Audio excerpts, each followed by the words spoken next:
Chapter 119. Before Thales could react, the attendants and guards behind him took a step forward without hesitation and shielded him behind them. In the next moment, the sound of swords being unsheathed rang out incessantly. Clang. Wyatt unsheathed his blade without hesitation. The tip of the blade was pointed at Nicholas' throat. His gaze was solemn. Swoosh. Ralph's remaining hidden blade also popped out of his sleeve. The blade was pointed at Nicholas' heart. The upper half of his face, which was not covered by the silver mask, had an unpleasant expression. Clang. Clang. Clang. These were the white blade guards behind Nicholas. These tall and sturdy masked Northland elites were equipped with lightweight iron-colored arm shields in their left hands, and with their right hands, they pulled out specially shaped swords from their waists. The hilts were snow-white and slender, and could be held with both hands. The blades shone brightly, and their curves were beautiful. They did not look like the rough and forceful Northland style. Their movements of pulling out their swords were orderly and heavy. Their gazes beyond their masks were murderous. At some point in time, they had spread out in a semicircle and surrounded the Constellation diplomat group from three sides. The remaining dozen or so soldiers of Constellation, such as Janet and Willow, pulled out their weapons without hesitation and stood at the front line to confront the white blade guards. Judging by their movements and the look in their eyes, these are true elites. Our royal guards are nothing more than this. Aida's voice traveled into Thales' ears.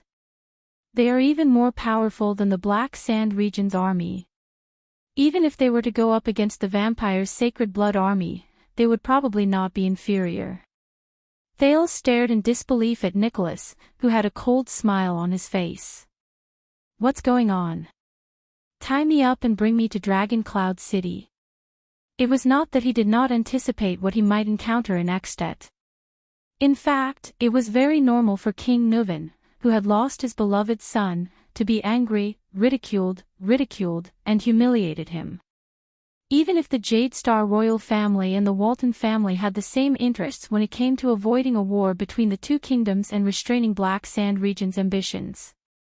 But Thales did not expect that this humiliating welcome would begin before he even reached Dragon Cloud City. Do I really have to let them tie me up and bring me to Dragon Cloud City? If we refuse? Under the moonlight, Thales felt his skin crawl as he looked at the white blade guards' shining white swords and estimated the difference in strength between them and the enemy. What will happen? How absurd! Putre's stern and angry voice rang out. He anxiously thought about the situation before him and said in a flustered and exasperated manner, "Tie me up."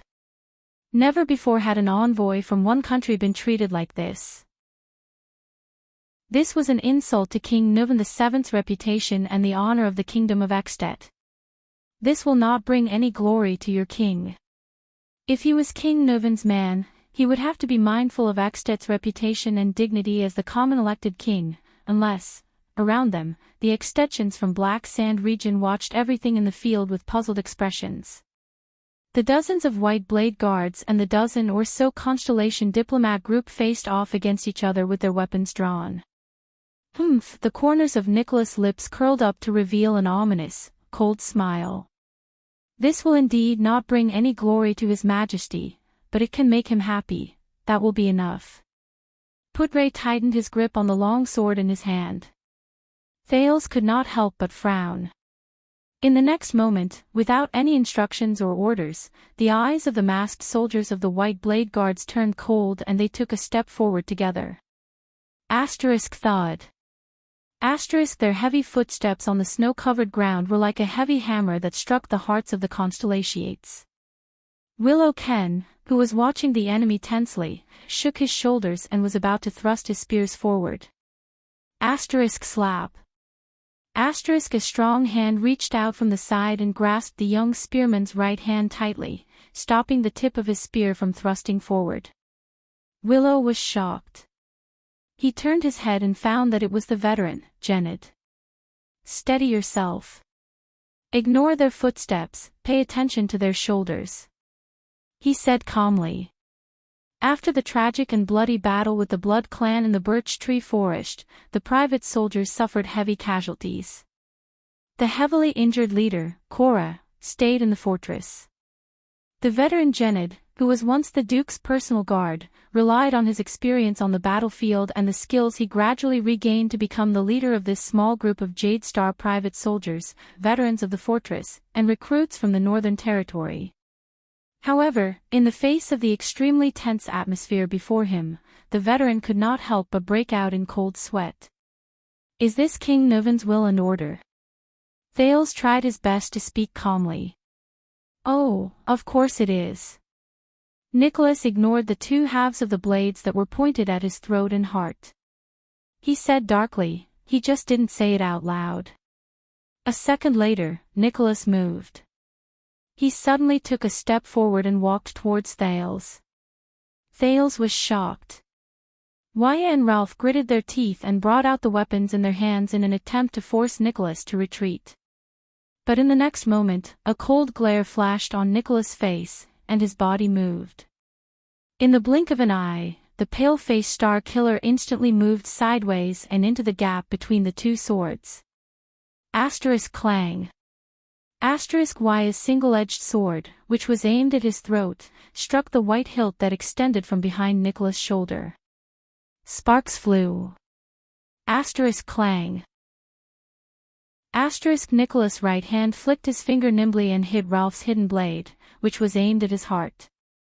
At that moment, under Waya and Ralph's indignant gazes, Nicholas broke through their defense without changing his expression. He squeezed into the gap between them and extended his left hand towards Thales. Damn it! Thales gritted his teeth and quickly took a step back to avoid Nicholas' hand. At the same time, he pulled his left hand up and touched the dagger at his waist with his right hand. He put on the Northland military sword style's iron body style. But he was surprised to see that the moment he retreated, Nicholas' hand changed direction at the same time, as if he had foreseen it. He extended his hand towards the direction where he dodged. That fluctuation surged into Thales' brain in time and slowed down the scene in front of him to the greatest extent possible. In Thales' field of vision, Nicholas moved slowly, like an existence that flashed with silver light. However, every flash of light in his body brought about a change in Nicholas' figure. Is this his power of eradication? Thales' expression was tense as he thought carefully. The Star Killer's figure, movements, speed, changes, and trajectory all entered Thales' consciousness at that moment. After a moment of estimation, a pessimistic conclusion surged into Thales' mind. No matter how I dodge, I can't avoid Nicholas' grasp. Fortunately, I still have her. Thales felt the change in the aura of the cloaked person behind him. Asterisk clack. Asterisk when Nicholas' hand was halfway to Thales, a short and small figure in a cloak grabbed his wrist. Be polite, boy. Ida grabbed Nicholas' wrist tightly and said coldly, at least say hello, or please. Thales exhaled deeply. Only then did Waya and Ralph's swords catch up with him in a hurry and press against the Star Killer's neck. Oh. Nicholas seemed to be a little surprised, but he still did not care about the two swords that were pressed against his vitals. Instead, he frowned and looked at his wrists that were being grabbed. He then said to Ida with great interest, a woman, saw through my actions. The dozens of white blade guards around Nicholas did not seem to be worried about their leader who was in danger. Their gazes were still cold, and their killing intent overflowed as they continued to oppress the Constellations. What is the meaning of this, Lord Nicholas? This is not in line with convention, nor is it King Nuvan's order. Putre's face was livid. Your private action is almost no different from an assassination. Assassination, assassination. Nicholas muttered the word in a low voice. He raised his head and his expression became extremely terrifying. Are you talking about what you Constellations did to our Prince Mariah in your country? Assassination. Nicholas glared at Thales with eyes burning with anger. He enunciated each word clearly. What you did to His Majesty's only son, to the Prince of Extet, to the heir of Dragon Cloud City, to my student. That kind of cowardly action. Putre was stunned at first. Then, he came to his senses and said without hesitation, that should be King Nuven's decision. Damn it. Thales panted softly and bit his lower lip. He looked at Nicholas, who was being held back by Ida and had Waya and Ralph's swords pressed against his throat. He gritted his teeth. This situation. How should I deal with it? Force Nicholas to retreat. Thales took a deep breath. He raised his hands at the pale man, indicating that he was a harmless little boy. Nicholas, on the other hand, sneered maliciously. Your Excellency, Viscount Canvita and Lord Tolja. The second Prince of Constellation turned his head and shouted at the army of Black Sand region, your mission of escorting me to Dragon Cloud City is almost complete. I believe that people will praise the Archduke of Black Sand region's loyalty to King Nuven, and King Nuven will also be satisfied with your loyalty.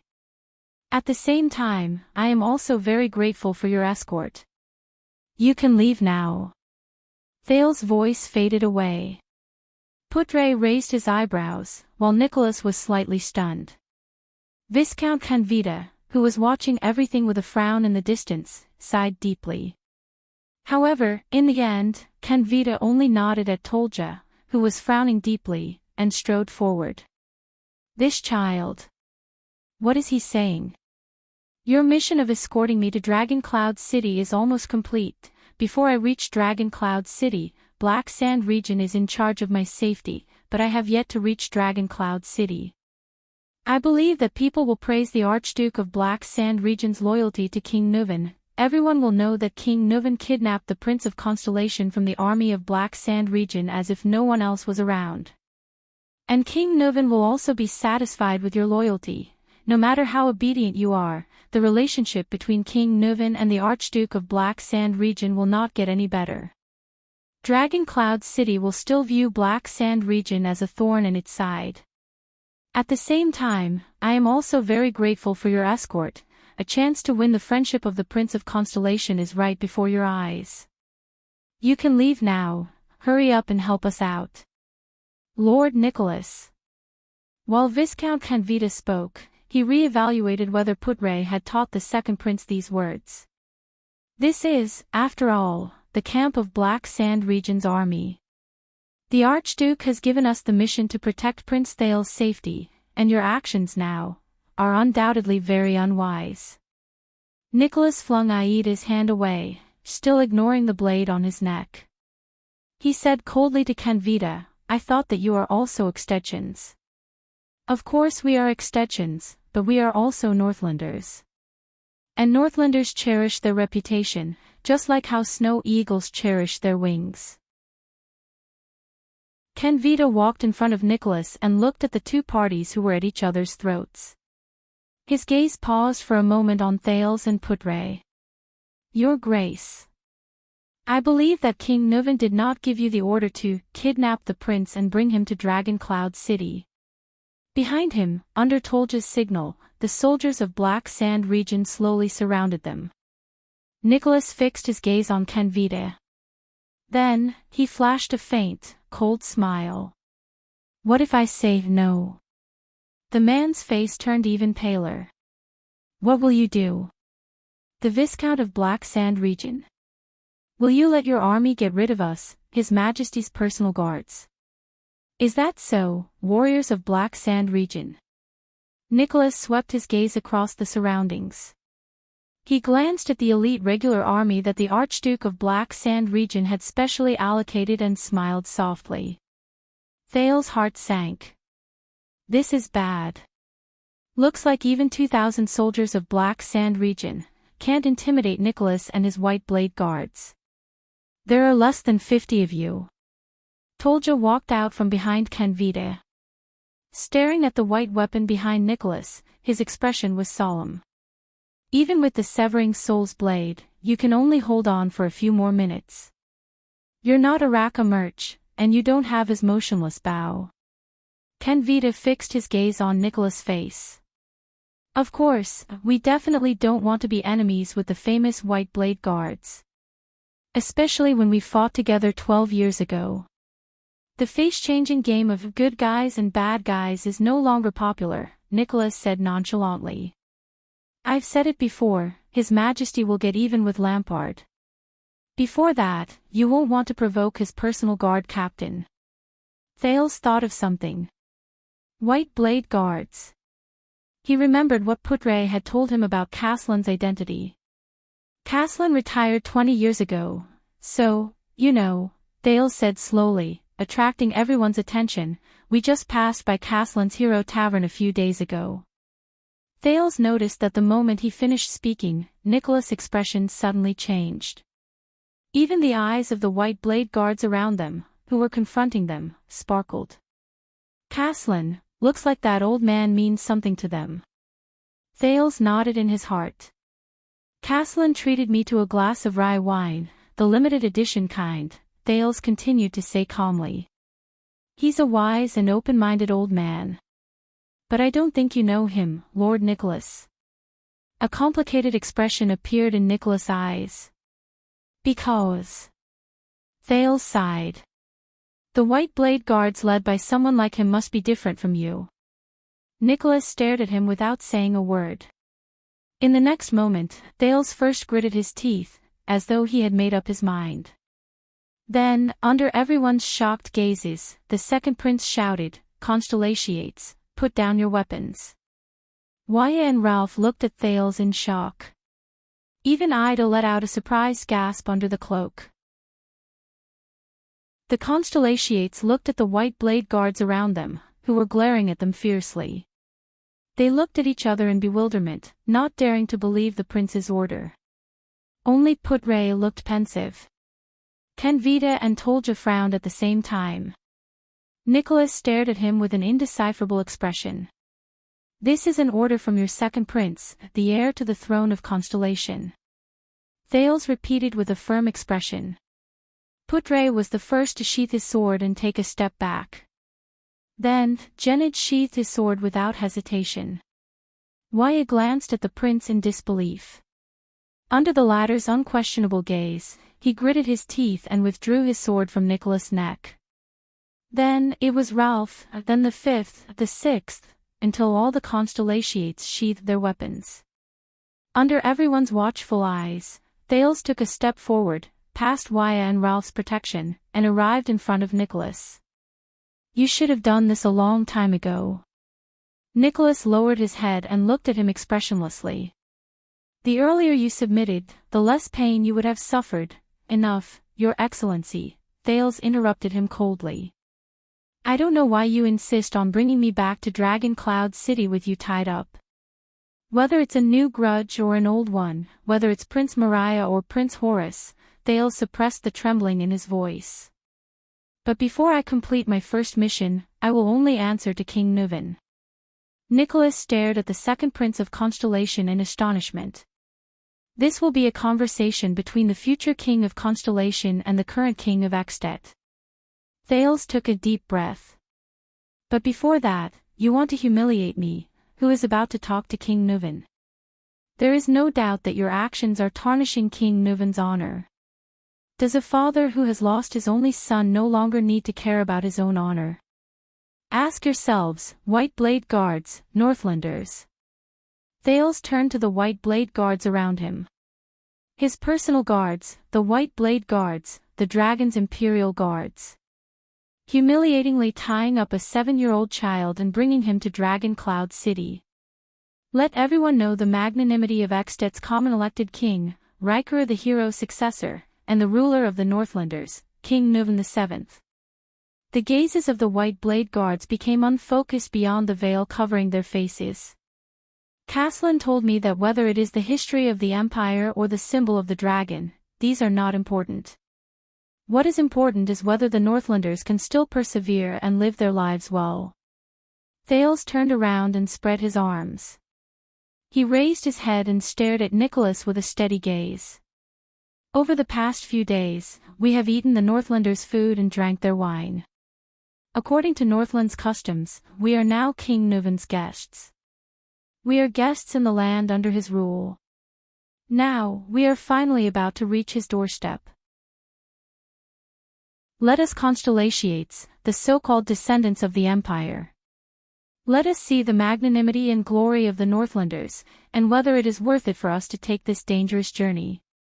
The White Blade Guards quickly exchanged glances, then looked at their commander in unison. Canvita's gaze kept shifting between Thales and Putre. He seemed to be deep in thought. Wyo looked worriedly at the star killer in front of him. And the most crucial decision-maker, Nicholas, slowly narrowed his eyes. After a few seconds, very good, Thales Jade Star. He looked at Thales and smiled faintly. You and your uncle are not that far apart. Thales was stunned. Put away your weapons, my brothers. Nicholas looked at Thales with a complicated expression. Let His Majesty decide who our guest belongs to, even if his hatred for us runs as deep as the sea. Upon receiving the order, the White Blade Guards sheathed their swords in an orderly manner. Thales finally breathed a sigh of relief. The people of Constellation, including the two commanders of Black Sand region, also breathed a sigh of relief. At this moment, alert. Outside the camp, the soldiers of Black Sand region once again let out an alarming shout. Everyone's attention was instantly drawn to the area outside the camp. Under the moonlight, a new group of cavaliers appeared before their eyes and headed towards the camp. Canvita narrowed his eyes and asked Nicholas, "Your companions?" Nicholas did not answer him. The sound of hooves could be heard from outside the camp. It was a dozen cavaliers. Carrying a strange flag, they slowly headed towards their camp. It was a flag with a white background. A golden ear of wheat with an arc was drawn on it. It stretched from the upper right corner of the flag to the lower left corner, and crossed with an equally golden dagger. Good night, everyone. An unfamiliar male voice traveled into their ears from afar. Praise be to the Lady of Harvest and the Maiden Shepherd of the Ocean. May they bless all of you with no worries about food or clothing and a prosperous life. Canvita took a few steps forward. Looking at the flag with the ear of wheat and the dagger, he slowly frowned. I am Lesaw Canvita, the Viscount of the City of Light Town.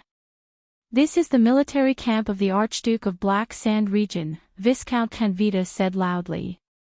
Who goes there? Under the protection of a dozen cavaliers, a middle-aged man with a golden ponytail slowly rode out from the crowd. He was dressed in a gorgeous coat and a top hat embedded with jewels to keep out the cold. I am Shiles Bamra, the honorary Marquis of Goodflow City. The middle-aged man stopped his horse. He took off his hat and placed it on his left chest. With a friendly and humble smile on his face, he bowed slightly in Canvita's direction. I am from the friendly and generous 16 City-States Alliance of Camus Union. I am a member of the 36 seats in the Camus Union Parliament. I am representing the Alliance's Goodflow City on a diplomatic mission to Axtet. I heard that Constellation's second prince is here, so I specially came to meet you. Midnight, Dragon Cloud City, Westbound Avenue. He was a black-haired, black-eyed Far Easterner. He was about 30 or 40 years old. The Far Easterners aged at a different rate compared to the Redalians and Northlanders. It was not easy to tell their age from their appearance. Holding an everlasting lamp, he walked steadily in the dark and cold underground cellar, intending to start his day's work. But in the next moment, he frowned, as if he sensed something. He stopped in his tracks. In the silence and darkness, his eyes carefully swept across every corner in front of him. His ears listened to all the movements in the cellar. There was nothing. But he did not let his guard down. Because he trusted his instincts more. Most of the time, danger could not be detected with eyes and ears. Most of the time, instincts were the last things one could rely on in life. Like now. He clenched his teeth and furrowed his brows, revealing a ferocious expression in the darkness beyond the light. Just like a wolf that sensed danger, it sharpened its fangs and claws and remained vigilant of the danger in the darkness. Immediately, the Far Easterner moved. He raised the everlasting lamp with one hand and pressed his other hand against his waist when he crouched down. He turned sideways to face the left, the wall, and the darkness behind the corner. "Who's there?" the Far Easterner asked calmly. There was no answer. "If you're here to steal some money, bro," the Far Easterner spoke the lingua franca with a Northland accent. His feet moved slowly and rhythmically. "Then you've come to the wrong place." There was still no answer. The Far Easterner narrowed his eyes. The next moment, his figure flashed. He covered a distance of more than 10 steps in 3 steps. The Far Easterner turned the corner. The light from the everlasting lamp illuminated everything in the corner. But the Far Easterner let out a surprised, "Huh?" There was no one around the corner in front of him. A few seconds later, the Far Easterner breathed a sigh of relief. "Am I being too paranoid?" The Far Easterner carefully checked the corner and confirmed that there were no traces left behind by anyone. He shook his head, shrugged, and patted his head. "It seems so. It's an old habit that I can't get rid of. In the end, I'm still paranoid even when I'm sleeping. The wolf doesn't sleep because it's vigilant." This was the first lesson his master had taught him a long, long time ago, when he had left him on the northern plains and let him live alone for 3 days. He sighed. "I really hope that one day, I can sleep well. Forget all the past." The Far Easterner laughed at himself, then turned around and walked back the way he came. The light also turned with him. It illuminated another person behind him. A person who suddenly appeared. The Far Easterner's pupils shrank. He instinctively raised his hand at his waist. Thud. The Far Easterner was shocked to find that his right hand, which was holding the dagger, was firmly grasped by the uninvited guest who suddenly appeared. He could not move. "Long time no see, Goo," the other party said slowly. The Far Easterner suppressed the shock in his heart, the trembling of his body, and the instinctive urge to activate his power of eradication to break free. He stared at the man who suddenly appeared. The ordinary-looking man. "Yes, long time no see," the Far Easterner, Goo, replied bitterly. "Black Sword." Black Sword let go of Goo's wrist. "Lance asked me to look for you," the man known as Black Sword said coldly and briefly. "Still the same as before." Goo put the dagger back at his waist and frowned. Simple and direct. It chilled his heart. "Yes." Goo took a deep breath, got rid of all unnecessary emotions and memories, and said seriously, "I found him." Black Sword did not speak. After a few seconds, Black Sword slowly said, "Are you sure?" Goo exhaled deeply. "Although I've never met him directly, it should be him. I can't be wrong." Black Sword was silent. Strange. Goo thought to himself, why is he so calm? Shouldn't he be? "I'll look for you again tonight to ask about the details." Black Sword turned around and said flatly, "I still have some matters to attend to. Look for me again." Goo could not help but frown as he recalled the other party's elusive figure. "All right." Goo recalled his past memories and only felt a wave of irritation and panic. He said helplessly, "I have to do business first anyway." "Business?" Black Sword furrowed his brows as he recalled Goo's notorious past. His figure once again disappeared into the darkness beyond the light. "What other business can you do?" "What business?" Goo Shuang exhaled unhappily. He walked to the side of the table and fiercely lifted the layer of oilcloth on it, revealing a boning knife and a chopping board. Then he said angrily, "This is my butcher shop." Chapter 120. In the cold wind, a group of people with a complicated and strange composition formed a long procession on the road to Dragon Cloud City. Even though they avoided the misfortune of being kidnapped to Dragon Cloud City, the next day, the White Blade Guards under Nicholas still invited the Constellation diplomat group out of Black Sand Region's escorting area without any explanation. They were then escorted to Dragon Cloud City by the White Blade Guards.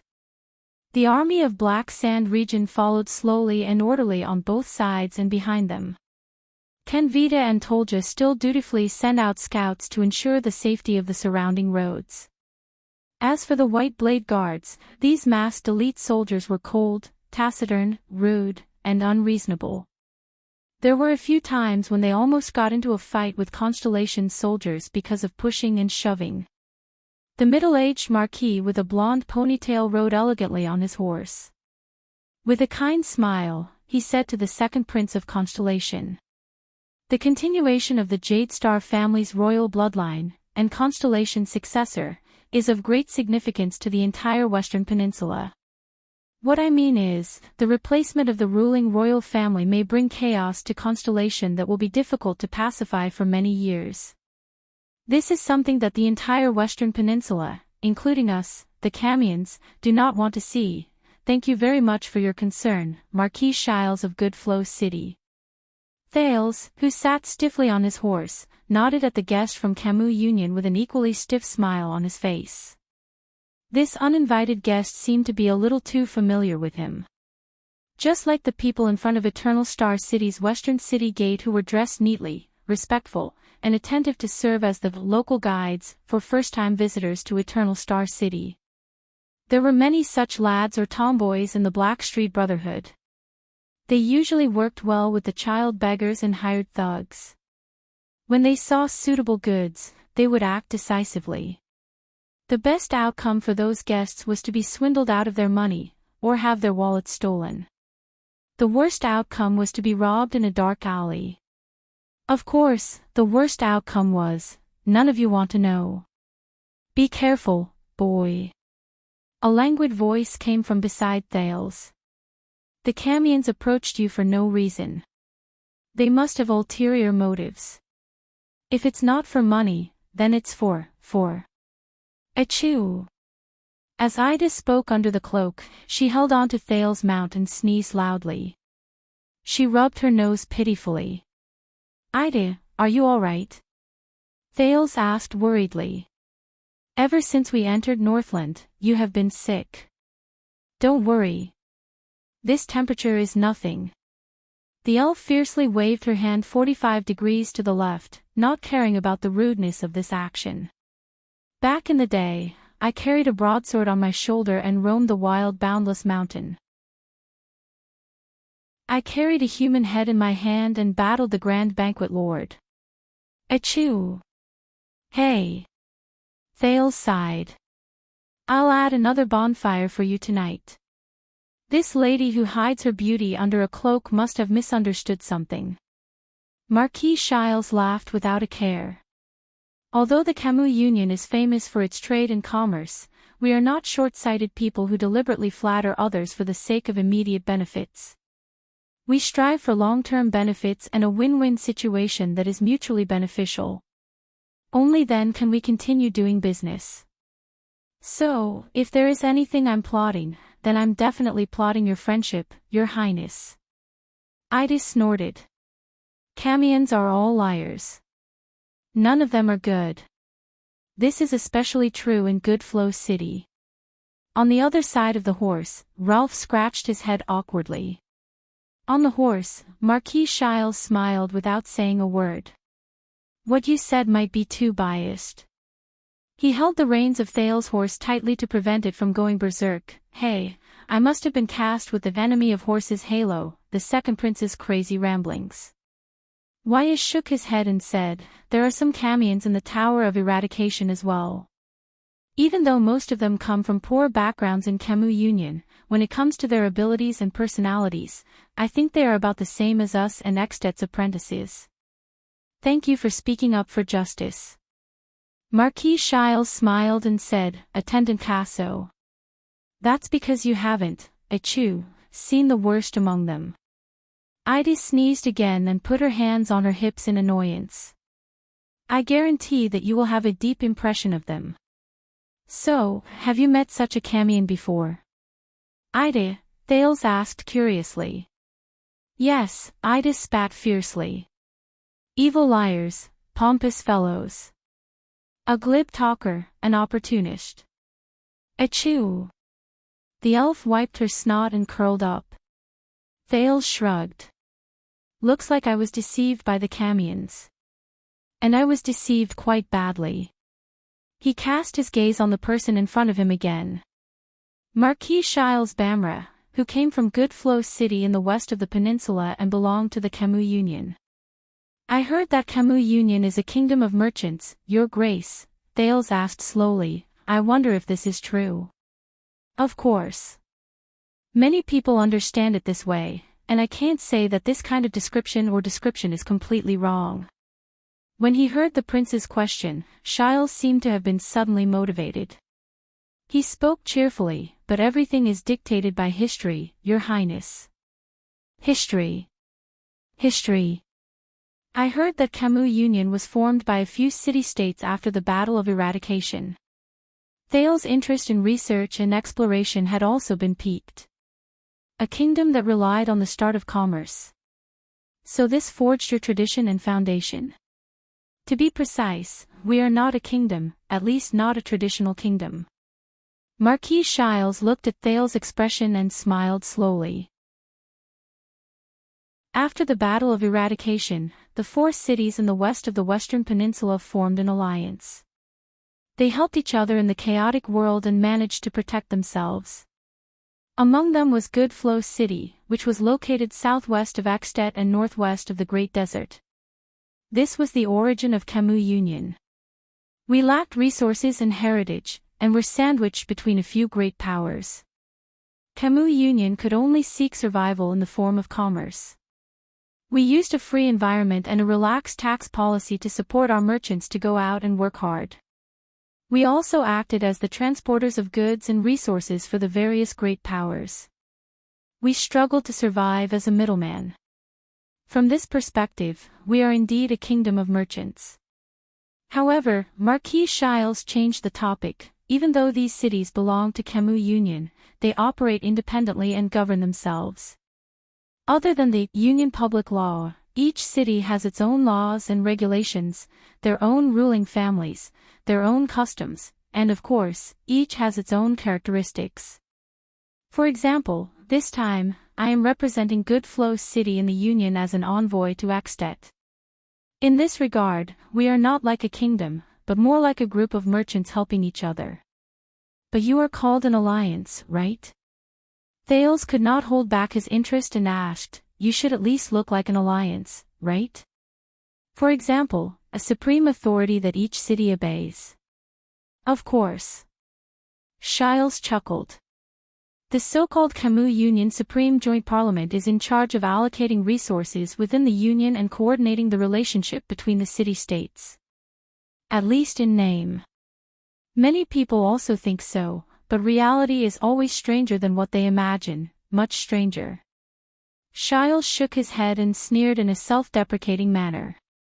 But he still heard that Camus Union's power is not to be underestimated. Thales mobilized the knowledge in his head. Most of it was what Gilbert had taught him in a short month. Camus Union is rich and fertile. You are the Western Peninsula's purse. Some people put you together with Constellation and Escapades as the 3 strongest forces in the Western Peninsula. Purse. Shiles smiled bitterly. Do you really think that is a good nickname? Thales shrugged. All right.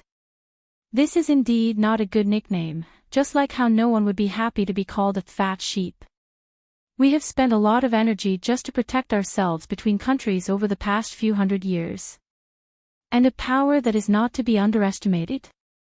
It would be better to say that it is a broad business route. Marquis Shiles shook his head. Like I said just now, the Alliance's business has grown bigger and bigger, and its routes have also expanded. So, the 4 small cities have become 4 city-states, and new cities have gradually joined our alliance. Now, Camus Union has 16 independent business city-states, and our trade routes have spread throughout the entire Western Peninsula. The entire Western Peninsula? How did you do it? Thales asked curiously. Can you explain it to me in detail? It is not as exaggerated as you think. These are the routes that the 16 city-states have opened up. Marquis Shiles was all smiles as he pulled out a gentleman's cane from the saddle and drew several routes in the air. From Axtet City of Faraway Prayers and Prestige Orchid region in the north, to Thornland's Olumbia Kingdom and Dragon-Kissed Lands and Lunzo Dukedom in the south, to White Mountain and the Alliance of Freedom in the east, and even to the western edge of the Great Desert. These are the direct routes for our land merchant caravans. Along the way, we can visit a small half of the Western Peninsula, and even the entire left half of the continent is within our reach. The Marquis continued to speak with delight. And our western port near the Demon's Sea extends Camus Union's business even further. To the west are the 3 Devil Islands, the Olumbia Kingdom, and the Turundi Shared Governance, which are the kingdoms on the west coast. As for the south, after crossing the Sea of Despair to the Sea of Long Corridors, there are the kingdoms on the south coast, such as Norton Dukedom and Lunzo Dukedom, Long Corridors Archipelago, and Sarah Dukedom. If there are fleets with more trade ambitions, they will continue to the east, sail out of the Sea of Long Corridors, cross the Mystery Sea and the Fog Sea, and reach the wealthy Evergreen Island, which is ruled by the Sucator family, one of the 13 distinguished families of Constellation. They will sail all the way to the east, past Crystal Jade City, which is built on Crystal Jade Island by the merfolk of the Western Sea, and follow Constellation Sea trade route to the Sea of Eradication, or even the Eastern Peninsula. This way, the right half of the continent will also be included in the Alliance's trade route. It sounds amazing. Thales furrowed his brows and said with a serious expression, "Your forces of influence are all over the continent." It is not an exaggeration to say that. On the contrary, Marquis Shiles shook his head and said, Camus Union only has the city defense teams that belong to the major cities. They do not have a unified military force, and it is absolutely impossible for them to start a war. The wrangling in the United Parliament alone can last for 3 years. Since we rely on trade to survive, even as nobles, we must go out to develop and trade. When I was 13 years old, I followed my father to Olumbia Kingdom for the first time. Our family's merchant fleet was detained there. Ralph, who was riding on the side of his horse, walked on the snow-covered ground with his fists slightly clenched. So, you can understand now, right? I am happy from the bottom of my heart about the reappointment of the Prince of Constellation. This means that Constellation, a big country in the Western Peninsula, is stable and without worry. The Marquis shook his head. Even in Axtet, where the system of choosing a king has become the norm, once the throne passes to a new archduke's family. For example, from Dragon Cloud City's Walton family to Beacon Illumination City's Pawford family, or to Prestige Orchid Region's Alceus family, it will be quite a shock. Our established trade routes and long-term business agreements will have to be reconsidered or even completely overturned according to the ruling order and habits of different families, much less a hereditary royal family like Constellation. Just like this, our business is often troubled by the constantly changing situations in various countries. Shiles sighed deeply.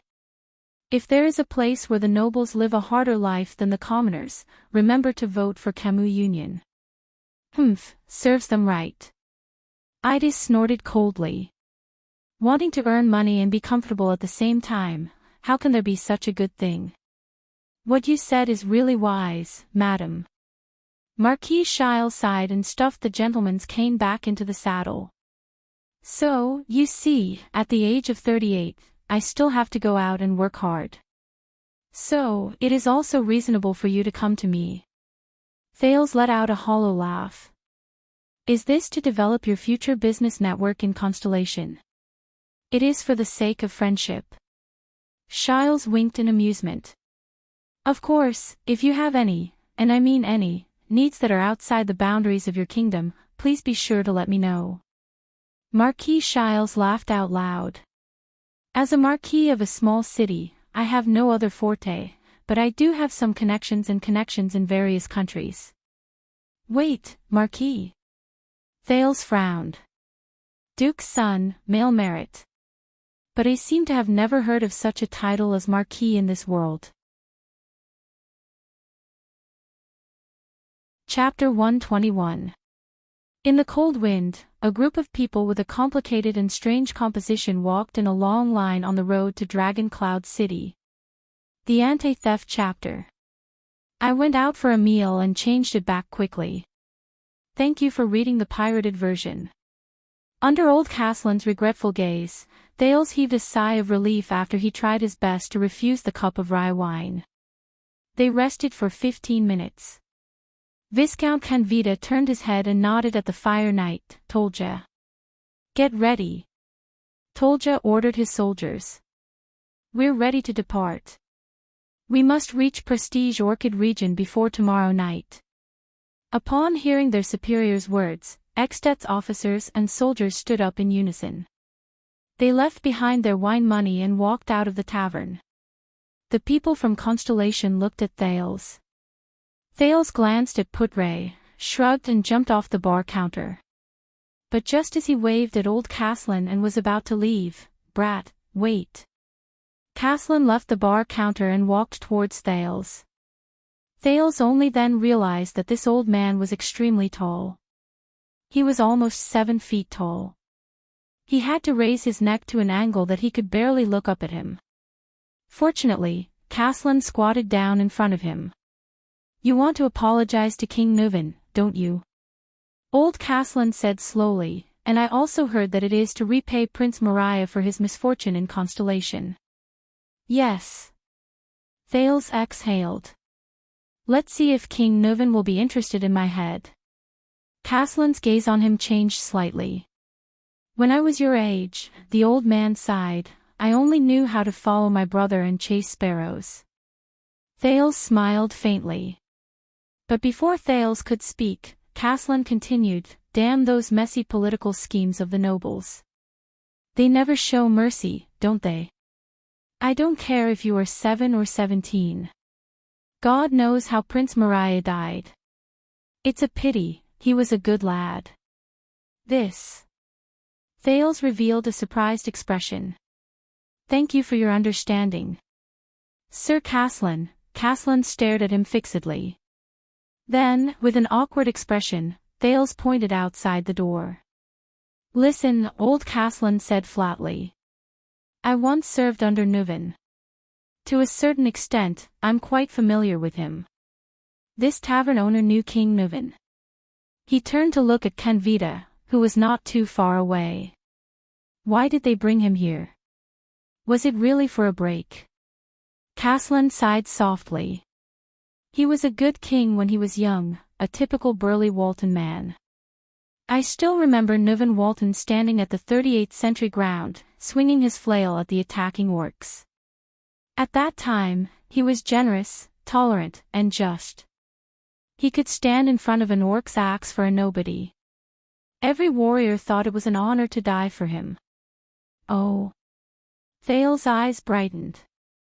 That's good. It looks like at least he won't be a king who will simply order me to be beheaded. But people change. Old Caslin exhaled. His gaze became misty and unfocused. Nuvin is also a human. He will also grow old. There will come a day when he will be bewitched by slander and beauty, and be controlled by desires and impulses. Although he has the blood of Rykaro Eksted in him, he is not a perfect dragon or a hero. Especially, when he is a father who has lost his son. Thales could not help but be stunned. Caslin lowered his head and stared at Thales. Be careful, Constellation's second prince. Eksted uses the great dragon as its flag, but for 600 years, we have only worshipped the great dragon's strength. We have learned the great dragon's pride, but we have forgotten the great dragon's wisdom. Although we claim to be the children of the northern wind and the dragon, the shackles of the empire on us are no less than those of Constellation.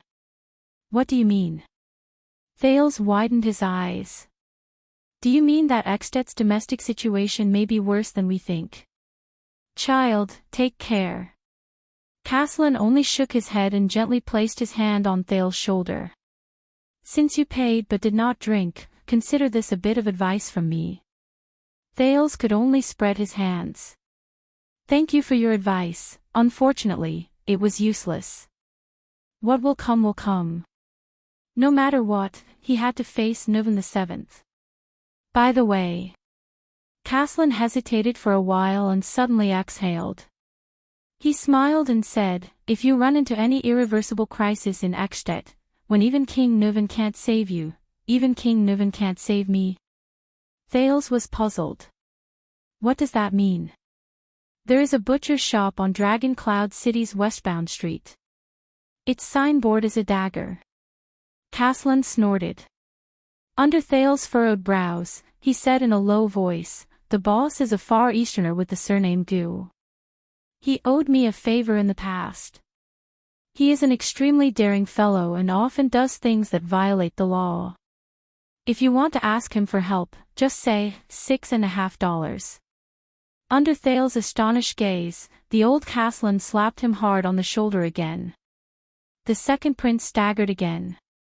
As Thales grimaced in pain, the old man before him slowly stood up and laughed heartily. The next time you come, remember to drink my rye wine. That is the symbol of a man. Thales smiled awkwardly and left before Putre's murderous gaze could kill. Kenvita frowned and watched Thales and the Constellations leave. Then, he slowly walked to the bar counter and turned to the old Castellan. You saw it, right? The next king of Constellation.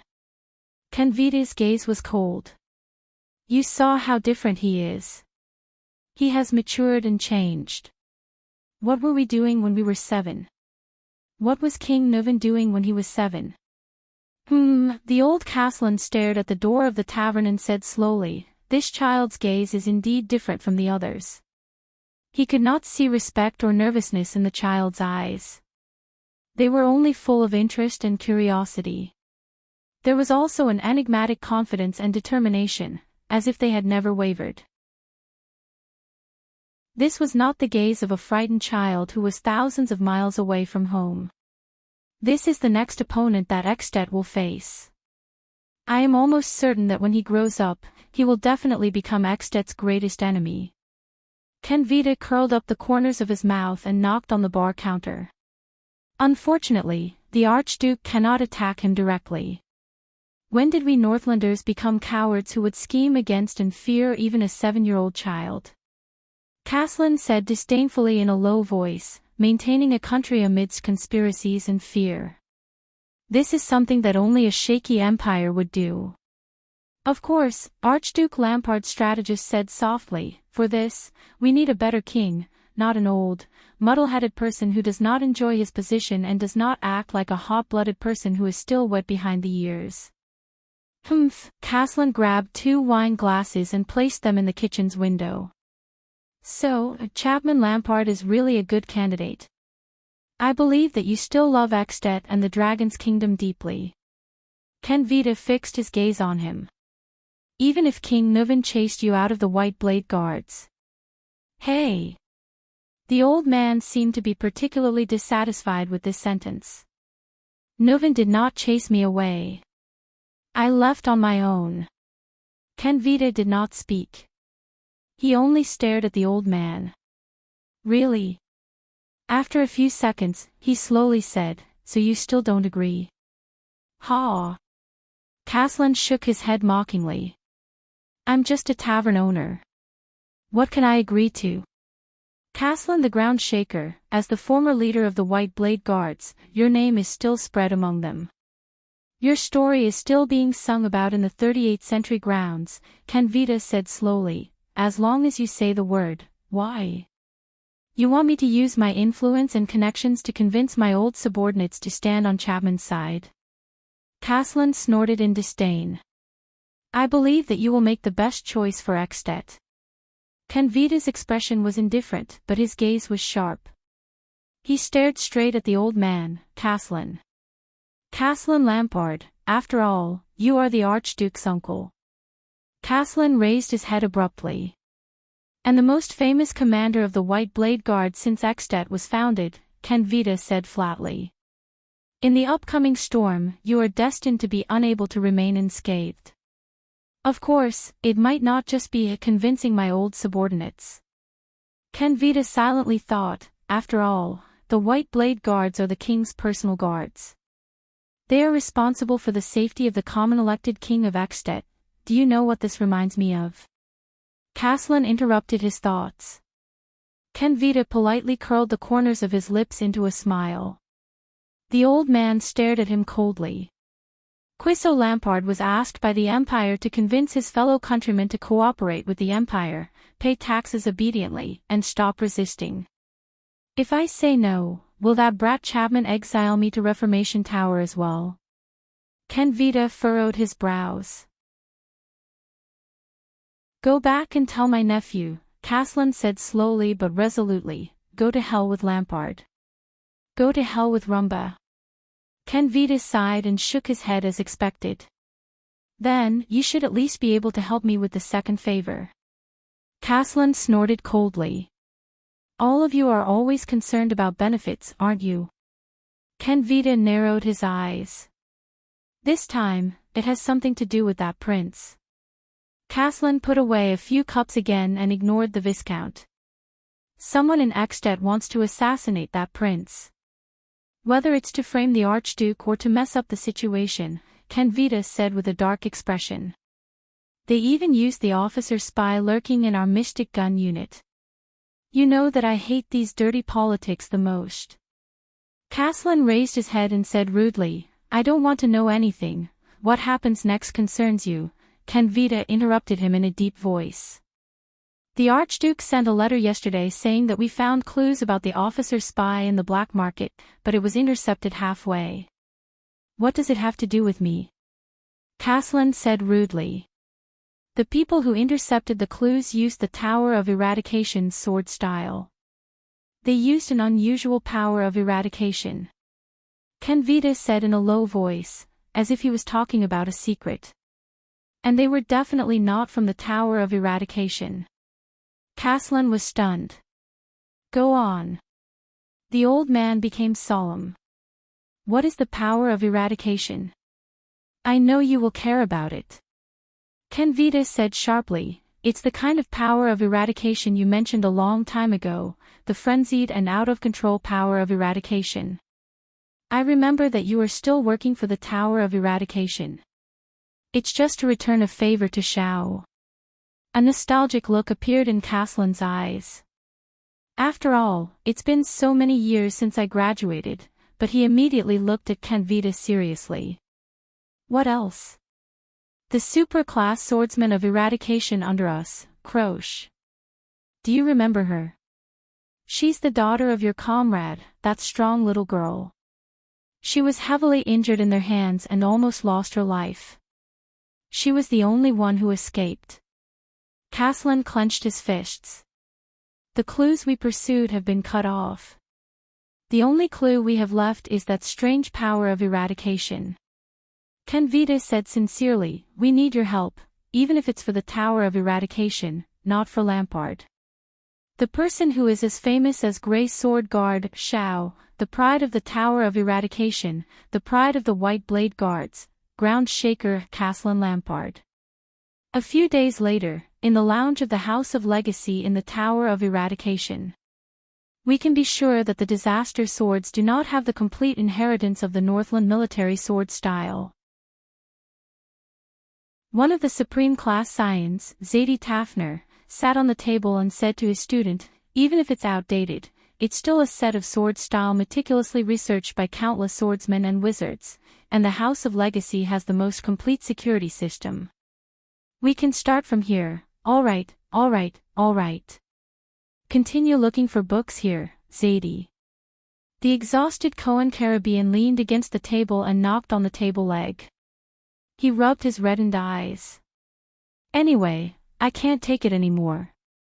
But I will remember these good times, the days when I sneaked into the truth library with my teacher every night. Zadie's face instantly darkened. Are you giving up? His teacher said unhappily, are you giving up on the investigation of the disaster swords? I'm not giving up, the blonde police officer, Cohen said angrily, but do you know how many books there are in the truth library? Then, I just received a letter from a beautiful lady yesterday. Cohen ignored Zadie's unpleasant expression and yawned. I'm going to return a favor. Jayla. Is that her name? Cohen touched the letter in his arms, and the corners of his mouth lifted into a smile. That cool girl with dual blades. However, at this moment, a stern and cold old voice came from behind the master and disciple. Zadie Tafner. Cohen Caribbean. Both Zadie and Cohen trembled at the same time. Thud. Zadie jumped off the table in a fluster and fell to the ground due to a moment of carelessness. Thud. Cohen nervously bounced up from the ground and ended up hitting his head on the table. The two of them were in a flurry. One of them rubbed his knees with a twisted expression, while the other touched his scalp and grimaced in pain. They stood up with difficulty and tried their best to stand straight. They put on their most obedient and friendly smiles and looked at the cold-faced gray-haired old man from the Far East who had appeared out of nowhere with a sword hanging from his waist. Ah! Shao! When did you come back? They all said that you went to Blade Valley for an inspection. This was the heir of the Tower of Eradication, Zadie Tafner, who raised his hands and bowed with a face full of smiles. Master Shao. Master Shao. Ah, I planned to visit you first when I came back this time. I even brought you Constellation specialties. This was Cohen Caribbean, Constellation's police officer cum captain of the city defense, rubbing his hands together with a flattering expression. But the gray-haired old man, Shao, ignored their smiles. The table in the lounge is not for dancing. Shao stared at Zadie, who had a flattering expression on his face. His cold voice made Zadie's smile even more awkward. The heir must set a good example. Of course, of course.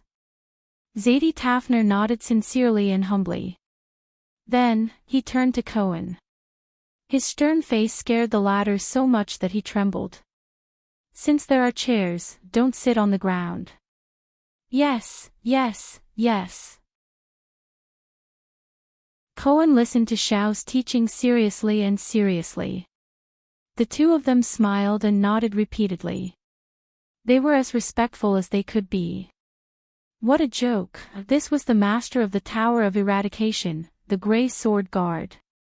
The lightest punishment he could give to his students was to stand upside down with one hand for 10 hours. And crimes that were worthy of the lightest punishment, for example, taking 2 long steps and having poor manners.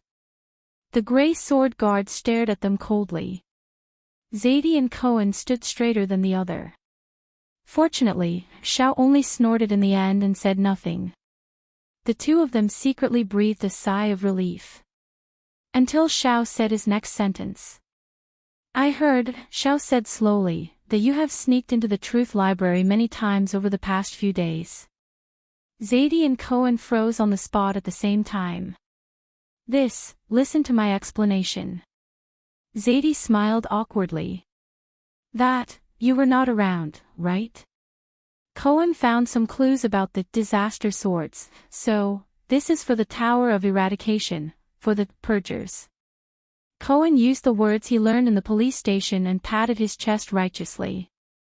We are for the disaster swords, but Shao's solemn and deep voice rose slowly and interrupted them. Very well. The Grey Sword Guard's expression was solemn. Cohen Caribbean. Cohen immediately puffed out his chest and raised his head solemnly. He stood straight. Go to Axted immediately, Shao said slowly. There is an old friend called Caslin who needs help. Ha! Caslin. It was Zadie. He looked at Shao in surprise. You mean that drunken Northlander uncle who uses a sword as an axe? Xiao turned to him. His cold gaze forced Zadie to shut his mouth. But... Cohen scratched his head awkwardly. I have to return to Constellation to help a friend first. Do you remember Croche? She was in the same batch as you, Xiao said in a low voice. She was injured by the disaster swords. She might never be able to use a sword again in this life. Cohen looked up with a stunned expression.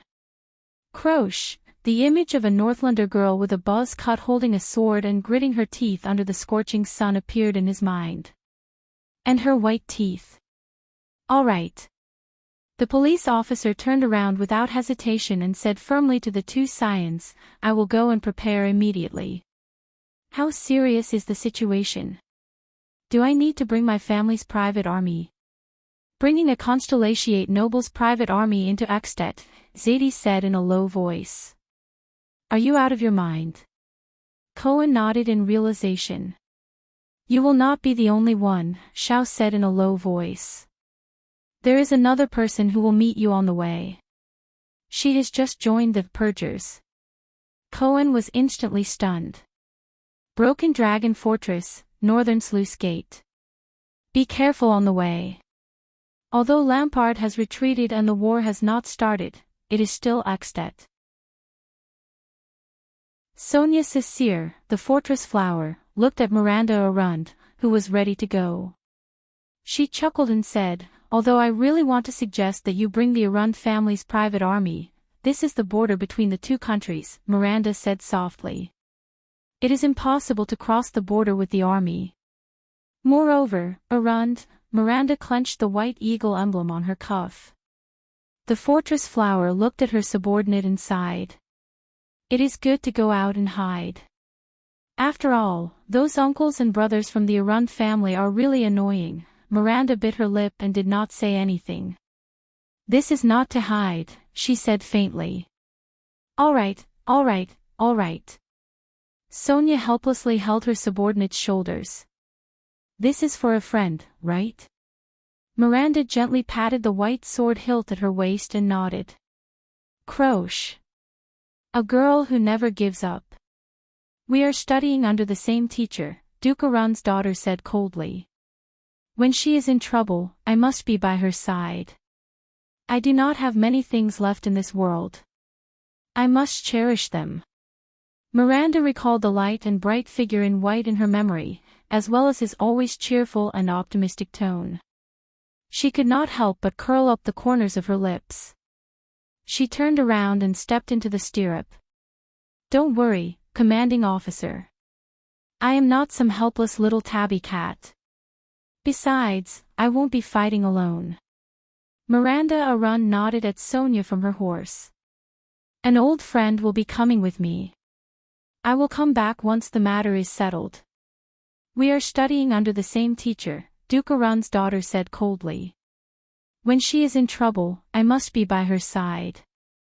I do not have many things left in this world. Chapter 122. That's fast. In the kitchen of Hero Tavern, Caslin sighed and carefully sized up the man and woman in front of him.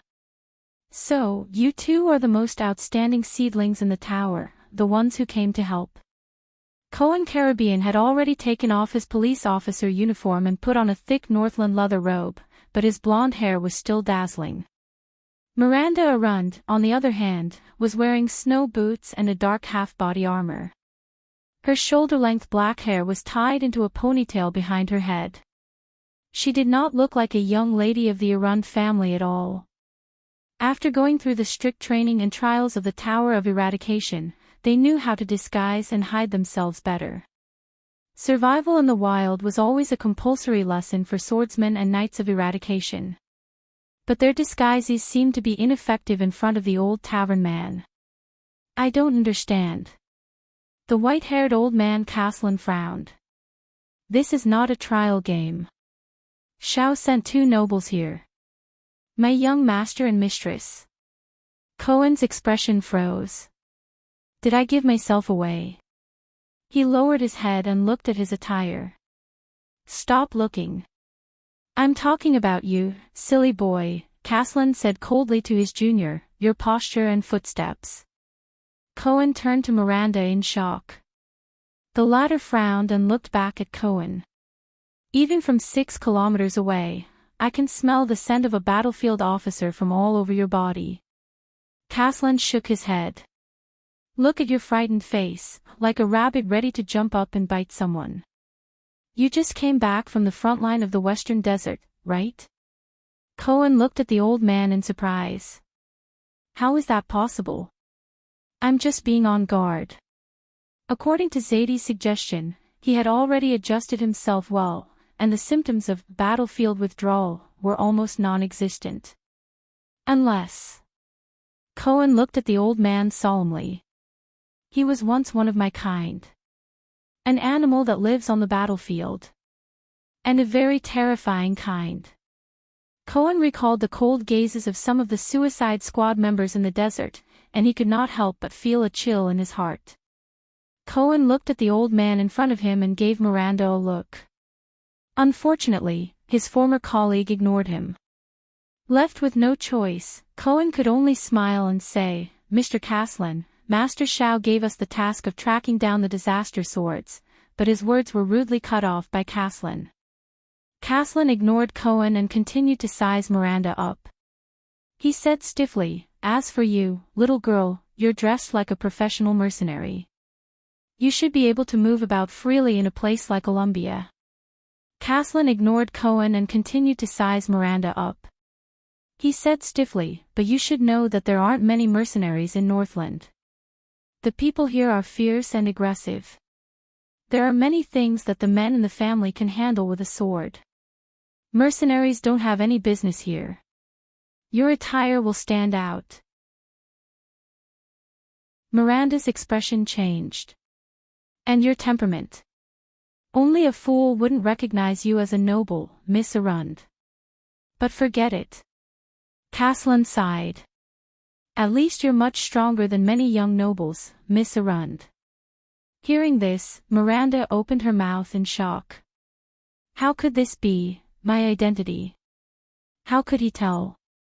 When I entered the border, there was no sign of the white eagle on me at all. I say. The old man on the chair placed his hands on his knees. His brows were raised and his face was full of suspicion. Do you really know what kind of existence you're facing? The descendants of 2 dukes and counts, and the Arund family's people. Caslin's face was full of disgust. He clicked his tongue. The young masters and ladies of great noble families, write a letter immediately and ask Shao to send more people here. It would be best if there's a supreme class elite. Cohen furrowed his brows. *T. The contact doesn't like us. What should we do? At this moment, the lady from the Arund family suddenly took a step forward and glared at Caslin angrily. Listen, old man, Miss Miranda Arund said with a hostile expression. You do your job, and we do ours. This is the ideal situation. As for our abilities, we know what kind of danger we're facing, and we're not some pampered young master or lady. Miranda's expression was solemn as she enunciated each word clearly. Cohen is my peer. He's an awakened from the glory of the stars. I know him. He has spent many years at the front lines of the Western Desert, and he knows everything there is to know about battles and wars. He is an outstanding warrior and military officer. On the battlefield, his usefulness will not be any less than that of an old Lamiter who has not moved for decades, Miss Arund said plainly. Cohen looked at Miranda in surprise. He stared at his peer who refused to budge at all. My God! When was the last time she praised me? Does a woman's temper really become better after breaking up? Caslin revealed an amused expression as he looked at the little girl before him. An old body that hasn't moved for decades. Interesting. How energetic. If I were 30 years younger, I served under the Fortress Flower. I led Constellation's army in Cold Castle, Lonely Old Tower, Overwatch City, and the border between the 2 kingdoms countless times. I also fought against the Lampard family countless times. Miranda stared at Caslin with a sharp gaze. I know how to fight, old man. We're not those inexperienced newbies. Of course, from your outdated perspective, only supreme-class elites like Master Chartier and Master Zadie can deal with such a situation. But Sir Caslin, anyone can look down on our experience and abilities just because we're young masters and ladies of noble families. Only you don't have the right to say that. Caslin narrowed his eyes. The first time I heard your name, Sir Caslin. Miranda slowly placed her hand on the sword at her waist. It wasn't because of your reputation as the Earthshaker, but because of your family name, Caslin Lampard. Caslin raised his eyebrows. Yes, every member of the Arund family must know the situation of their enemy's family like the back of their hand, the swordswoman said calmly and slowly. So. Caslin narrowed his eyes again. Miranda stared at Caslin. So, if you have a problem with the Arund family name because you're a member of the Lampard family, you can just say it. Miranda narrowed her eyes and observed every flaw on the old man's body. She tightened her grip on the hilt of her sword and said coldly, We'll settle our differences with swords, old man. Caslin looked at Miranda's sword and smiled in disdain. Of course, or perhaps you're just trying to provoke us and want to see our strength for yourself. Miranda said meaningfully. If that's the case, then let's hurry up and end this quickly. Then, we can continue with our mission instead of wasting our time here talking nonsense with an old man. Caslin stared at Miranda. His smile disappeared and he returned to his cold, expressionless face. Looking at the impending conflict, Cohen was so anxious that he scratched his ears and cheeks. Miranda. Shouldn't we, at this moment? Ha! Caslin laughed angrily and interrupted Cohen again. Caslin slammed the table and stood up abruptly from his chair. Even though he was in his 60s, he was nearly 7 feet tall and his muscles did not seem to have regressed.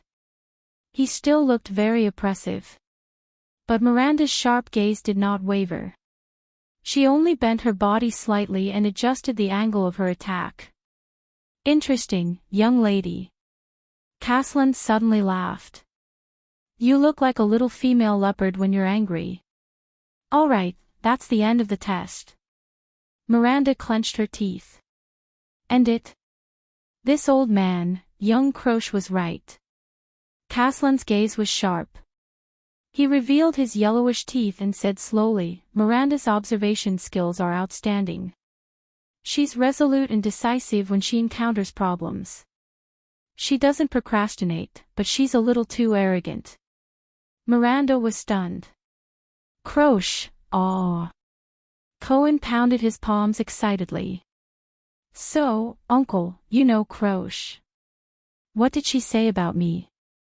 Yes, she said. Caslin did not mind that Cohen's way of addressing him had changed from Mr. to uncle. He recalled for a moment and turned his head, revealing a strange expression. Cohen Caribbean isn't a bad person, but he's a slow idiot. That's all. Cohen was stunned for a moment. Then, he scratched his head awkwardly and laughed. He wailed endlessly in his heart. Is my image so bad? Caslin looked at Cohen and chuckled. Brat, you know, my wife used to call me a slow idiot. Cohen was stunned for a full 3 seconds. Go for it, brat. Caslin laughed loudly and slapped Cohen's shoulder. Caslin secretly applauded when he saw Cohen's unwavering posture. Enough. Miranda interrupted them with a frown. Can we get down to business now? Cohen shrugged helplessly, indicating to Caslin that she was like this. Hey. Caslin stopped smiling and his expression changed. Listen, I know why you were sent to deal with the disaster swords. You, brat, there's a reason you were sent here. Xiao told me, you've encountered the disaster swords before, right? Caslin looked at Cohen sternly. Cohen was stunned for a moment before he nodded subconsciously. He lowered his head. In Constellation's capital city, Cohen said flatly. They're related to Blood Bottle Gang. As for the other disaster swords, Cohen recalled their reunion in the Hall of Stars. He gritted his teeth and did not say another word. It's not time yet. You didn't tell me about this, Cohen. Miranda frowned and looked at her colleague from the same period. Cohen frowned and gritted his teeth softly. He did not answer. It's not that I don't want to tell you. But, if you want to talk about the disaster swords, then Raphael. Cohen's expression did not change. He clenched his fists slightly. And you, young lady. Caslin turned to look at Miranda. You weren't pulled into the Purgers for no reason, right? Cohen's expression changed. He raised his head and looked at the swordswoman. She was his colleague from the same generation as him, had similar experiences, and had known him for many years. Miranda gritted her teeth and did not say a word. Caslin did not say anything either. He only waited quietly for her to answer. After a while, Miranda spoke with difficulty. This is related to my father, the Guardian of the Northern Territory, the former Guardian Duke of the Northern Territory, Val Arund.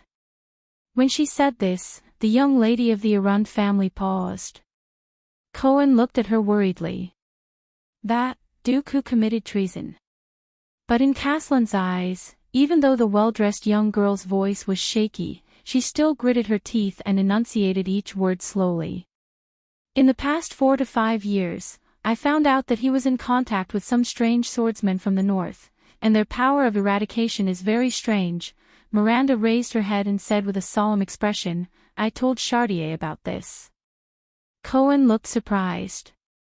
See, this is why you are here. You have all come into contact with the disaster swords. You have even fought against them and know their characteristics, Caslin said slowly. So you are included in the Purgers. When he heard the familiar words, Cohen's expression became solemn. Uncle, you also know about the Purgers? He asked. No. Caslin could not help but laugh. Cohen looked at him strangely. A long, long time ago. Caslin's expression slowly became cold. Shao and I formed the Purgers. Cohen's eyes widened. Miranda stared at the old man in shock. Listen, the Purgers have existed for a long time, the old man said slowly. Just like how the disaster swords have been active since a long time ago. A long time ago. Cohen repeated solemnly. He remembered the records of Blood Bottle Gang and the disaster swords in the past 100 years. A long time ago. Caslin nodded solemnly. We were 2 young men who were crazy about swordsmanship and curious about the power of eradication. We tried to find out the truth about the disaster swords and finally eliminate their threat. At that time, we were about the same age as you. We were far from supreme class. We were impulsive and active, and did not care about the consequences, Caslin said flatly. Shao and I did a lot of hard work. We used all kinds of methods, but the results were always ineffective. And at that time, the disaster swords were much more low-key and secretive than they are now. Most of the time, we could not find any traces of them for several years. Caslin's expression was nostalgic. Later, I joined the White Blade Guards. As for Shao, he became the Scion, Caslin said slowly. Then, the Purgers stopped. Until one day, Shao informed me that he was going to gather the Purgers again. Why? Cohen was puzzled. Why do you want to gather them again? Caslin gave him a profound look.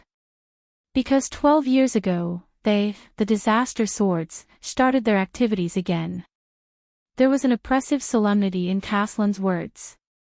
And they were more active and deadly than before. Cohen was stunned. 12 years ago, doesn't that mean? Miranda clenched her molars tightly. She was also shocked by this fact. But the little girl's face was pale. It was as if she had recalled some unbearable memories. Follow me. Caslin stood up.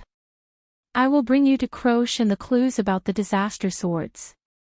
The old man turned around and led them away. This time, the matter involves more than just the disaster swords and the Tower of Eradication. It also concerns the Prince of Constellation, Caslin said as he pushed open a door and led the way. Wait, what did you say? Cohen asked in surprise. You mean the second Prince of Extet, Thales Jade Star? Miranda furrowed her brows. Yes. When he said this, Caslin smiled. He's an interesting child. He just rested at my place not long ago. The heir of Constellation. What happened between him and the disaster swords? Cohen asked solemnly. Didn't Xiao and the others tell you? Caslin turned around, puzzled. Cohen shook his head. Beside him, Miranda seemed to have thought of something and her expression changed. Caslin said slowly, That's right. The disaster swords are trying to assassinate your prince. At that moment, both Cohen and Miranda were stunned. A few seconds later. Disaster sword? Cohen asked anxiously. Why? Why did they assassinate the prince and heir of Constellation? I thought their target was just us and the Tower of Eradication. Listen, you don't understand the disaster swords, and neither do I. Caslin's tone changed. He stopped and turned around. But based on my earlier experiences, Caslin's expression was solemn. Their goal is definitely not as simple as defeating the Tower of Eradication and replacing it. As for the prince, who knows? Maybe he's involved with some northern lords who want his life. Impossible. Miranda said calmly, King Kessel used the oath related to the throne to restrain those who wanted to harm him. The prince will be very safe in Extet. No one will dare to lay their hands on him. Really? Caslin laughed. After his laughter disappeared, he looked at the young man in front of him with a complicated gaze. The oath made by your prince and that king of yours turned him into those precious ancient alchemy balls. Once they are destroyed, they will explode and hurt people, Caslin said flatly. Indeed, in Northland, no one dares to lay their hands on him. They don't dare to let him explode in their own hands. At this point, Caslin lowered his head and his gaze darkened. But they all hope that he explodes in someone else's hands. Thales stared at Nicholas and Marquis Shiles in a daze, thinking about King Nuvan's invitation, or rather, request, which they brought. Wait a minute, judging from what you're saying, Thales had an ominous premonition. King Nuvan hasn't found his enemy, Archduke Lampard's collaborator. See, this is why we came to you, Your Highness. Marquis Shiles nodded slightly and flashed a polite smile. Why must it be me? Thales said gloomily, I'm just a 7-year-old child. I can't play such a high-end game. You're not just a 7-year-old child, you're also a 7-year-old genius, Shiles added with a wink. Thales closed his eyes, feeling a terrible headache. Hey. As you said, Prince of Constellation, you're the one who should bear King Nuvan's wrath, Nicholas said slowly. His tone was filled with a faint threat. But now, there's a chance for you to get rid of the pain you shouldn't have to bear. Whether or not it's up to you, kid. Thales heaved a long sigh. What do you know about Archduke Lampard's collaborator? The diplomat group's vice diplomat, Putre, had already realized how things would go. He asked solemnly, What do you know now? We have a very obvious target now, Nicholas answered with a pale face. When you were still under Broken Dragon Fortress, Lampard once besieged your diplomat group in order to take down the fortress. He tried to lure the garrison of the fortress to attack. Yes. Thinking of Araka and his Fury Guards, Thales took a deep breath. There was such a thing. It's definitely not a happy memory. The Mystic Gun unit in Lampard's army tried to assassinate you under the orders of a spy officer, Nicholas continued while riding on his horse.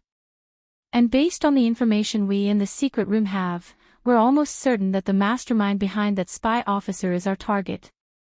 Thales remembered the bombardment from the Mystic Gun. He stared at the snow-covered ground in a daze. Fear lingered in his heart. As far as I know, Lampard is also investigating this matter. When we arrived at Lord Caslin's Hero Tavern, they seemed to have made some progress in their investigation. Poutre frowned. In that case, the mastermind who sent a spy in Lampard's army to kill Prince Thales and frame Lampard was coincidentally Lampard's collaborator when he planned to murder Prince Mariah. It sounds very disappointing, doesn't it? Marquis Shiles shook his head gently. His gaze was profound. He and Archduke Lampard worked together to murder their own prince, but immediately betrayed Archduke Lampard in the murder of another prince from a foreign country. The nobles are like white mountain vultures fighting for rotten meat. They deceive each other and plot against each other, Ida suddenly said under the cloak. Northland, and the Northlanders, even the nobles and suzerains, were not like this in the past. Without the Empire, all of you have fallen even faster. The group of people who were marching forward fell silent for a moment. Northland, Northlanders. Nicholas seemed to have been triggered. He stared at a flag with a red border and a black background with a crimson dragon. He nodded slowly and said, "One day, we will regain our pride as the dragon's children." In short, Archduke Lampard still does not know that the person who tried to frame him is his collaborator. Marquis Shiles coughed.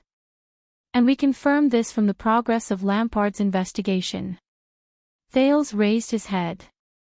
Archduke Lampard definitely knows the identity of his collaborator. If that's the case, why not tell Lampard the truth and work with him?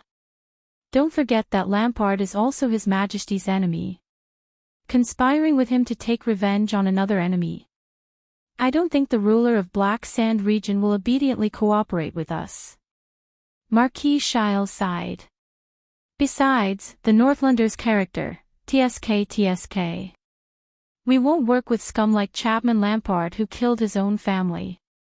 Nicholas' eyes were filled with gloom. And he and his collaborator have to pay the price for Mariah's death. Archduke Lampard and his collaborator are your enemies. One of them killed most of your men under the fortress, and the other tried to kill you with a mystic gun. Marquis Shiles' smile did not diminish. He took over the unpleasant topic and continued pressuring Thales. King Nuvan made it very clear that regardless of whether your highness agreed to it or not, you are already on this ship. Thales closed his eyes and took a deep breath. Even though he knew that from the moment he was crowned with that title, he would have to face everything he once hated the most. But he still underestimated the power of the game of power in this circle. It was a game where you could not choose whether you wanted to play or not, and whether you wanted to try your best. Born for Constellation. Is this how it goes? What an annoying feeling. The second Prince of Constellation slowly opened his eyes. To lure out Lampard's collaborator, is it? The prince said flatly. What does Nuvan intend to do? Nicholas was about to reply, but he was interrupted by the prince in a completely different tone. Thales raised his head. His gaze was as bright and sharp as a sharpened blade. Also, if I cooperate with his revenge plan, what benefits is Nuvan willing to give me? Nicholas was stunned for a few tenths of a second. He noticed that Thales no longer addressed him as King Nuvan or King Nuvan. But the commander of the White Blade Guards immediately curled his lips and revealed a faint, cold smile. You will be satisfied. The Star Killer looked at the second prince and said slowly, the Walton Dragon Spear family is never stingy. One more question. Thales raised his head. His gaze was burning. You said that from Lampard's investigation, his collaborator is the mastermind behind my murder using the mystic gun. That's right. Nicholas frowned. Is there a problem? Where did you get the details of Lampard's investigation, and how did you ascertain it? Thales asked in a deep voice. This is our business. Nicholas shook his head. You don't have to, but Thales immediately cut him off. This is my business. Thales' expression was resolute. He emphasized his insistence. Especially when Nuven wants me to risk my life to play such a revenge game with him. I should have enough information to ascertain whether his plan is feasible. Nicholas stared at Thales. His gaze was cold. As for what he was thinking, Thales had no way of guessing, until Shiles coughed softly at the side. Lampard has been tracking down the spy officer who commanded the Mystic Gun unit. His men have efficiently found clues in the black market. Nicholas finally spoke slowly. But just as he was about to discover the truth, a group of strange swordsmen suddenly appeared. They used a strange power of eradication and almost wiped out all of Lampard's investigators, cutting off the clues. Strange swordsmen. A strange power of eradication. Nicholas nodded. This is not within Lampard's knowledge, so he sought help from a professional. And that professional. The Star Killer lowered his head and looked at his white Blade Guard uniform. He is our old acquaintance. And those strange swordsmen? Thales asked. Nicholas gave him a profound look.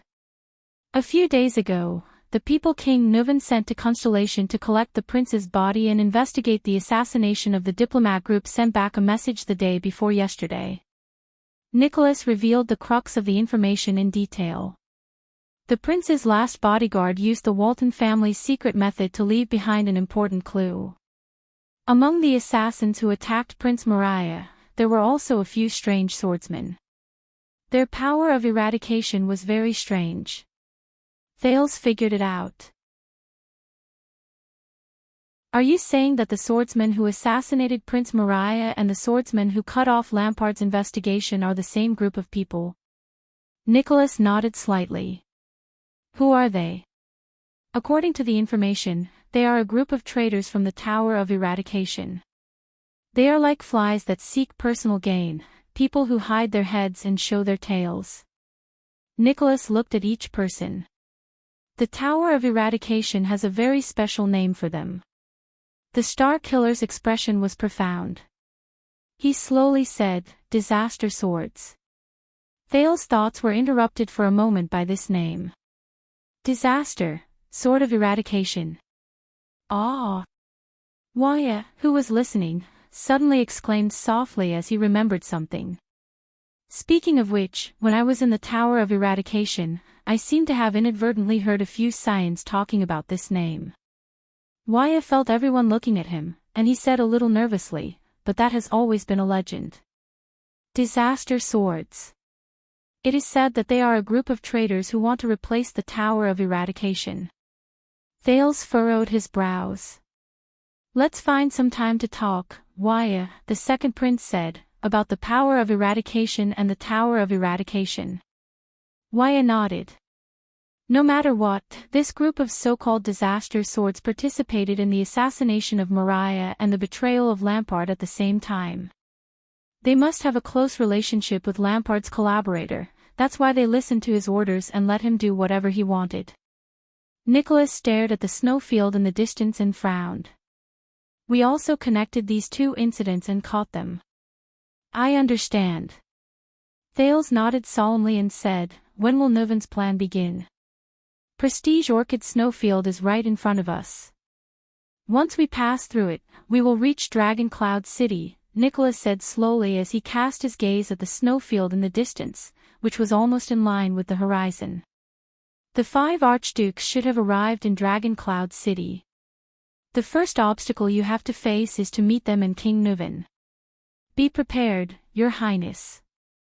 Marquis Shiles rubbed his gloves. His eyes were filled with the excitement of the start of a great show. In public, King Nuven will show a tough attitude towards you. He might be a little rough. Rough? Perfect, it's been a long time. Thales stared at the horizon with a spirited gaze. He touched his neck gently and recalled the feeling of being strangled. He said in a powerful voice, "I like rough the most." Shiel's smile became even brighter. A strange light shone in Nicholas' eyes. Putre took a deep puff from his pipe. Ida continued to lower her head under the cloak without saying a word. Waya and Ralph just stared at each other in a daze. Noon arrived. The sun hung high in the sky above the snowfield. But everyone who had stayed in Northland for many days knew.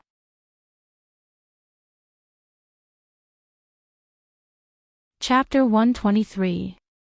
Before Thales could react, the attendants and guards behind him took a step forward without hesitation and shielded him behind them. It's still an anti-theft chapter. Please come back later. In the next moment, the sound of swords being unsheathed rang out incessantly. Asterisk clang. Asterisk Waya unsheathed his blade without hesitation. The tip of the blade was pointed at Nicholas' throat. His gaze was solemn. Asterisk swoosh. Asterisk Ralph's remaining hidden blade also popped out of his sleeve. The blade was pointed at Nicholas' heart. The upper half of his face, which was not covered by the silver mask, had an unpleasant expression. Asterisk clang. Clang. Asterisk clang. Asterisk These were the white blade guards behind Nicholas. These tall and sturdy masked Northland elites were equipped with lightweight iron-colored arm shields in their left hands, and with their right hands, they pulled out the uniquely shaped sabers from their waists. The hilts were snow-white and slender, and could be held with both hands. The blades shone brightly, and their curves were beautiful. They did not look like the crude and forceful Northland style. The way they pulled out their blades was neat and heavy. Their gazes beyond their masks were murderous. At some point in time, they had formed a semicircle and surrounded the Constellation diplomat group from three sides. The remaining dozen or so soldiers of Constellation, such as Janet and Willow, pulled out their weapons without hesitation and stood at the front line to confront the white blade guards. Judging by their movements and the look in their eyes, these are true elites. Our royal guards are nothing more than this. Aida's voice traveled into Thales' ears. They are even more powerful than the Black Sand region's army. Even if they were to go up against the vampire's Sacred Blood army, they would probably not be inferior. Thales stared in disbelief at Nicholas, who had a cold smile on his face. What's going on? Tie me up and bring me to Dragon Cloud City. It was not that he did not anticipate what he might encounter in Escapades. In fact, it was very normal for King Nuvan, who had lost his beloved son, to be angry, ridiculed, and humiliated him. Even if the Jade Star royal family and the Walton family had the same interests when it came to avoiding war between the two kingdoms and restraining Black Sand region's ambitions. But Thales did not expect that this humiliating welcome would begin before he even reached Dragon Cloud City. Do I really have to let them kidnap me and bring me to Dragon Cloud City? If we refuse. Under the moonlight, Thales felt his skin crawl as he looked at the white blade guards' gleaming white sabers. He estimated the difference in strength between us and the enemy. How will things develop? How absurd. Putre's stern and angry voice rang out. He anxiously thought about the situation before him and said in a flustered and exasperated manner, "Tie me up." Never before had an envoy from one country been treated like this. This was an insult to King Nuvan VII's reputation and the honor of the Kingdom of Escapades. This will not bring any glory to your king. If he was King Nuvan's man, he would have to be mindful of Escapades' reputation and dignity as the common elected king, unless, around them, the extensions from Black Sand region watched everything in the field with puzzled expressions. The dozens of white blade guards and the dozen or so Constellation diplomat group faced off against each other with their weapons drawn. The corners of Nicholas' lips curled up to reveal an ominous, cold smile. This will indeed not bring any glory to His Majesty, but it can make him happy, that's enough. Putre tightened his grip on the long sword in his hand. Thales could not help but frown. In the next moment, without any instructions or orders, the eyes of the masked soldiers of the White Blade Guards turned cold, and they took a step forward together. Thud. Their heavy footsteps on the snow-covered ground were like a heavy hammer that struck the hearts of Constellation's people. Willow Ken, who was watching the enemy tensely, shook his shoulders and was about to thrust his spears forward. Slap. A strong hand reached out from the side and held the young spearman's right hand tightly, pressing down on the tip of the spear he was about to thrust. Willow was shocked. He turned his head and found that it was the veteran, Gened. Steady. Ignore their footsteps, pay attention to their shoulders, he said calmly. After the tragic and bloody battle with the Blood Clan in the Birch Tree Forest, the private soldiers suffered heavy casualties. The heavily injured leader, Cora, stayed in the fortress. The veteran Gened, who was once the Duke's personal guard, relied on his experience on the battlefield and the skills he gradually regained to become the leader of the small number of Jade Star private soldiers, veterans of the fortress, and recruits from the Northern Territory. However, in the face of the extremely tense atmosphere before him, the veteran could not help but break out in a cold sweat. Is this King Nuvan's will and order? Thales tried his best to speak calmly. Oh, of course it is. Nicholas ignored the two parts of the blades that were pointed at his throat and heart. He said gloomily, he just didn't say it out loud. A second later, Nicholas moved. He suddenly took a step forward and walked towards Thales. Thales was shocked. Waya and Ralph gritted their teeth and brought out the weapons in their hands in an attempt to force Nicholas to retreat. But in the next moment, a cold glare flashed on Nicholas' face, and his body moved. In the blink of an eye, the pale star killer instantly moved sideways and into the gap between the two blades. Clang. Ya's single-edged sword, which was aimed at his throat, struck the white hilt that protruded from behind Nicholas' shoulder, and sparks flew. Clang. Nicholas, on the other hand, nimbly flicked Ralph's hidden blade, which was aimed at his heart. At that moment, under Waya and Ralph's indignant gazes, Nicholas broke through their defense without changing his expression. He squeezed into the gap between them and extended his left hand towards Thales. Damn it! Thales gritted his teeth and quickly took a step back to avoid Nicholas' hand. At the same time, he pulled his left hand up and touched the dagger at his waist with his right hand. He put on the Northland military sword style's iron body style. But to his surprise, he saw that the moment he retreated, Nicholas' hand changed direction at the same time, as if he had foreseen it. He extended his hand towards the direction where he dodged.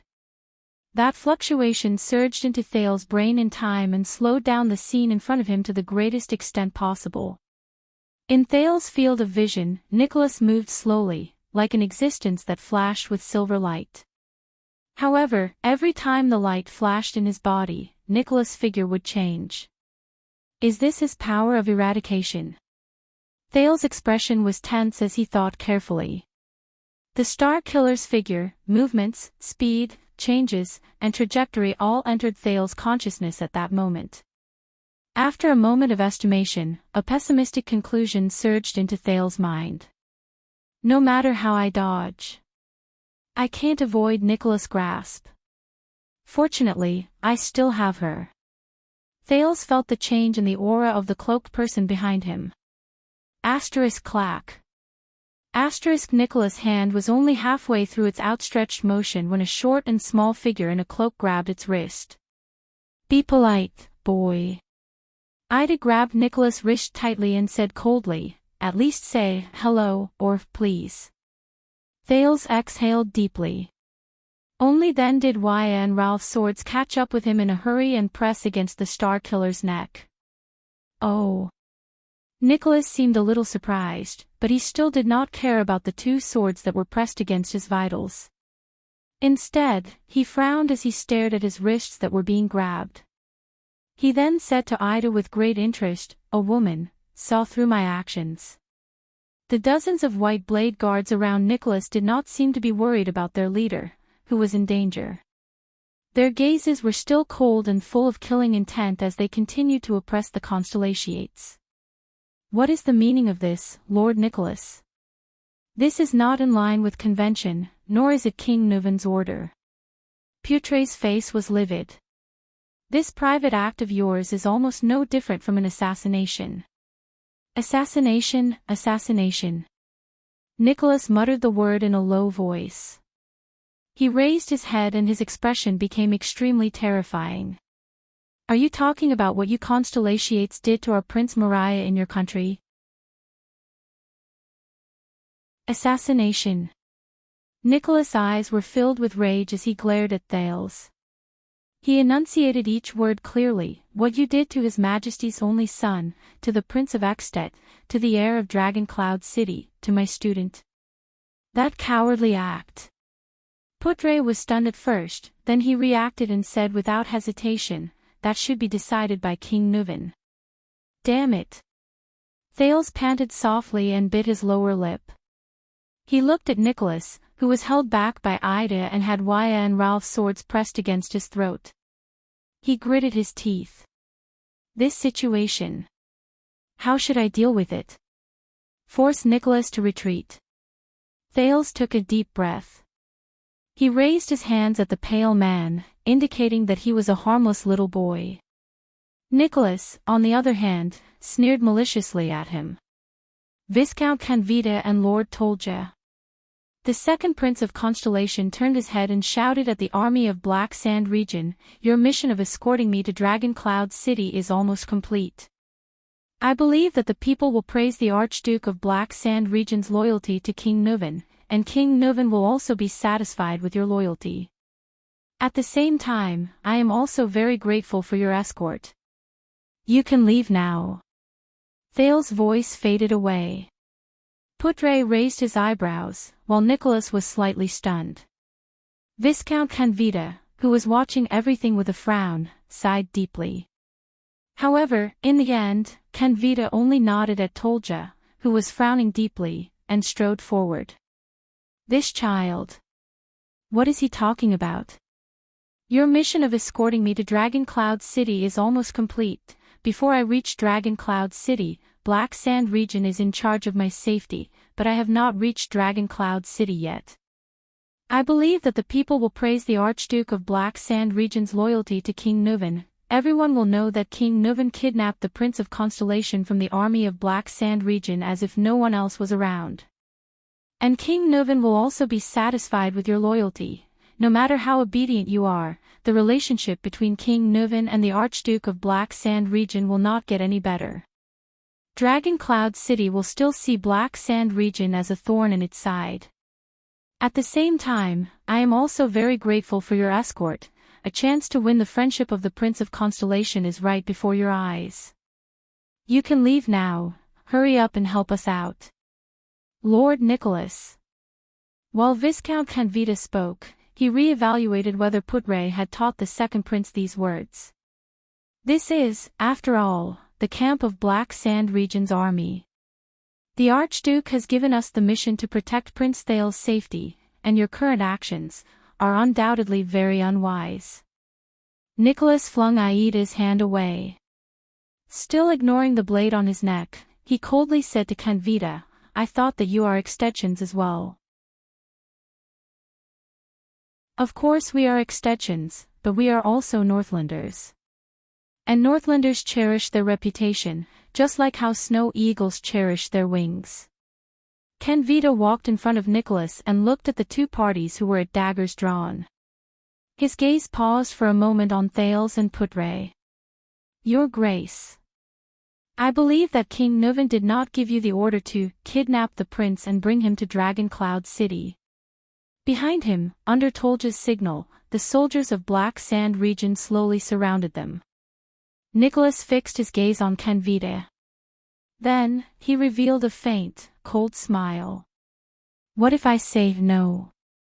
The man's face turned even paler. What will you do? The Viscount of Black Sand region. Will you let your army get rid of us and His Majesty's personal guards? Is that so, warriors of Black Sand region? Nicholas swept his gaze across the surroundings. He glanced at the elite regular army that the Archduke of Black Sand region had specially allocated and smiled softly. Thales's heart sank. This is bad. It looks like even 2,000 soldiers of Black Sand region can't intimidate Nicholas and his White Blade guards. There are less than 50 of you. Tolja walked out from behind Canvita and stared at the white weapon behind Nicholas. His expression was solemn. Even with the severing soul's blade, you can only hold on for a few more minutes. You are not Araka Merch, and you don't have his motionless bow. Canvita fixed his gaze on Nicholas' face. Of course, we definitely don't want to become enemies with the famous White Blade guards. Especially when we fought together 12 years ago. The face-changing game of good guys and bad guys has long since gone out of fashion, Nicholas said nonchalantly. I've said it before, His Majesty will get even with Lampard. Before that, you won't want to provoke his personal guard captain. Thales thought of something. White Blade guards. He remembered what Putre had told him about Caslan's identity. Caslan retired 20 years ago, so, you know, Thales said slowly, attracting everyone's attention, we just passed by Caslan's Hero Tavern a few days ago. Thales noticed that the moment he finished speaking, Nicholas' expression suddenly changed. Even the eyes of the White Blade guards around them, who were confronting them, sparkled. Caslan. It looks like that old man means something to them. Thales nodded in his heart. Caslan treated me to a glass of rye wine, the limited edition kind, Thales continued to say calmly. He's a wise and open-minded old man. But I don't think you know him, Lord Nicholas. A complicated expression appeared in Nicholas' eyes. Because. Thales sighed. The White Blade guards led by someone like him must be different from you. Nicholas stared at him without saying a word. In the next moment, Thales first gritted his teeth, as if he had made up his mind about something. Then, under everyone's shocked gazes, the second prince shouted, Constellations, put down your weapons. Waya and Ralph looked at Thales in shock. Even Ida made a sound of surprise under her cloak. The Constellations looked at the White Blade guards around them, who were glaring at them fiercely. They looked at each other in bewilderment, not daring to believe the prince's order. Only Putre looked pensive.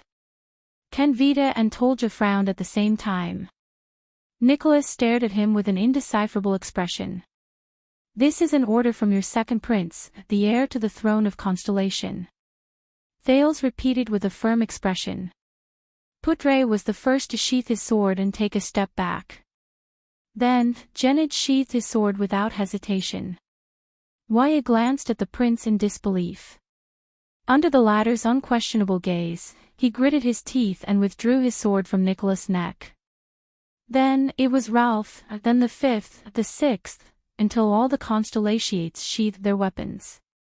Under everyone's watchful eyes, Thales took a step forward, past Waya and Ralph's protection, and arrived in front of Nicholas. You should have done this a long time ago.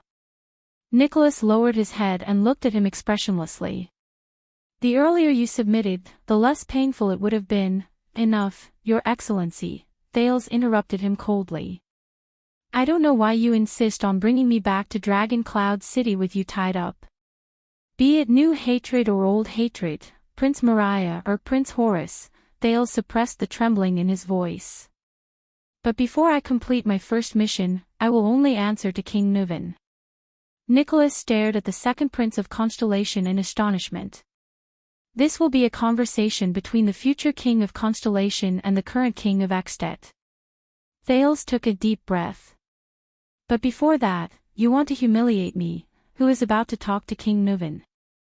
Without a doubt, your actions are tarnishing King Nuven's honor. Does a father who has lost his only son no longer care about his own honor? Ask yourselves, White Blade guards, Northlanders. Thales turned to the White Blade guards around him. His personal guards, the White Blade guards, the dragon's imperial guards. Humiliatingly tying up a 7-year-old child and bringing him to Dragon Cloud City. Let everyone know the magnanimity of Eksted's common-elected king, Riker the hero's successor, and the ruler of the Northlanders, King Nuvan VII. The gazes of the White Blade Guards became unfocused beyond the veil covering their faces. Caslin told me before, whether it is the history of the Empire or the symbol of the dragon, these are not important. What is important is whether the Northlanders can still persevere and live their lives well. Thales turned around and spread his arms. He raised his head and stared at Nicholas with a steady gaze. Over the past few days, we have eaten the Northlanders' food and drank their wine. According to Northland's customs, we are now King Nuvan's guests. We are guests in the land under his rule. Now, we are finally about to reach his doorstep. Let us Constellations, the so-called descendants of the Empire. Let's see whether the magnanimity and glory of the Northlanders are worth it for us to take this dangerous journey. The White Blade Guards quickly exchanged glances, then looked at their commander in unison. Kanvita's gaze kept shifting between Thales and Putre. He seemed to be deep in thought. Waya, on the other hand, looked worried as he stared at the Star Killer in front of him. And the most crucial decision-maker, Nicholas, slowly narrowed his eyes. After a few seconds, very good, Thales Jade Star. He looked at Thales and smiled faintly. You and your uncle are not that far apart. Thales was stunned. Put away your weapons, my brothers. Nicholas looked at Thales with a complicated expression. Let His Majesty decide who our guest belongs to, even if his hatred for us runs as deep as the sea. Upon receiving the order, the White Blade Guards sheathed their swords in an orderly manner. Thales finally breathed a sigh of relief. Similarly, the people of Constellation, including the 2 commanders of Black Sand region, also breathed a sigh of relief. At this moment, alert. Outside the camp, the soldiers of Black Sand region once again let out alarmed shouts. Everyone's attention was instantly drawn to the area outside the camp. Under the moonlight, new cavaliers appeared before their eyes and headed towards the camp.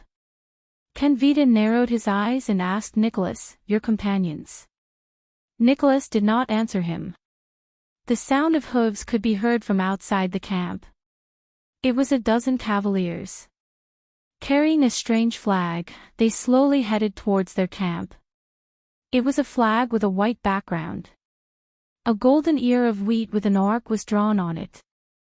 It stretched from the upper right corner of the flag to the lower left corner, and crossed with an equally golden dagger.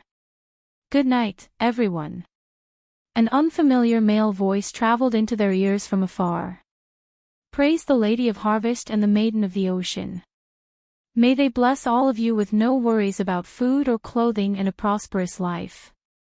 Kanvita took a few steps forward. Looking at the flag with the ear of wheat and the dagger, he slowly frowned.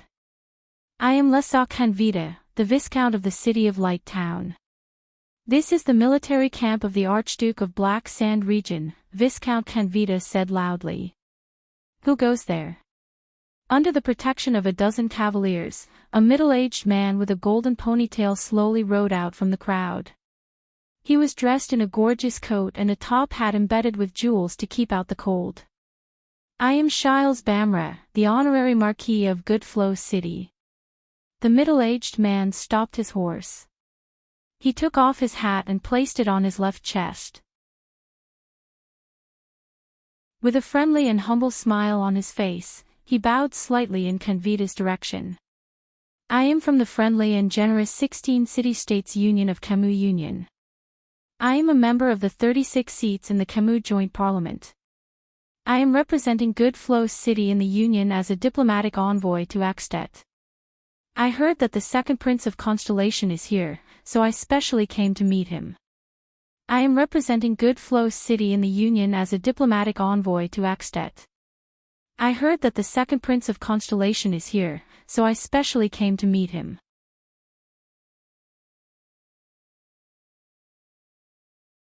Chapter 124.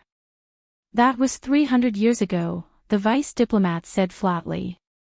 At that time, Meteor Jade Star was one of the many princes of Constellation. Putre sighed slightly. It was said that he was very similar to Tormund I, the founder of the kingdom. When he was young, he was an impulsive, lively, and restless prince. Not long after he became an adult at 16, he snuck out of the capital to pursue the adventures in those stories and poems, until he met Chara and Kaplan in Dragon-Kissed Land. Thales raised his eyebrows and said in shock, "Snuck out of the capital." So, those princes and princesses who go on patrol incognito and sneak out of the palace really exist? Hey! Don't just talk about your kingdom's princes, Marquis Shiles protested. He then turned his head and smiled at the second prince. Kaplan Nira is a Camian, and the pride of Good Flow City. He was born into a famous merchant family with a fishing industry. It was said that he was quick-witted, mature, and steady from a young age. He was known as a genius, just like you, Your Highness. Thales flashed an ugly smile. What about you? Putre glanced at Nicholas, who had his arms crossed. Don't you have anything to say about the Northlanders? The Star Killer raised his eyes and glanced at the crowd. Chara was a well-deserved hero, a typical Northlander, a fearless extension. Nicholas shook his head expressionlessly. He did not have a surname, and future generations did not need to remember his surname, because he did not need to use his birth and blood to prove his greatness. It was enough to just look at his actions. Marquis Shiles winked at Putre in resignation. No surname. Is that so? An enigmatic voice came from behind. But after the war, Chara married a noble lady from the Walton family and fused his bloodline with that of the Dragon Spear family. Everyone turned around. Thales was surprised to find that it was Ida who spoke. She sat on the snow with her arms around her legs, and her disdainful words came from under her cloak. Speaking of which, this rash elf protector has been a little talkative lately. His son took the Walton surname and became the Archduke of Dragon Cloud City. With his father's prestige, he was elected as the common elected king of Extet. And just like that, Chara sat behind his son and king as regent for 30 years, until his death. Is it enough to just look at his actions? Ha! Ida chuckled. In my opinion, the so-called hero Chara is nothing more than this in the face of power. Nicholas frowned. Thales had a curious look on his face. Putre coughed. In short, Your Highness, the three of them met in Dragon-Kissed Land and formed a team. From then on, they began a legendary adventure. In 10 years, as mercenaries, exploration teams, merchants, adventurers, and even expeditions, their footprints covered the entire Western Peninsula and even the western coast of the Eastern Peninsula. The friendship between the three of them was indestructible, and the stories they experienced during this period have long since become legends composed by bards, especially after the Battle of Dawn. For example, Seeking Dragon in the Desert, 1,000 Miles of Demon Hunting, The Chaos of the Devil Sea, The Founding of the Anlenzo Duchy, The Wanted Criminals of the Forbidden Forest, The Setting Sun and Rebirth of the Holy Tree, The Mystery of the Brave Soul's Fort, and The Evil God's Sacrifice of Horse Riding City are all famous poems that describe their experiences in the past 10 years. At the very least, Chara's fearlessness and bravery, Meteor's steadfastness and reliability, and Kai Peng's resourcefulness and cautiousness are all vividly extolled in these poems. As Thales listened to the names of the poems, his curiosity grew. Seeking Dragon, Hunting Demon, Evil God. Isn't this what I remember from those fantasy worlds where people form teams and run around together? Why is my life completely different? He sighed in his heart. Putre took a deep puff of his tobacco and said softly, and the Third Peninsular War broke out at that time. No one said a word. The Western Peninsula waited for its most terrifying nightmare. The three of them faced the most terrifying enemy. Under Thales' questioning gaze, Putre cleared his throat and uttered a name softly, "Yes, sir." Lanley Corleone, the king of Nightwing. Putre raised his eyes and stared at Thales with a profound look. Thales tucked his hands into the fur cloak that protected him from the cold. He subconsciously touched the bracelet made of fangs in his bosom. Corleone. Is that so? He is the master of the Blood Sea Throne, the master of the Blood Fangs Corleone family, the founder of Night Kingdom, and the eternal ruler. It is said that he is also one of the oldest and most terrifying blood clansmen. Legend has it that when he spreads his wings, even the most dazzling sun will be shrouded in a bloody and boundless night. Putre adjusted his tone so that he looked like a group of people gathered around a fireplace to tell a ghost story. It is said that he has lived for countless years. Before he disappeared, he was once known as an existence above supreme class. The missing Nightwing King, Lanley Corleone. Thales quietly recalled the struggle between the two Corleone ladies, or ladies. That was their father, ? Ridiculous. Above supreme class. Nicholas sneered. Something that doesn't exist at all. It's just a rumor spread by bards. Putre ignored him and continued, the Third Peninsular War happened to be when Night Kingdom was at its peak. The Third Peninsular War happened to be when Night Kingdom was at its peak. Under the leadership of Laurie Corleone, that was the first time they appointed a blood clansman as the commander of the Allied forces. A small number of elites suddenly landed on Extet's eastern sea cliff, which was the most dangerous and impossible place to land on. Based on the experience of the previous two wars, everyone thought that the people from the Eastern Peninsula would land on Constellation. They expected the Western Peninsula's shield to once again stubbornly hold back the Eastern Peninsula's attack until Extet's brave and powerful troops and other countries' reinforcements arrived. Thales listened with rapt attention. The results were predictable. Unprepared, Extet was caught off guard, and Elefure City was the first to be breached. Marquis Shiles laughed. After that, Archduke Gadro of Elefure City had to purchase a large number of city defense equipment from Steel City every year to defend against the Eastern Sea. Goodflow City was in charge of the transportation. Putre continued, the enemy's army continuously surged in through this opening at the edge of the sea cliff. They were like a hot knife through butter in Extet's empty inland, and they marched to Dragon Cloud City. Your Highness, you can find the specific records of the battle in various historical records. Putre sighed. In short, after a few devastating battles, the Nightwing King's awe-inspiring name was once again recognized. It was the most disastrous series of defeats that Extet, which prides itself on its warriors and army, experienced since its founding. Putre sighed. As for the reinforcements from other countries who came north, even Constellation's expeditionary army was defeated without warning. The armies of other small countries were even more powerless to resist. It was said that less than 1 in 10 survived. Even the king of Extet at that time died in battle under Dragon Cloud City. Thales was stunned. He turned to look at the current commander of the White Blade Guards. That was also an important page recorded in the legend of the White Blade Guards, Nicholas suddenly said. His gaze was complicated as he said, since the age of the Empire, the White Blade Guards were destroyed for the 10th time, and the third, White Blade's disgrace.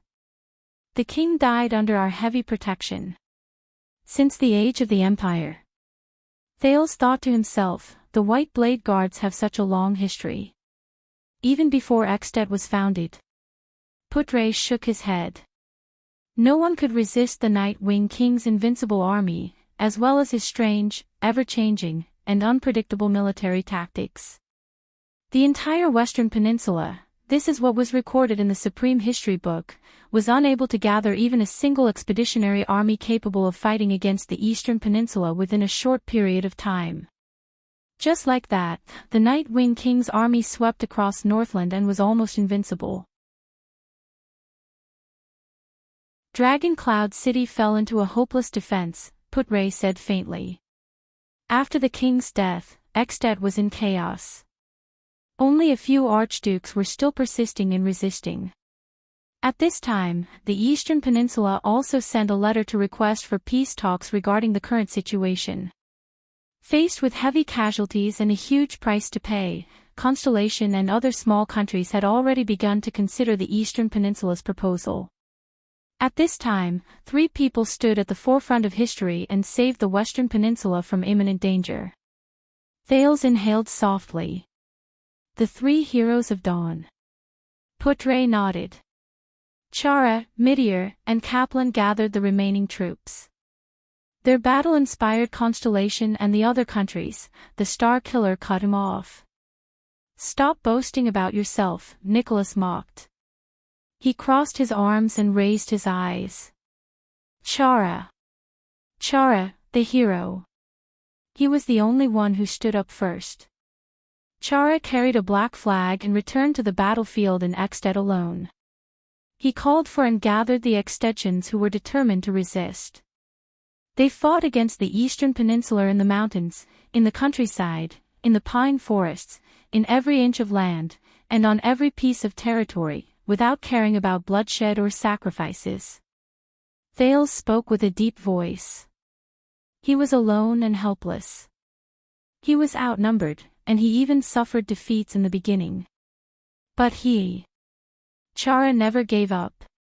That's how heroes are made. They are forged with courage and perseverance through blood. That was the agreement between the 3 of them, Putre retorted coldly. Meteor returned to Constellation, Kaplan returned to Camus Union, and they worked hard to convince their country to fight one last time. This did not mean that the other 2 were weak. I'm not talking about Meteor. I'm talking about all of you, Constellation's reinforcements, Nicholas said sarcastically. Meteor brought 20 reinforcements. The bards remember this number very clearly. 20 people. Thales looked at Putre curiously and waited for his reply. Putre frowned. At that time, Constellation was indeed very worried about continuing to send troops. After all, the Nightwing King's army was at the forefront, and Meteor was just a prince who had been away for many years. Once he returned, he asked for military power. Not only that, as a prince, Meteor was ordered not to participate in Extet's war. Putre's eyes burned. But Meteor did not give in. In the face of such an order, he threw away the 9-pointed star emblem that symbolized the Jade Star royal family in front of all the courtiers. This meant that he gave up his right to inherit the throne, Putre said softly. Thales widened his eyes slightly. Do not forget that Constellation is founded on oaths. This was what he, Meteor, said in front of the entire furious Constellation Palace.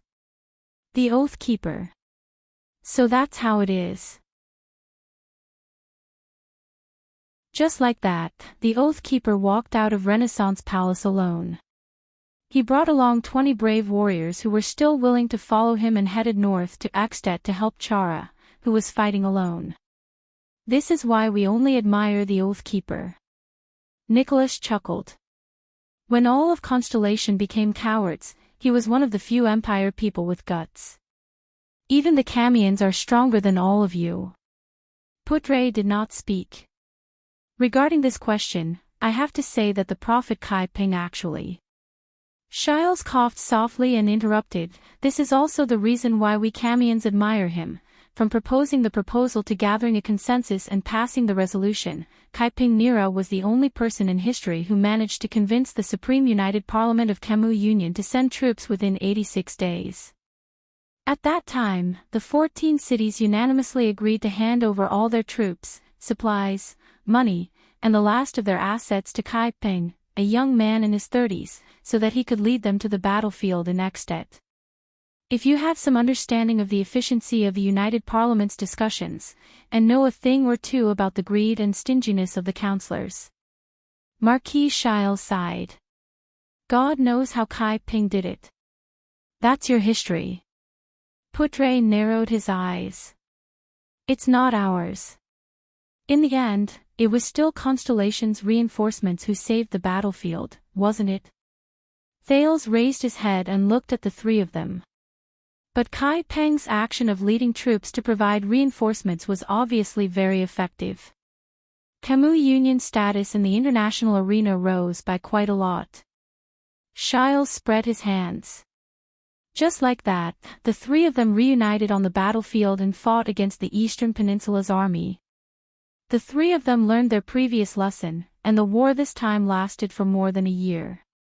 In the end, in Prestige Orchid region, which is also the place where we stand, on this Prestige Orchid snowfield, hero Chara, prophet Kai Peng Nira, and Oathkeeper Meteor Jadestar led the final Allied forces determined to launch a counterattack and intercepted the Eastern Peninsula's main central force. Here, they engaged in the final battle against the famous Nightwing King Laurie Corleone, who was invincible after invading the Western Peninsula, and the countless fierce troops under his command. Thales lowered his head and touched the cold snow under his feet. Prestige Orchid Snowfield. 300 years ago, on this land, the tragic battle began at dawn. It was said that blood covered the snowfield that night, and the reflected light made the moon look incomparably scarlet. Putre continued to display his specialty as a bard. Both sides suffered heavy casualties. The blood that converged into a warm river even melted the snow in advance. Meteor fought until his armor was completely shattered. Commander-in-Chief Chara was once in a dangerous situation. Even Prophet Kai Peng himself sacrificed himself in that heroic battle. Until dawn arrived, the moment the sun rose. The vice diplomat paused for a moment. Thales listened quietly. No one interrupted him. Even Nicholas lowered his head and did not speak. In the silence where no one spoke, Putre said softly, "They won." The cold wind whistled past the bonfire, making the crackling flames burn even more fiercely. This was the Battle of Dawn. Together with the Holiness Exorcism campaign during the Age of Kings, the Battle of Reverse Cold Wind during the Battle of Eradication, and the Battle of Glory during the Fourth Peninsular War, it is known as the four major battles in history. Of course, this is what we call it in the Western Peninsula. The countries in the Eastern Peninsula obviously have different opinions on this. Putre concluded slowly, the hero, prophet, and Oathkeeper were known as the West's three dawn heroes. Thales took a deep breath. The Battle of Dawn. The story of the three heroes. And his unique and easygoing ancestor, who was willing to abandon the throne for the sake of friendship and keeping his promise. In a corner where no one noticed, a cloaked figure listened to the poem and story from beginning to end. He stared at the bonfire quietly and did not move. The second prince raised his head and asked, even though Meteor lost the Jadestar royal family emblem, he still inherited the throne and became the king of the Oathkeeper, right? Putre nodded. Yes. After the Battle of Dawn, his prestige was unparalleled. He was also the best successor to the throne, King Meteor IV. As for Chara, he married the daughter of the Walton family. Their descendant became the new king of Extet. As for Kaplan Naira, Shiles said with a smile, Goodflow City built a huge bronze statue for him and erected it in the city center, to commemorate this prophet who shone with the light of wisdom, his sacrifice, and his contribution to Goodflow City and Camus Union's position in the Western Peninsula. That's not right. Thales thought to himself. In the portraits of the three Constellation Kings, the portraits of the three kings should have been set against the background of their respective representative achievements. For example, Tormund I's portrait was set against the background of the Battle of Eradication. However, Thales clearly remembered that the background of Meteor IV's sword and shield was a towering tree. But if that's the case, shouldn't Meteor IV's greatest achievement be the Battle of Dawn? Thales furrowed his brows. At this moment, Nicholas said slowly, "You didn't mention the last part, the part after the war." Putre sighed. Thales looked puzzled. What happened after the war? Putre was silent for a while before he spoke quietly. This is the saddest thing, the vice diplomat said faintly. Chara and Meteor, these two close friends who should have been sworn brothers in life and death, after the war, turned against each other and became enemies. Even the relationship between Constellation and Extet, which had improved slightly, took a turn for the worse. Nicholas' voice rang in the air. Meteor built Broken Dragon Fortress when Extet was weak. Since then, it has become our greatest threat. A huge fortress that can withstand the day before the bitter cold winter, stand tall at the border, is easy to defend and difficult to attack, has countless garrisons, monitors our every move, and can be used as an outpost to march north at any time.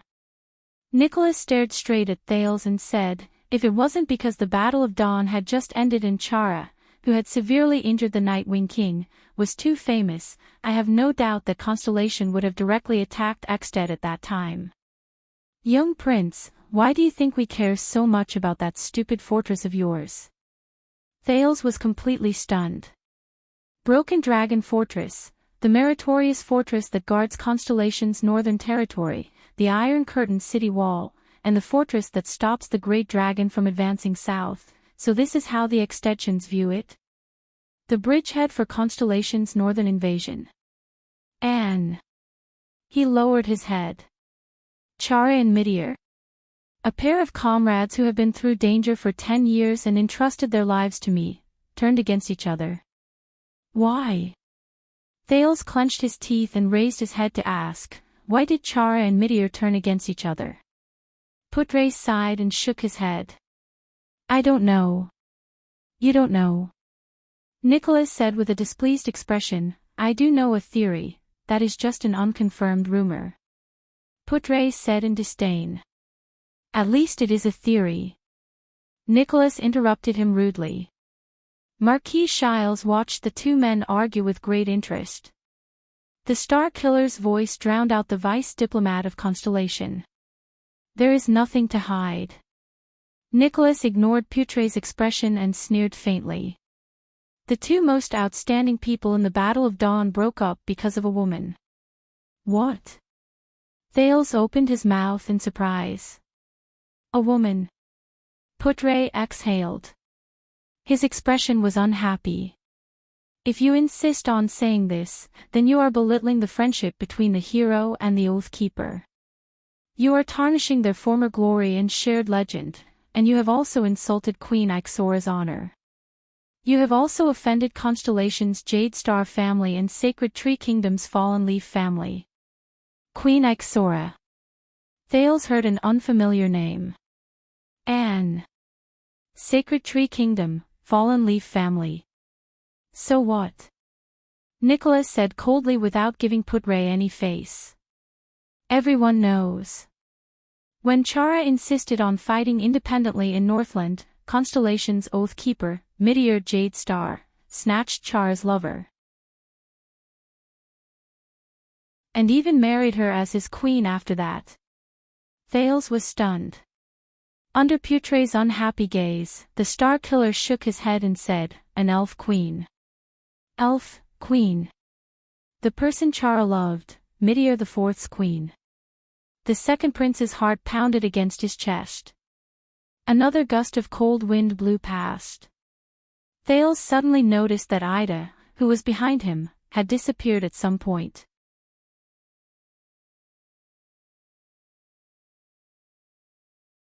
Chapter 125. Kid, I know what you're thinking. But if you continue to look at me with that strange gaze. Ida rode beside Thales' steed. She clenched her fists, the knuckle of her index finger sticking out. Her tone was extremely impatient. You know what will happen. All right. Thales, who was bursting with curiosity, stuck out his tongue and turned his head. Forget it if you don't want to answer. The prince sighed softly in his heart. Ida exhaled softly and sealed the memories of the past in her heart again. Jade Star. Damn Jade Star. Speaking of which, Ida, how did you become a secret protector of the Jade Star royal family? Thales looked at the blurry mountain range that was gradually becoming visible in front of him and asked faintly, how could an elf be employed by the human constellation? I heard that they are all extremely arrogant, and that they are the only ones who serve humans. Ida lowered her head a little. Hey, kid. The elf's voice sounded a little awkward. I've said it before, I'm not your family's protector. And Ida crossed her arms and said disdainfully, as a brat, how much do you know about the elves? Thales could only stick out his tongue and shake his head helplessly. This elf with many suspicious points, this elf who may have lived for hundreds of years and met the former virtuous King Mindys and Prince Kira, must have a rich and colorful story. But her personality, after the group crossed a snow-covered hill, Putre rode his steed to Thales' side. The thin vice diplomat had a solemn expression as he raised his finger and pointed in the direction they were heading. We're here. Thales reacted and quickly raised his head to look down the hill.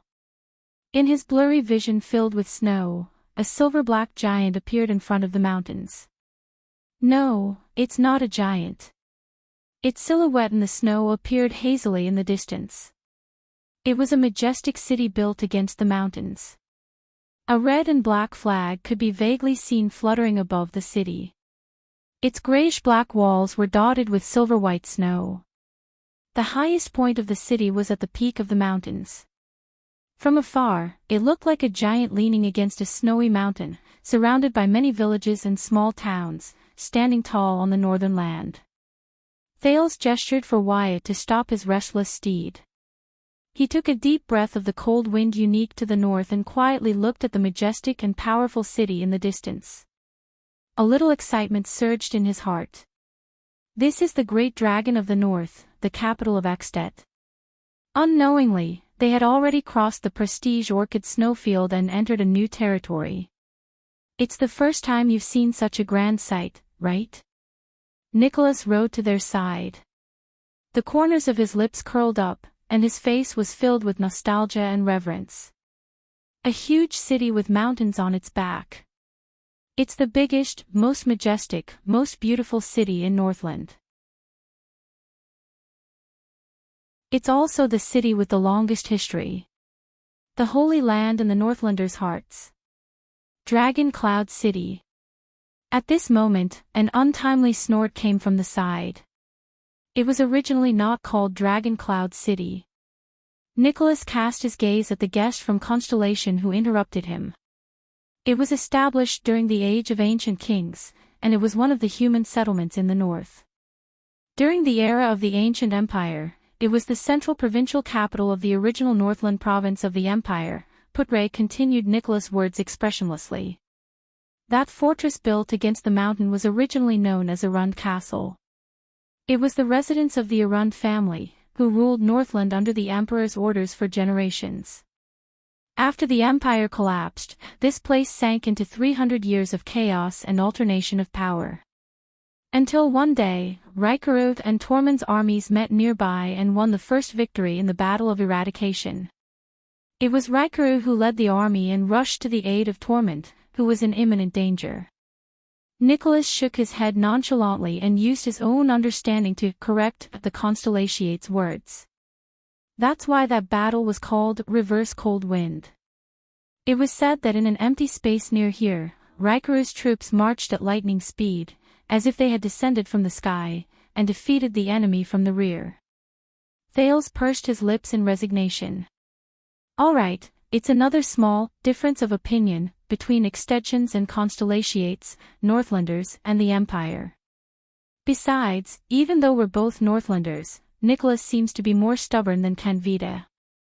As expected, Putre exhaled with a disapproving expression. So, how did this place become Extet's capital? Thales immediately spoke at the perfect timing, interrupting the two men's intense discussion that was about to begin again. Nicholas gestured for them to continue moving forward.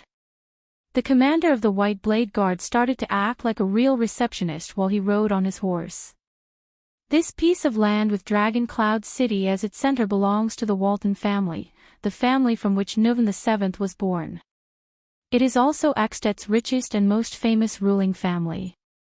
The title of Archduke of Dragon Cloud City has been passed down for generations. The hero of mankind, Rikerud Extet, became the suzerain of this place more than 600 years ago. He formed an alliance with the 9 knights here and swore that in the chaos after the Battle of Eradication, they would guard Northland and their homeland together, and regain the pride of Northlanders.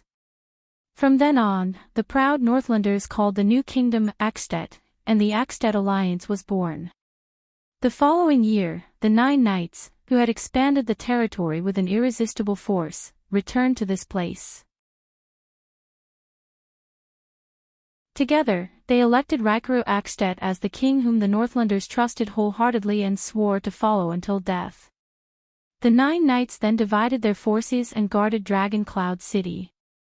The history of the alliance ended here, and the history of Extet began. In the spirit of taking turns to rule and ruling fairly, the supreme ruler of Extet, the common elected king, was chosen from among the 10 archdukes. The rest of the people obeyed his authority and orders.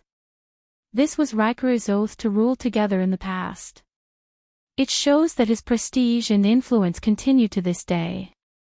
Because King Nuvan holds the title of Archduke of Dragon Cloud City, Dragon Cloud City has become the capital of all of Extet. At this moment, a messenger from Black Sand region passed through the layers of obstacles of the White Blade Guards with great difficulty and came to Nicholas' side, inviting him to meet Viscount Canvita. After Nicholas left, Thales turned his head and looked at Putre. "You have something to say," the prince said with certainty. "Of course."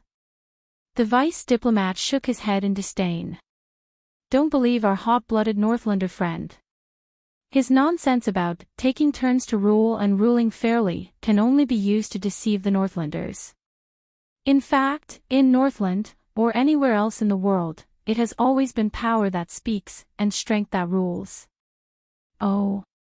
Thales chuckled softly. "Since that hot-blooded Northlander friend has left, do you mind telling me a little more, my knowledgeable assistant, the versatile Northlander?" Putre reached into his bosom, wanting to take out his pipe. However, the former bard hesitated for a few seconds, then withdrew his hand with a pained expression. It was unknown whether it was because he regretted that he did not have much tobacco left, or because he found his conscience. He then said to the second prince, "I don't know if you have noticed, but the first ruler of Dragon Cloud City, the first common elected king of Extet, was Rykaru Extet. But the Dragon Cloud City we see now is under the rule of Nuvan Walton VII. Thales quickly came to a realization. Extet and Walton are 2 surnames. In other words, after Rykaru's death, the one who inherited his title was not his direct blood relative. Putre raised his eyebrows and nodded. The real history, or rather, the history recorded in the records that Constellation can find, is that Rykaru died young and did not give birth to any children. After he passed away, the suzerain position of Dragon Cloud City that he left behind was inherited by his nephew, Nuvan Walton. That was the first Nuvan after the Walton family became the suzerain of Dragon Cloud City. From then on, the Walton family, marked by the Cloud Dragon Spear, entered this land and this city, and has been ruling it ever since. But Nuvan I's bloodline caused the suzerains to question his legitimacy, and also evoked the suzerain's desire for the common elected king's throne. No matter how many times he emphasized that his mother was Rykaru's older sister, and that Nuvan himself was the legitimate heir closest to the late king, Rykaru, he could not extinguish the ambition of the 9 suzerains. Even though they were all model knights who were loyal to Rykaru in the past. Thales furrowed his eyebrows slightly. At this moment, what he thought of was not Rykaru and his 9 knights, but the huge portrait in the center of Mindy's hall, under the setting sun on the battlefield. A young knight covered in scars charged fearlessly under the accompaniment of 6 people. Constellation's king of Renaissance, Torment Jadestar I, and the 6 knights beside him. They were the illustrious Duke families and the 6 great clans of today. Arund of the White Base Eagle, Cullen of the Sun Sword and Shield, Covendier of the Tricolor Iris Flower, Fakenhaz of the Four-Eyed Skull, Nanchester of the Great Deer Horn, and Tabark of the Blood Moon. They, and even the ancestors of the 13 distinguished families, fought by Tormund's side in the past. Were they also loyal to the King of Renaissance in the past? Just like the 9 knights and suzerains behind Rykru. For the legitimate right to inherit the throne of Ekstedt, Dragon Cloud City's Nuvan I had a violent conflict with the 9 knights and their descendants, Putre continued. After the war, the stalemate and confrontation between the suzerains lasted for decades. At that time, Ekstedt was almost like 10 fragments. They were a kingdom in name, but in reality, they were enemies and could not tolerate each other. Putre continued to speak. During this period, the survivors of the final empire built a new, insignificant country by the Shepherd's River in the south, on the territory of the former chauvinistic province. It slowly rose and continued to expand to its surroundings. Thales understood tacitly and replied, Tormund I, the king of Renaissance. Yes. Putre nodded. His eyes shone with a strange light. Constellation. In the end, under pressure from the new constellation, Nuvan I and the 9 suzerains reached the final and most awkward compromise. With the support of the 9 suzerains, Nuvan Walton inherited the common elected king's throne. In the name of the great former king, Rykru, Nuvan I redefined Ekstedt's territory and conferred the title of the 10 suzerains, including himself, as the 10 legitimate archdukes of Ekstedt. However, after Nuvan I's death, the position of king had to be rechosen among the 10 archdukes. They would then vote for a new common elected king, who would rule for life. Thus, Ekstedt's king selection congress system was established and implemented for 600 years. This is the so-called Rykru's joint ruling pledge, because it was an oath made by 10 people in Rykru's name with Rykru's signature. Ironically, it has nothing to do with Rykru at all. Wait a minute. Thales was dumbfounded as he listened. The king's selection. I only saw a rough outline of it in Mindy's hall. 10 archdukes voted together and chose one of them. Thales was stunned. What happens if someone has the same number of votes? Is there a mature system and style to determine the smooth election of the common elected king in the King Selection Congress? Thales remembered a magical movie from his previous life. In the movie, pirates elected a pirate king, but in the end, every candidate voted for themselves. Yes, and it's simple, direct, effective, full of the romance of Northlanders, Putre said in a low voice. It's a custom inherited from the Empire and the Knight's glorious era. It continues to be used in Ekstedt to determine who the king belongs to when the archdukes are in a dilemma. A custom inherited from the Empire to determine who the king belongs to. Thales gripped the reins tightly. He remembered what he heard in Caslin's Hero Tavern and could not help but be shocked. You mean, yes. Putre nodded. With a complicated look in his eyes, he softly uttered a rather forceful word. Duel. Thales was stunned.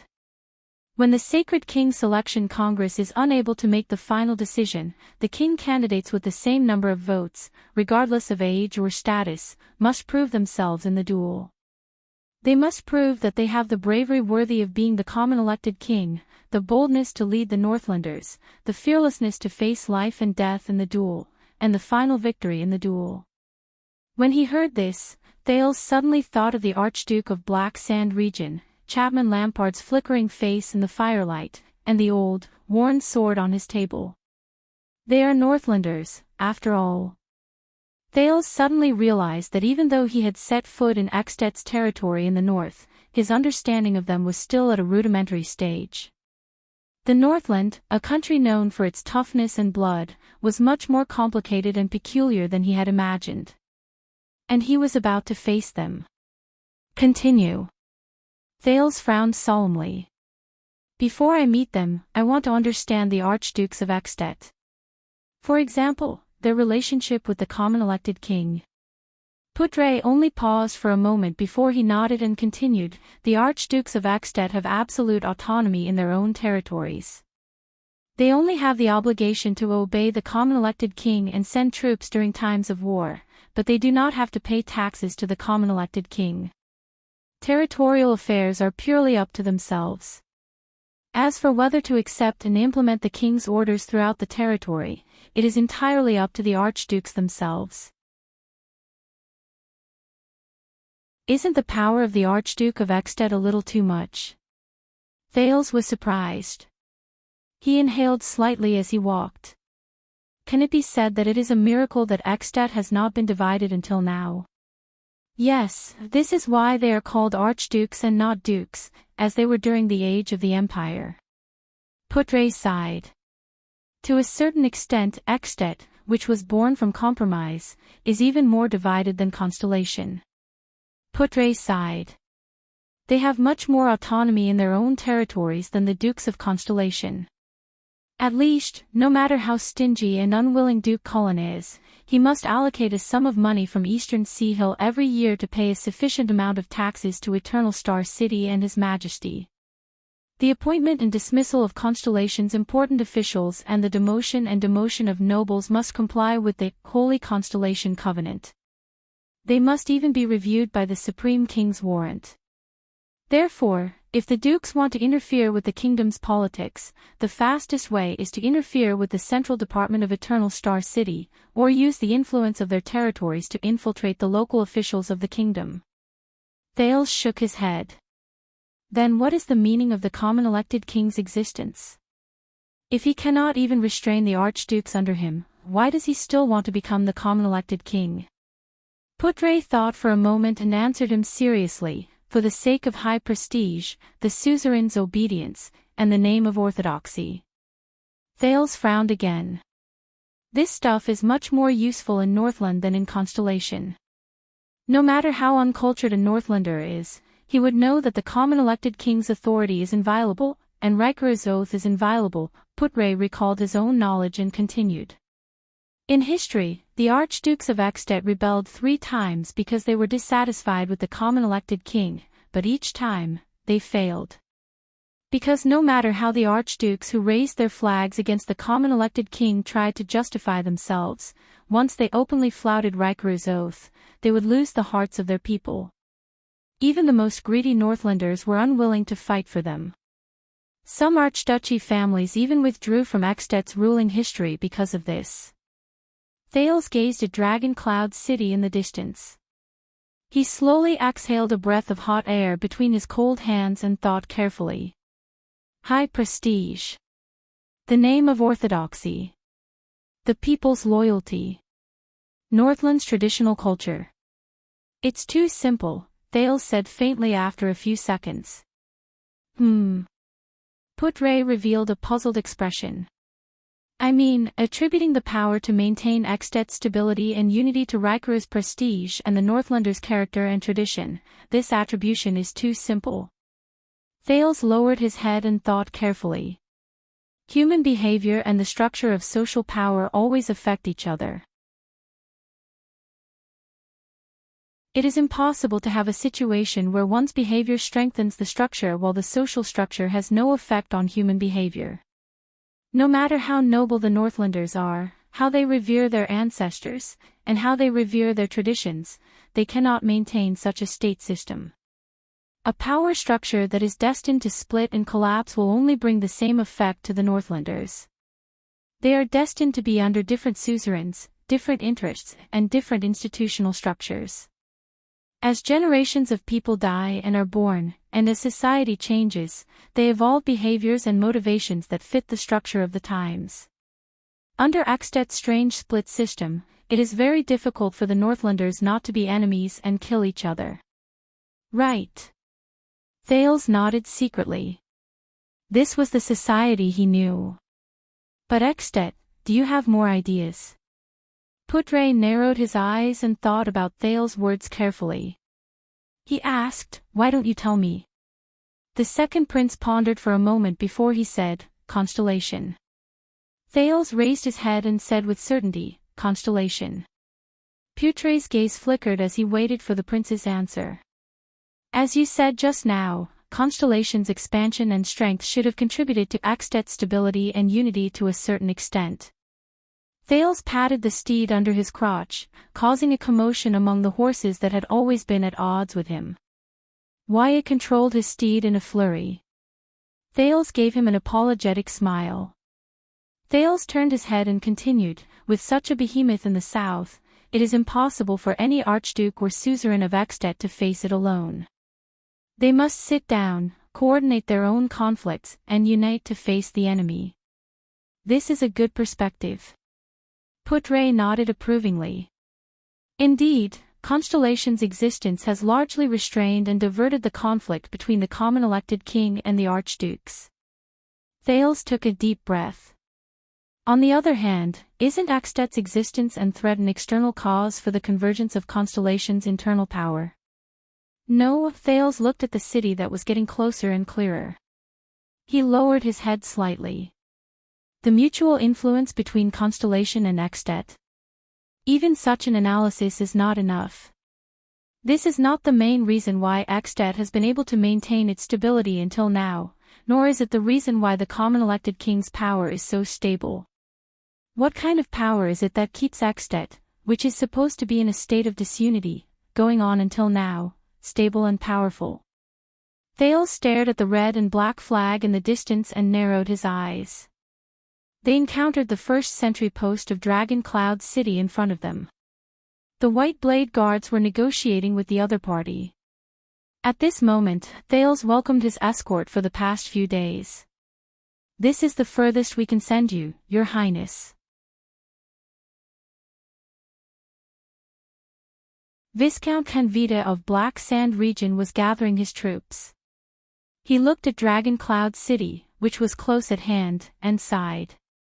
Fortunately, the journey was safe and sound. Thank you for escorting us along the way, even though we did not ask for it. Putre sighed. His expression was cold. Thank you for the welcoming ceremony. Canvita did not mind Putre's attitude, nor did he care about the hostile gazes of the White Blade Guards nearby. Canvita nodded at Tolja, who was behind him, indicating that he was ready to leave. Then, he turned around and said to Thales, then we shall part ways here. I wish you all the best in Dragon Cloud City from now on. Thales stared attentively at Archduke Lampard's think tank. The ability and efficiency he displayed when he commanded the army along the way, the sharpness of his words, and the unique way of thinking he had displayed in Hero Tavern left a deep impression on Thales.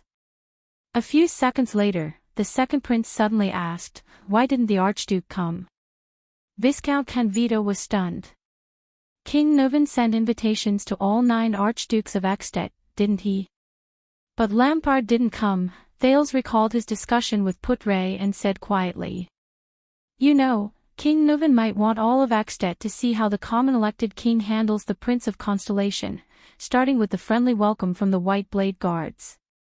At this moment, Thales did not think of the two practical people, Nuvan and Lampard, but of the two concepts of the common elected king and the Archduke. In the same social structure, they each represented different powers and ranks, and they competed with each other. The Archduke has his own reasons. Viscount Canvita reacted very quickly. He replied faintly, and I believe that the Archduke has told you before that both you and the Archduke are in danger. Only your sincere cooperation. King Nuvan hates him, right? Under Putre's strange gaze, Thales interrupted Canvita's words. Canvita stopped talking. His face was expressionless. I'm guessing that what happened in Constellation's court has already spread to Dragon Cloud City. Even though there is no evidence, the Archduke of Black Sand region is already implicated in Prince Mariah's death. Just like what the cold-faced Star Killer said. Thales enunciated each word clearly. King Nuvan will settle the score with him sooner or later. And what is Lampard going to do? Thales stared at Canvita's expression carefully, trying to find something from it. Viscount Canvita furrowed his brows slightly, then shook his head slightly. A strange smile appeared at the corners of his lips. He no longer spoke in a polite and distant tone. Instead, he spoke in a serious tone. Black Sand region stands at the front line of the border between Extet and Constellation. It has been in confrontation with the Northern Territory for hundreds of years. It is not as weak as you think, the Viscount said meaningfully. And King Nuvan and the Walton family's power cannot extend into Black Sand region. Moreover, Extet has a king selection system. Kenvita flashed a strange smile. The Archduke is still very young, and King Nuvan, Thale's gaze flickered slightly. How confident. Chapman Lampard. He recalled the conversation between the two of them in Lampard's military camp. Only such a person can be called a gambler, and make even a fortress flower like Sonia so wary. Very good, Thales mumbled, intentionally or otherwise, because I am also very young. Kenvita fixed his gaze on Thales. Before I left, the Archduke asked me to bring you a message. Thales raised his head. Please choose your enemies and friends carefully. Kenvita flashed a smile again. He tapped his chest and said, benevolence and compassion are not the flaws of a king. But it is a great taboo for a king to not see things clearly. Thales furrowed his brows tightly and snorted softly. These words. The second prince shook his head. Let his grace wait until he himself becomes a king before teaching me these words. Kenvita nodded without changing his smile. I will bring the message to him. At this moment, people of Black Sand region. Why aren't you leaving yet? Nicholas came to their side and said bluntly, why? Do you want to take 2,000 people for a stroll in Dragon Cloud City? Marquis Shiles followed them softly and laughed. Don't mind him. I think Lord Nicholas is just a little special with his words. Stroll? How would I dare? After all, this is the territory of the Dragon Spear family, and also the place where the common elected king resides. Kenvita smiled bitterly. We will leave tomorrow morning. If His Majesty is as generous as ever, he can provide us with some, then get lost. If you don't want to freeze to death in the day before the bitter cold winter, you have to let Lampard come over himself. Nicholas' expression turned cold as he interrupted Kenvita. Otherwise, His Majesty will not be in the mood to entertain you. Kenvita froze. In the end, he did not speak again. He bowed slightly on his horse and left with a calm expression. Following him was the army of Black Sand region that stretched for hundreds of meters. For a time, only the diplomat group and the White Blade Guards were left by Thale's side. He faced the majestic Dragon Cloud City. Thales exhaled and turned his head to look at Dragon Cloud City, which was getting closer and closer. Suddenly, he furrowed his brows. Thales stared at a stone bridge that connected the top of Dragon Cloud City.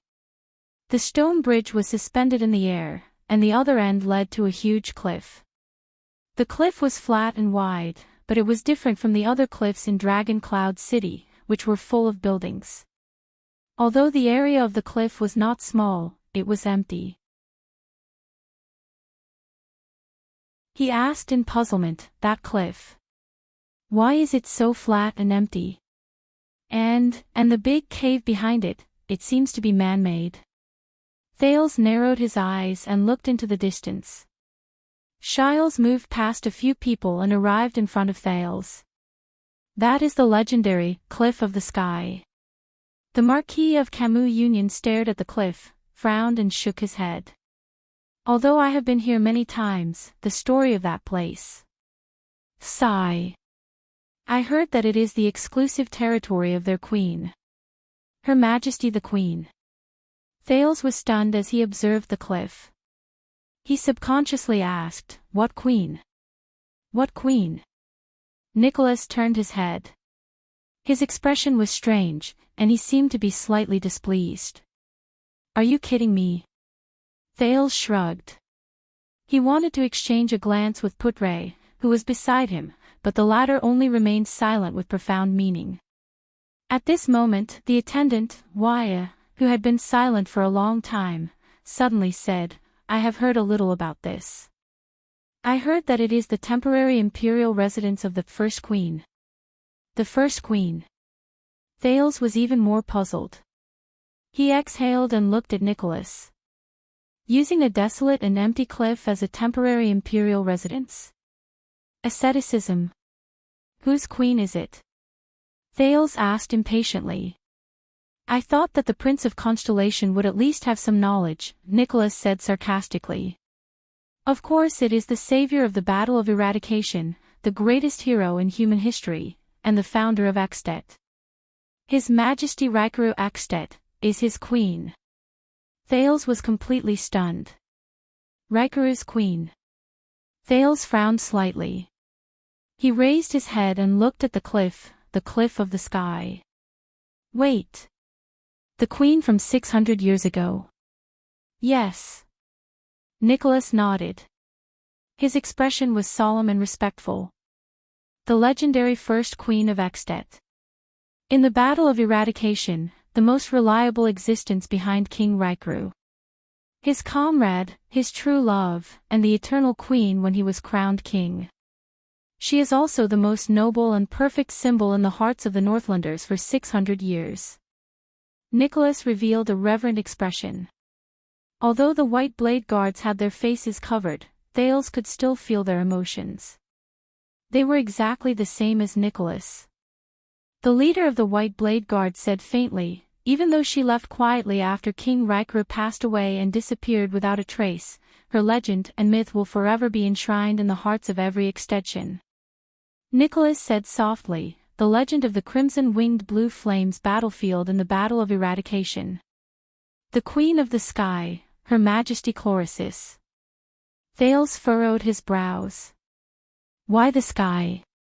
Could it be that this queen can fly? Wait. Thales stared at the huge cliff and opened his mouth wide. Can fly, did you just say, the crimson-winged blue flame? Thales turned his head with a ghastly expression and stared at Nicholas, dumbfounded. The Queen of the Sky, that means she is that's right. Nicholas grinned, which was rare. This usually cold, serious, and pale man was now filled with glory and pride. The great hero of the Battle of Eradication, King Raikaru Extet. Nicholas raised his hand proudly and pointed at the Extension flag fluttering in the air in the distance. Is a knight. Thales turned his head and stared blankly at the black flag. On it was a huge crimson dragon, baring its fangs and brandishing its claws against the wind. The one who soared in the sky and fought side by side with his true love, the Queen of the Sky. Nicholas' words rang in his ears.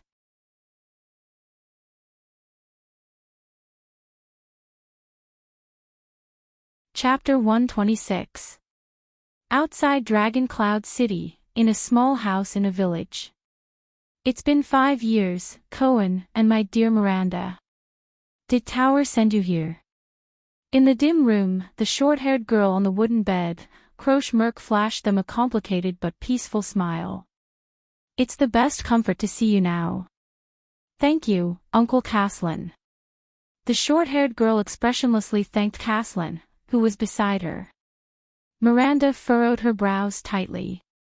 Even someone as careless as Cohen could not help but notice that the Northland girl, Croche, had changed drastically in the past. Compared to the high-spirited Croche Merc when they parted at the Tower of Eradication 5 years ago, she was much thinner and duller. The determination that used to be engraved on her round face like a seal had turned into bitterness and disappointment at some point in time. Cohen's gaze shifted to her hand, and his breath caught in his throat. This girl, who had a determined expression on her face, trained hard, and never gave up easily in the tower, her sword-wielding right hand, it was tightly wrapped in bandages. Croche. Cohen tried his best to shift his gaze away from her right hand. He forced an ugly smile and carefully and slowly said, Are you, all right? All right? The moment the words left his mouth, Cohen felt the urge to slap himself. Croche looked at him slowly, her gaze calm. I'm all right. The girl's hollow gaze made Cohen's heart ache. It's just that my right hand can no longer touch weapons. There was silence. Cohen felt awkward and did not know how to continue. Damn it, if only Raphael was here right now. Comforting people has always been that boy in white strong suit. As expected, Miranda walked forward, leaving Cohen to roll his eyes. Then, like countless times in the past, she calmly and harshly stomped on the innocent-looking Cohen.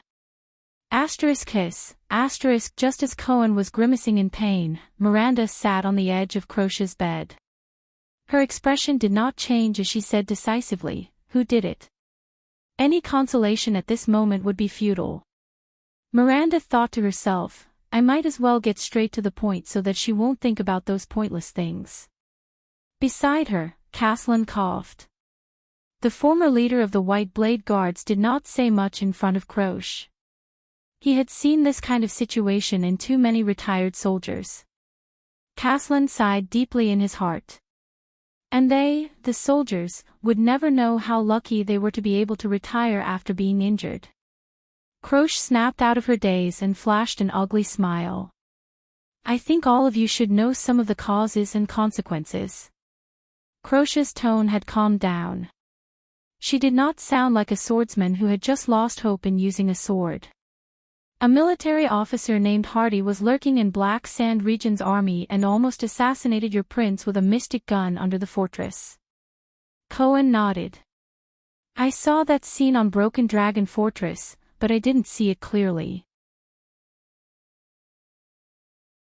I thought it was just a test shot to demonstrate, Miranda replied quietly. By the way, Miranda, you are now in Constellation, a capable general under the Fortress Flower, right? Croce smiled at her former classmate, then glanced at her right hand. Her expression darkened and she spat out a few words. Congratulations. Miranda's expression was calm. She did not speak. She only quietly extended her hand and held Croce's left hand tightly. Feeling the warmth from Miranda's hand, Croce trembled slightly. That. Ah. Cohen, who was scratching his ears and cheeks at the side, was about to speak when Miranda elbowed him expressionlessly, making him swallow all the words he was about to say. With a face full of grief and indignation, Cohen continued to silently bare his teeth while he continued to protest at Miranda with his gaze. Do you have to do this? Croce snickered. This scene reminded her of the past and the Tower of Eradication. Beside her, Caslin looked at Miranda approvingly with his arms crossed. What an attentive and considerate girl. She has unknowingly lifted Croce's mood. The Arund family's daughter is just a little too cold. It would be better if she could smile more. According to the Archduke's instructions, we tracked down the military officer Hardy's arms dealer. Croce maintained the smile on her face, which was hard to come up with, and continued to say, they sold the mystic gun parts that Hardy replaced from the army and were supposed to be destroyed to the south and the west. Hardy used this to exchange for more funds, and then used these funds back on the training of the troops and social relations. In a few years, perhaps His Grace's Mystic Gun Squad would be under the control of those people. Fortunately, we discovered it early and intercepted his underground arms dealer. That military officer.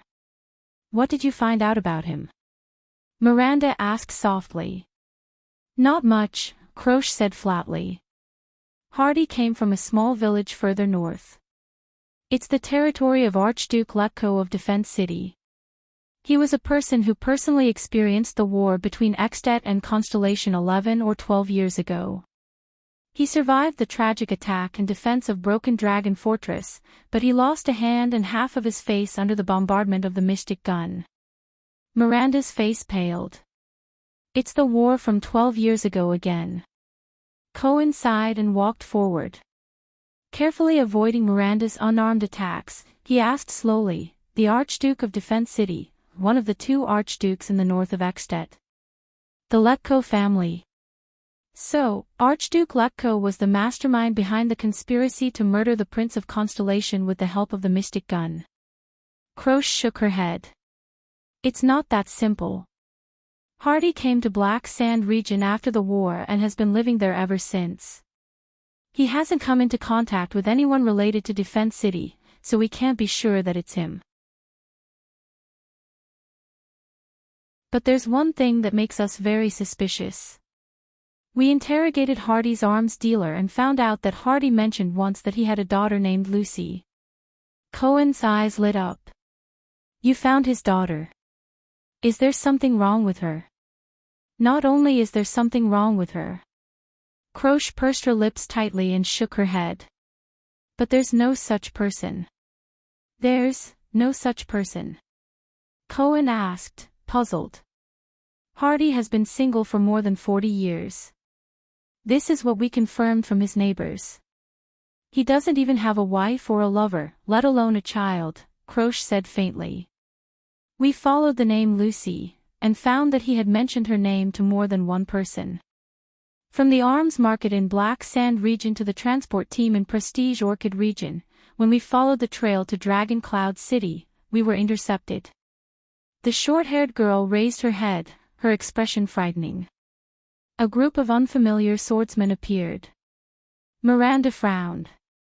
Disaster swords. Croce lowered her eyelids and nodded. How were they? How many of them were there? Cohen's expression changed.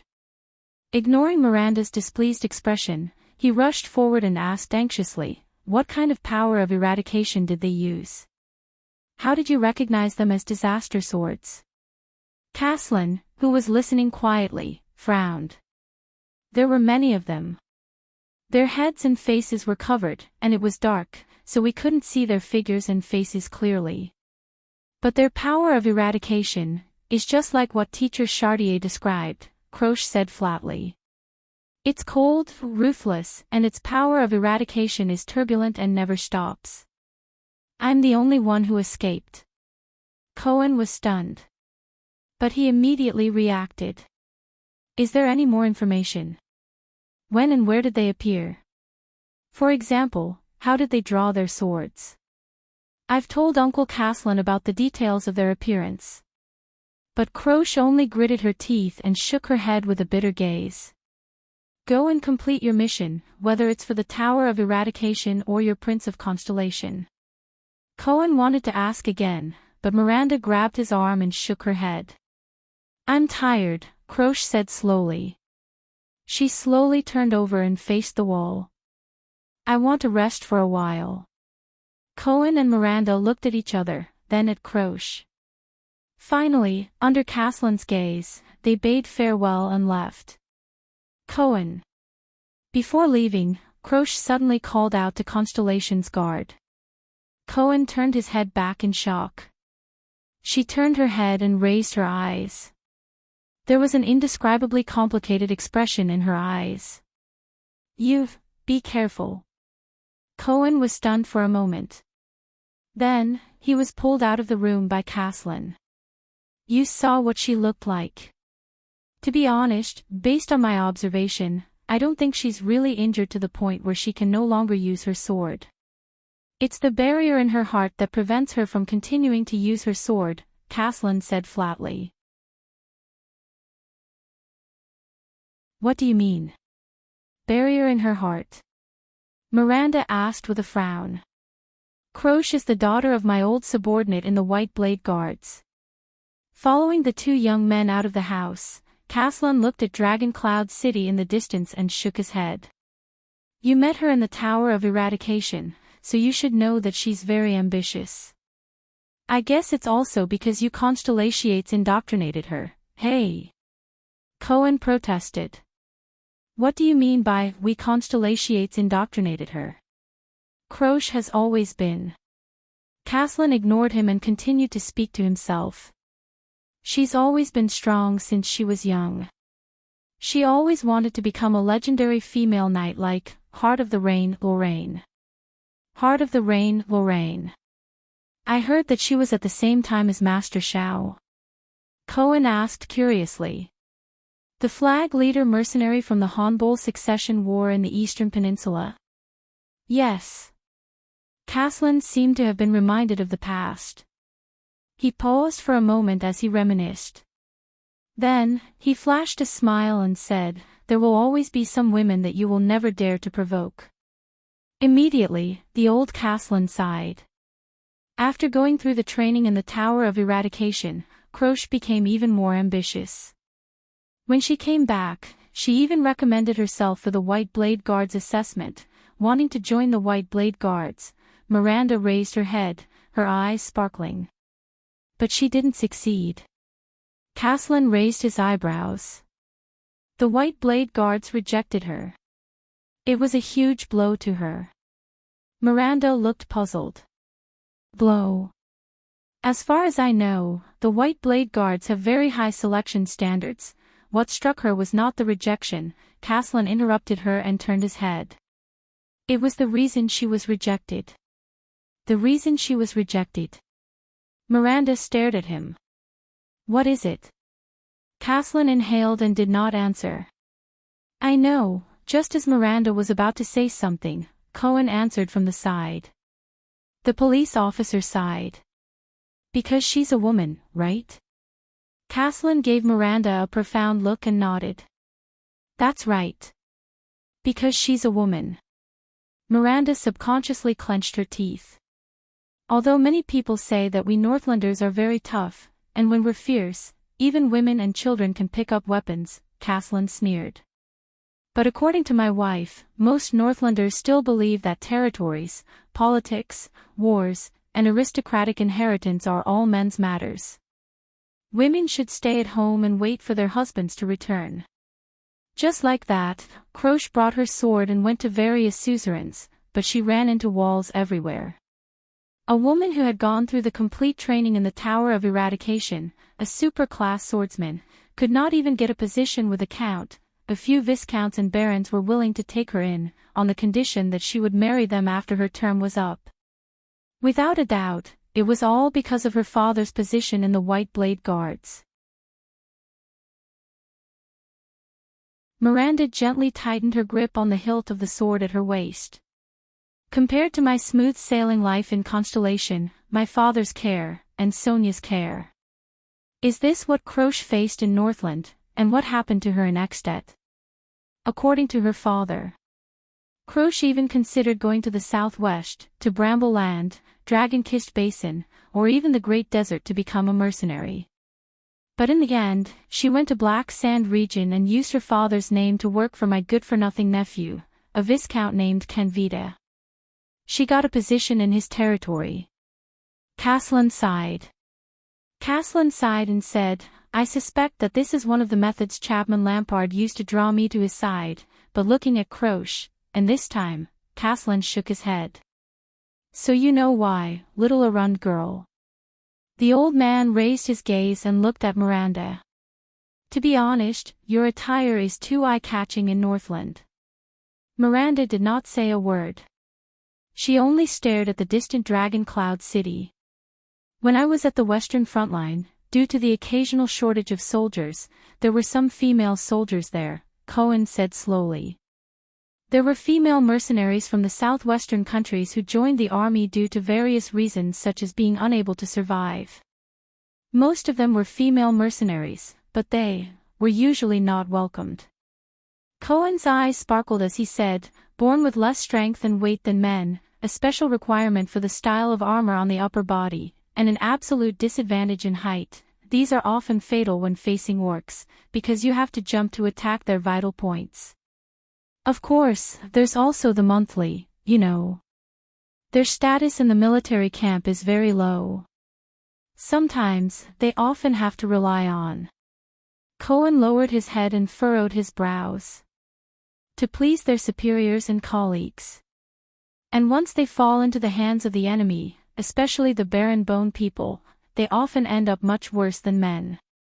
That's why even I often avoid female soldiers when choosing soldiers for the assault team. Miranda still did not say a word. I guess this is also the consideration of the White Blade Guards. Caslin sighed. Learning the sword in the Tower of Eradication is one thing, but women are not naturally suited for the battlefield. Excuses. Miranda raised her head abruptly and snorted coldly. All of you, men only see the disadvantages of female soldiers on the battlefield and deliberately ignore their advantages. Advantages. Caslin furrowed his brows. Cohen raised his eyebrows helplessly. At an angle that Miranda could not see, he spread his hands at Caslin. Less exhaustion than men, endurance that far surpasses men, flexibility and agility beyond imagination, meticulous and keen observation skills, and calmness in the face of danger. These are all women's advantages, Miranda said indignantly. Even in terms of strength and height, take the kingdom's wrath for example. I saw with my own eyes that his height and strength are not comparable to Lady Sonia's. Besides, we have the power of eradication. And I am also a woman, Miranda said coldly. In the Tower of Eradication, I am stronger than you, Raphael, Missadun, and every single one of you who were in the same period as me. Not to mention the legendary Valkyrie like the Heart of the Rain from 30 years ago, Knight Lorraine. Cohen coughed awkwardly. Uncle also said just now that the battlefield is another matter, and you can't compare it with some special people.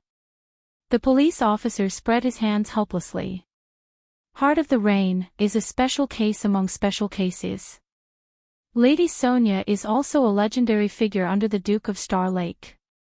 And Miranda, you are the daughter of the Arund family. You were born to be trained as a warrior, suzerain, and commander.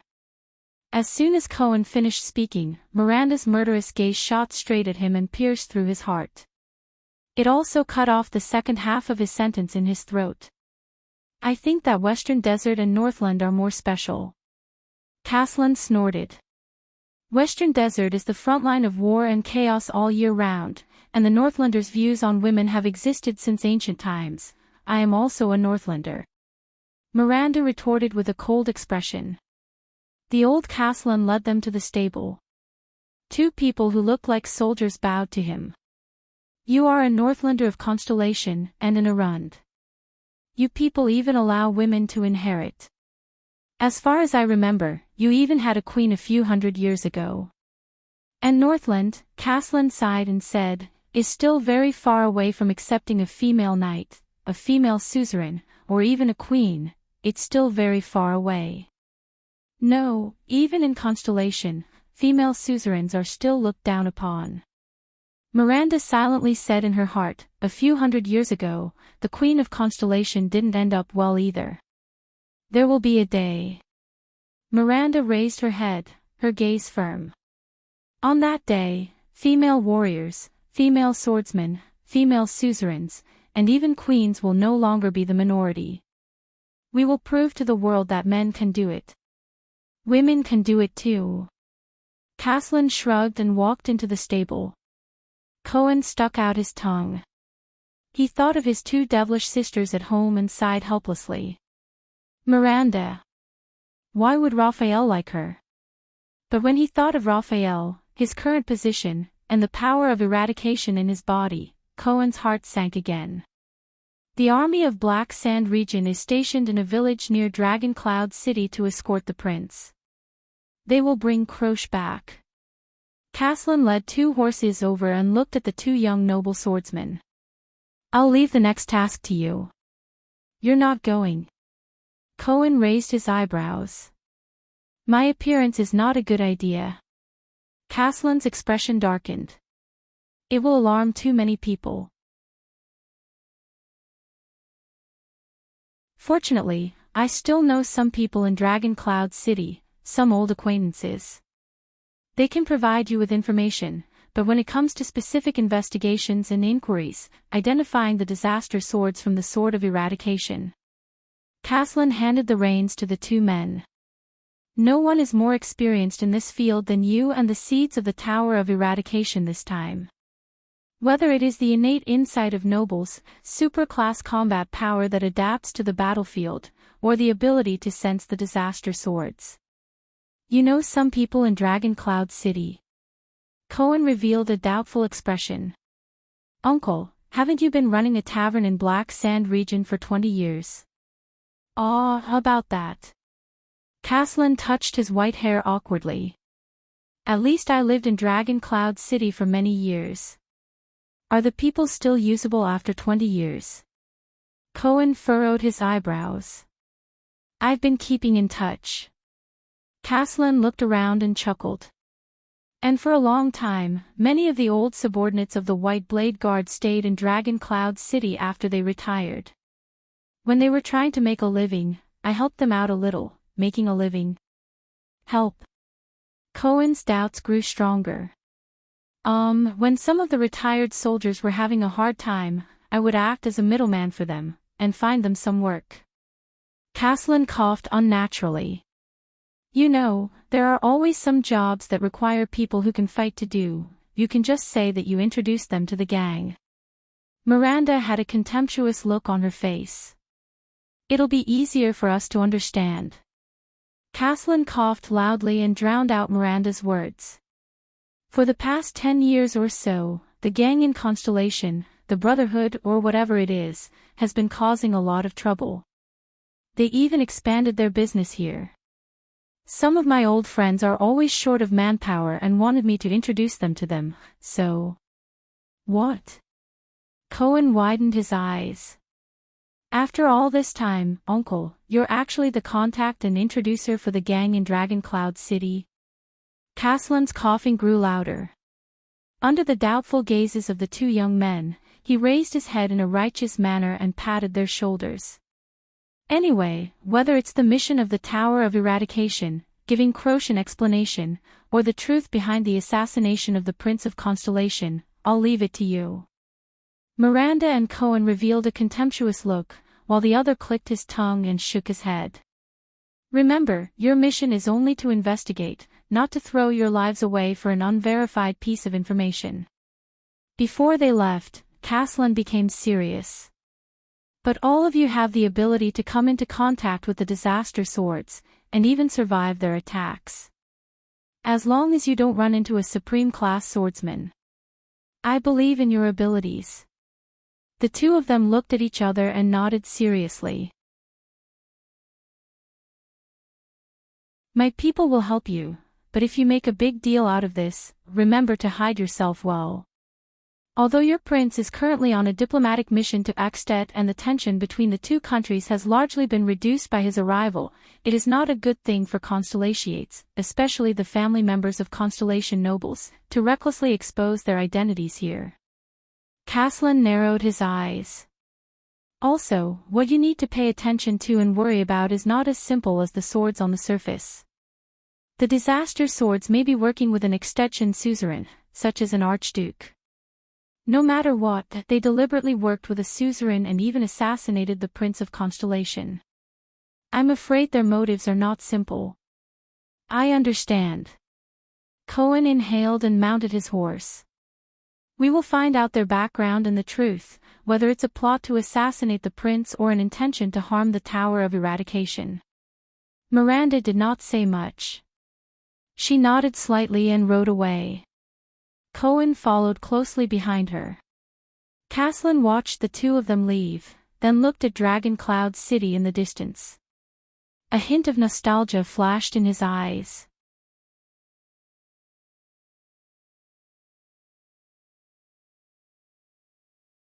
Chapter 127. When Thales finally stepped into Dragon Cloud City, the first thing that attracted his attention was not the ancient city's crude and bold architectural style. In fact, unlike Eternal Star City, which relied on the city district and city walls to build its buildings, Dragon Cloud City was built on a gentle slope of a mountain peak.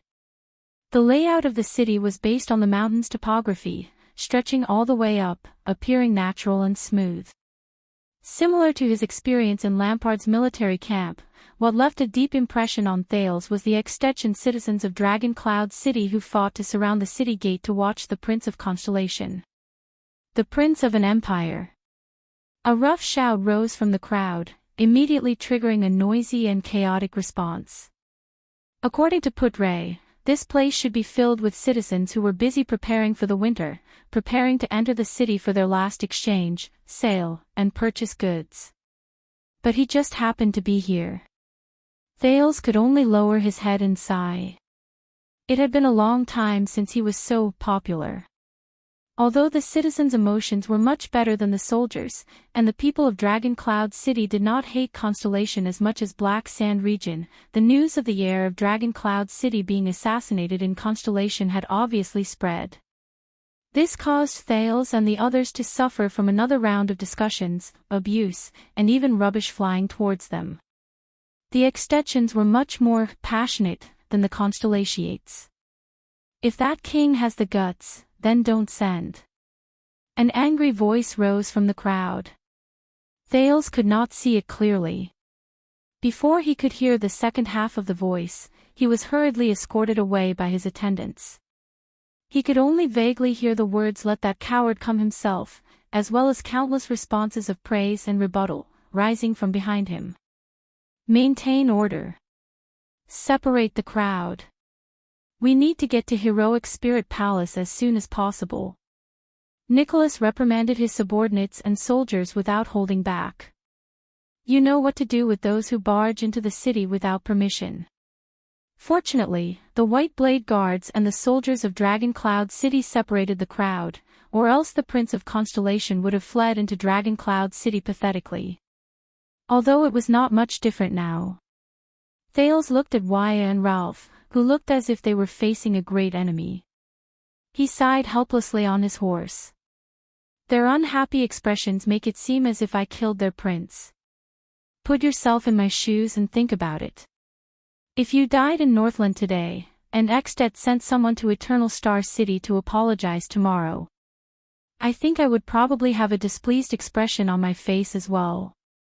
Putre spoke loudly in the noisy environment. The latter did not seem to care about the prophecy he had just made for the prince. Thank you for your kind words, Mr. Deputy. If you lose your job in the future, I suggest that you try your luck in Western Desert. Duke Fakenhash should be able to get along well with you. The head of the Four-Eyed Skull, that unwelcome guardian duke of the Western Desert. Putre snorted. Thank you for your recommendation. Thales could only snort coldly. But both of them knew that the true test was far from here, not on these simple commoners. Are you ready? Citizens of the Empire. Nicholas' voice came from the front. There was disdain in his voice. This will be very tiring. What? Thales raised his head in shock. Soon, he knew why. Dragon Cloud City was built according to the mountain's topography and slope. It was built in layers and spiraled upwards.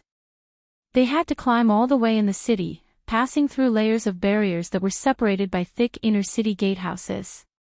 There were 7 or 8 such inner-city gatehouses between each region. I've heard about the structure of Dragon Cloud City. Waya gritted his teeth and observed his surroundings vigilantly. It is said that this kind of inner-city structure is easier to defend. Even if the enemy breaks through the main gate of Dragon Cloud City, the archers on the city walls and gates can turn around and attack the enemies who charge in. The warriors are able to block the waves of attacks from the enemy behind the gatehouses. And because of the slope, the invaders have to face the disadvantage of attacking from the back, which will consume a lot of energy. I dare say that this structure helped us a lot when we were surrounded by the Eastern Peninsula's army during the Third Peninsular War. In that case, this city is not much inferior to Broken Dragon Fortress. Thales helplessly looked at the panting horse as it sat down. The noisy onlookers outside the guard separation line also made him frustrated. The citizens have to climb all the way up just to take a walk, let alone the enemies who are attacking us. And the nobles now have an excuse and a reason to hide in the city and shiver in fear. Ida stepped on the stone bricks under her feet. Her figure was light, but she still snorted in dissatisfaction. They let their people suffer outside the city. I think the first batch of people built this city purely for military purposes, but no one expected that it would one day become the capital of Extet. Thales glanced at the passers-by who stopped walking. Don't the people who live here feel tired? To a certain extent, this city also naturally repels merchants. This kind of structure is neither suitable for peddlers nor shops, whether it is for transporting goods or expanding business. Can you imagine the cost of transporting 1 load of firewood into the inner city as much as carrying 3 loads of firewood? Marquis Shiles of Camus Union seemed to be used to this kind of road, but he still shook his head and clicked his tongue. Of course, this is the time for us Camians to take the field. So, the higher up we go in the inner city, the more powerful and influential people can live there, right? Thales sighed. It's really a clear and easy to understand social stratification. Marquis Shiles of Camus Union seemed to be used to this kind of road. Compared to a few years ago, there shouldn't be any major changes. In fact, I suspect that there hasn't been any major changes in Dragon Cloud City over the past 100 years. Putre introduced the place to them. On their way, they passed through quite a number of distinct areas: Shield District, which looked like a slum; Hammer District, which was where the commoners lived; Sword District, which was where the bazaar and square were located; Bow District, which had all sorts of miscellaneous items; Arrow District, which was where the temples and religious places gathered; Spear District, which was where the courts, prisons, and other departments were located; Armor District, which was where the workshops and shops gathered; Axe District, which was where the nobles lived, and so on. Why don't they just build another area and call it the Mystic Gun area? Thales grumpily complained about the areas in the city that were all named after weapons. I think, when Riker renamed and renovated Dragon Cloud City, the Mystic Gun probably hadn't been invented yet, Putre answered nonchalantly. Then, when was the Mystic Gun invented? Thales rolled his eyes. Who invented it? Why was it named this way? The Mystic Gun has been around for almost 300 years. The other parts are easy to obtain. Putre seemed to know what he wanted to ask, but deliberately went against him. He smiled and said, only the core part is a strategic resource. As for its source, you will know sooner or later. As for the naming, no one knows. Thales pursed his lips. Mystic Gun, mystic. Mystic. Magic. He suppressed the doubts in his heart and tried hard to shift his attention to the matter at hand. All right, the names that the extensions gave to the city are really lacking in imagination. If they don't have enough material to name the city, I have another suggestion. As he watched his steed climb arduously, even Thales could not help but feel a little tired. He exhaled deeply. The legendary anti-mystic armed forces area. Putre finally took out his pipe again and looked at Thales with a slightly profound gaze. He took a deep breath and calmly said the truth. If you ask me, you have been chattering non-stop since just now. It's because of the situation that we're about to face, and you're nervous. Thales was immediately at a loss for words. Damn it. Under the gaze of the other people in the diplomat group, Thales shut his mouth in embarrassment. They finally climbed out of the last section of the road in Axe District. No matter where Thales went, the flag with the double cross-shaped stars on a sky-blue background, which was held by Gened, would always be the biggest target of all the onlookers. Along the way, there were crowds of people who came to watch him. The soldiers in charge of maintaining order in Dragon Cloud City were overwhelmed. The Northlanders' naturally loud voices and fiery personalities made the scene even more chaotic. This gave Thales no chance to carefully observe the appearance of Dragon Cloud City. He was escorted by the White Blade Guards all the way to the highest point of the inner city. The gatehouse was closed, isolating the surging crowd outside. Thales frowned and took a deep breath. With Waya's help, he dismounted from his horse and stepped on the rough and solid black stone tiles of Northland. He slowly raised his head. Before him was a palace. So, that's... Thales thought in a daze.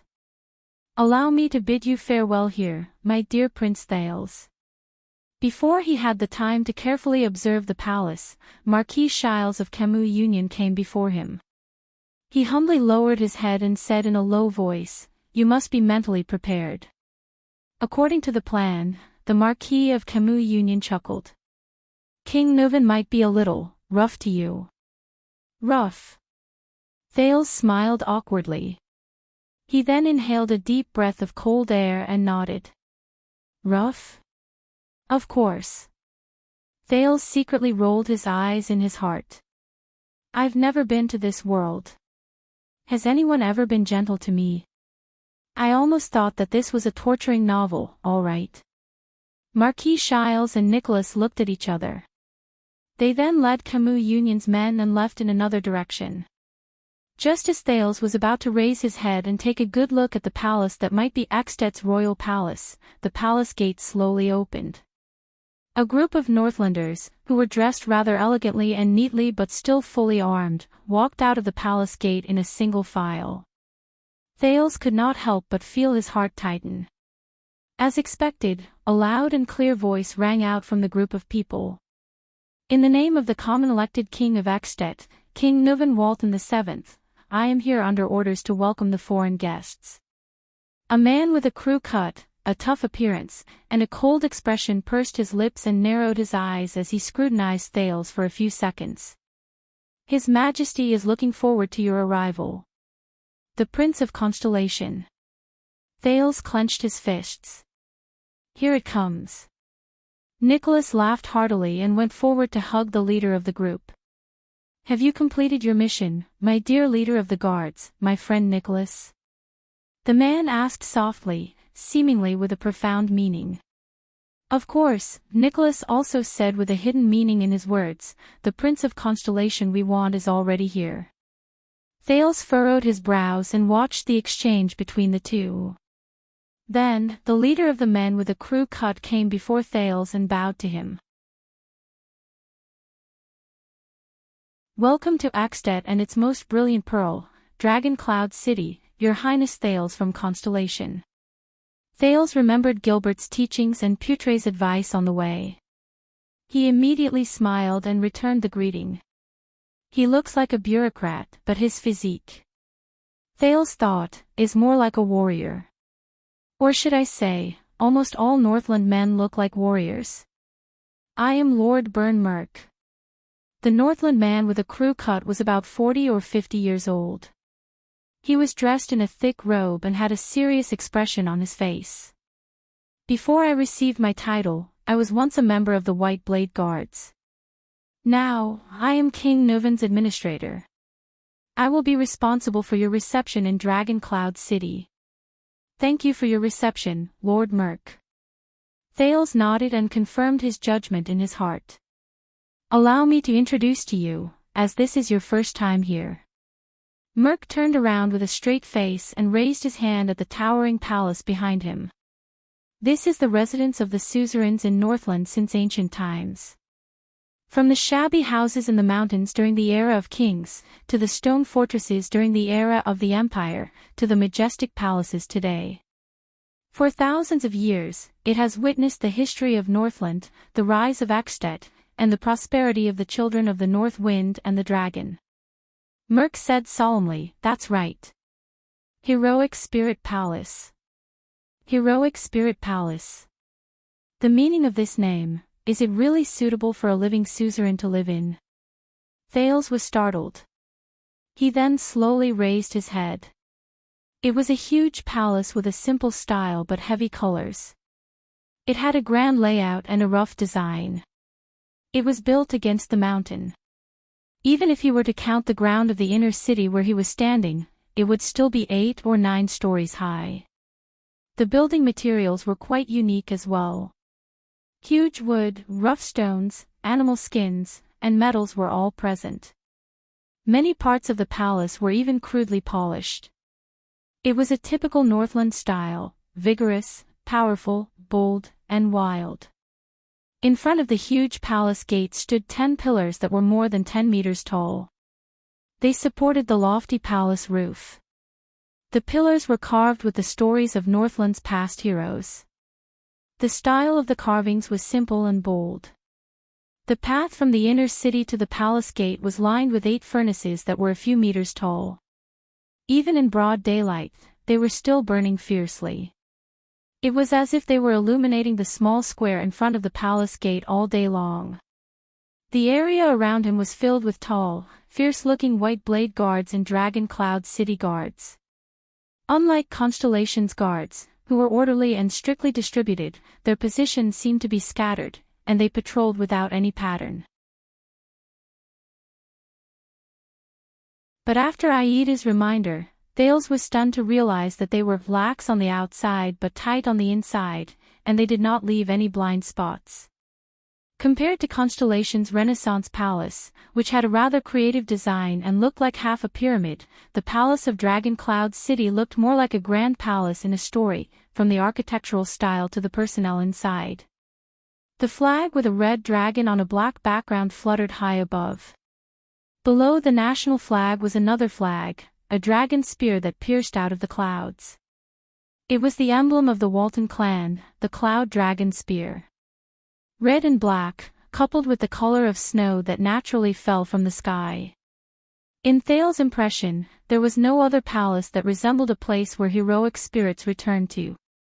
Thales shook his head. Heroic Spirit Palace lives up to its name. And the suzerains, archdukes, and kings who live here. At this moment, Thales' gaze was suddenly attracted by the top of the palace. He could not help but raise his head. A stone bridge stretched out from the top of the palace and led to another mountain peak. Thales' gaze froze. It was that stone bridge. The stone bridge that led to the Cliff of the Sky, the temporary imperial residence of the Queen of the Sky. Only then did he notice that there was a huge statue erected at the starting point of the stone bridge. He could not see it clearly from afar, perhaps because of the limited field of vision. It was a huge black stone statue of a male warrior. The warrior on the statue was full of heroic spirit and awe-inspiring presence. He held a terrifyingly long spear in both hands, his armor was neat, his muscles were strong, and he looked majestic as he looked down at Heroic Spirit Palace. Presumably, Thales thought, from that angle, he could have a panoramic view of the entire Dragon Cloud City. Lord Merk, who was in charge of the reception, was very patient. He waited quietly for the foreign prince until he noticed Thales' gaze. That is the stone bridge that leads to the Cliff of the Sky. There is a statue of Raikaru I standing on it. It was built after Raikaru passed away more than 600 years ago. Merk raised his head and introduced seriously, it was just renovated a week ago. Thales' expression froze. That is. He looked at the valiant man in the stone statue. The human hero of the Battle of Eradication, one of the people who defeated the Calamities and the Mystics. The founder of Extet and its first monarch. Raikaru Extet. The warrior on the statue was covered in snow. His movement of holding the spear was full of strength, and there was a sense of tension and beauty. For more than 600 years, Raikaru must have looked down at his people, his land, and his country with a resolute and deep gaze. Thales nodded slightly at Merk. A cloud floated past, and the direction of the sunlight changed a little. From afar, the expression of the Extension hero statue seemed to change from resolute to sorrowful. Thales narrowed his eyes and praised the craftsmanship of the sculptor from 600 years ago in his heart. It was just renovated a week ago. Was it to welcome me? Unlikely. Perhaps the Extensions are still hoping that the legendary Great Dragon Queen, who disappeared without a trace after the Battle of Eradication, will come back to visit her husband's statue. To visit the country that left her portrait on the national flag, and to take care of the Western Peninsula's blade that she and Raikaru left behind. Heroic Spirit Palace has prepared a room for you. This will be your temporary residence during your stay in Dragon Cloud City. Merk raised his hand towards the palace door and gestured for Thales to move forward. Thales smiled. Of course. Thank you for your hospitality, King Nuvan. And please come with me. The man with the crew cut did not change his expression, but what he said made the hearts of all the Constellation diplomat groups sink. King Nuvan and the 5 archdukes are waiting for your arrival in the Hall of Heroes. Thales exchanged a glance with Putre. It has begun. But just as Thales, Putre, and Ida were about to move forward, Merc raised his hand gently and stopped the skinny vice diplomat. His Highness attendants, please follow my subordinates to your room, Merc said softly. I don't understand. Putre stopped and looked at Merc calmly. I am His Highness' assistant on this trip. I have to follow His Highness. I understand your duty. Merc said slowly without any expression on his face, but this invitation is limited. This is a noble conversation between suzerains and suzerains, and the royal family to the royal family. Jade Star to the Walton family and the 5 great clans. His Majesty and the 5 archdukes only wish to see His Highness, just as His Highness will only see His Majesty and the 5 archdukes. Therefore, please attend alone, Your Highness of Constellation. Thales' expression changed. Alone, against Nuvan the 7th and the 5 archdukes. As far as I know, Putre said flatly, this is not the usual etiquette between the 2 countries. Although we have reached a preliminary agreement with King Nuvan, but we must not risk the prince's safety, Constellation has learned its lesson in this regard. This is a critical period. Merc shook his head. You want us to hand over Constellation's only heir, give up on protecting him, and let him be isolated and helpless under your control? Putre cleverly pointed out the most crucial point. Behind Thales, Ida, Waya, Ralph, and the others became nervous and subconsciously reached for their weapons. Nicholas raised his hand gently. The white blade guards slowly surrounded them. The Star Killer's face grew paler. Just as you said before, you still don't have much of a choice, don't you, young prince? Thales narrowed his eyes. Please believe me, this is necessary. Merc stared at Thales with a burning gaze. And speaking of being isolated and helpless, forgive me for being blunt, the moment you step into Extet's borders, aren't you already isolated and helpless? Thales sighed softly. Putre did not speak again. This made the prince realize that his hunt with Nuvan had already begun. All right. King Nuvan is said to be very violent, huh? Thales smiled indifferently in his heart. Just wait and see. Under Putre's livid face and Merc's uncertain expression, Thales suppressed the uneasiness in his heart and revealed a smile. All right, I really can't wait to meet King Nuvan. Thales turned his head, looked at his companions, and nodded lightly. Don't worry. I'll be back soon.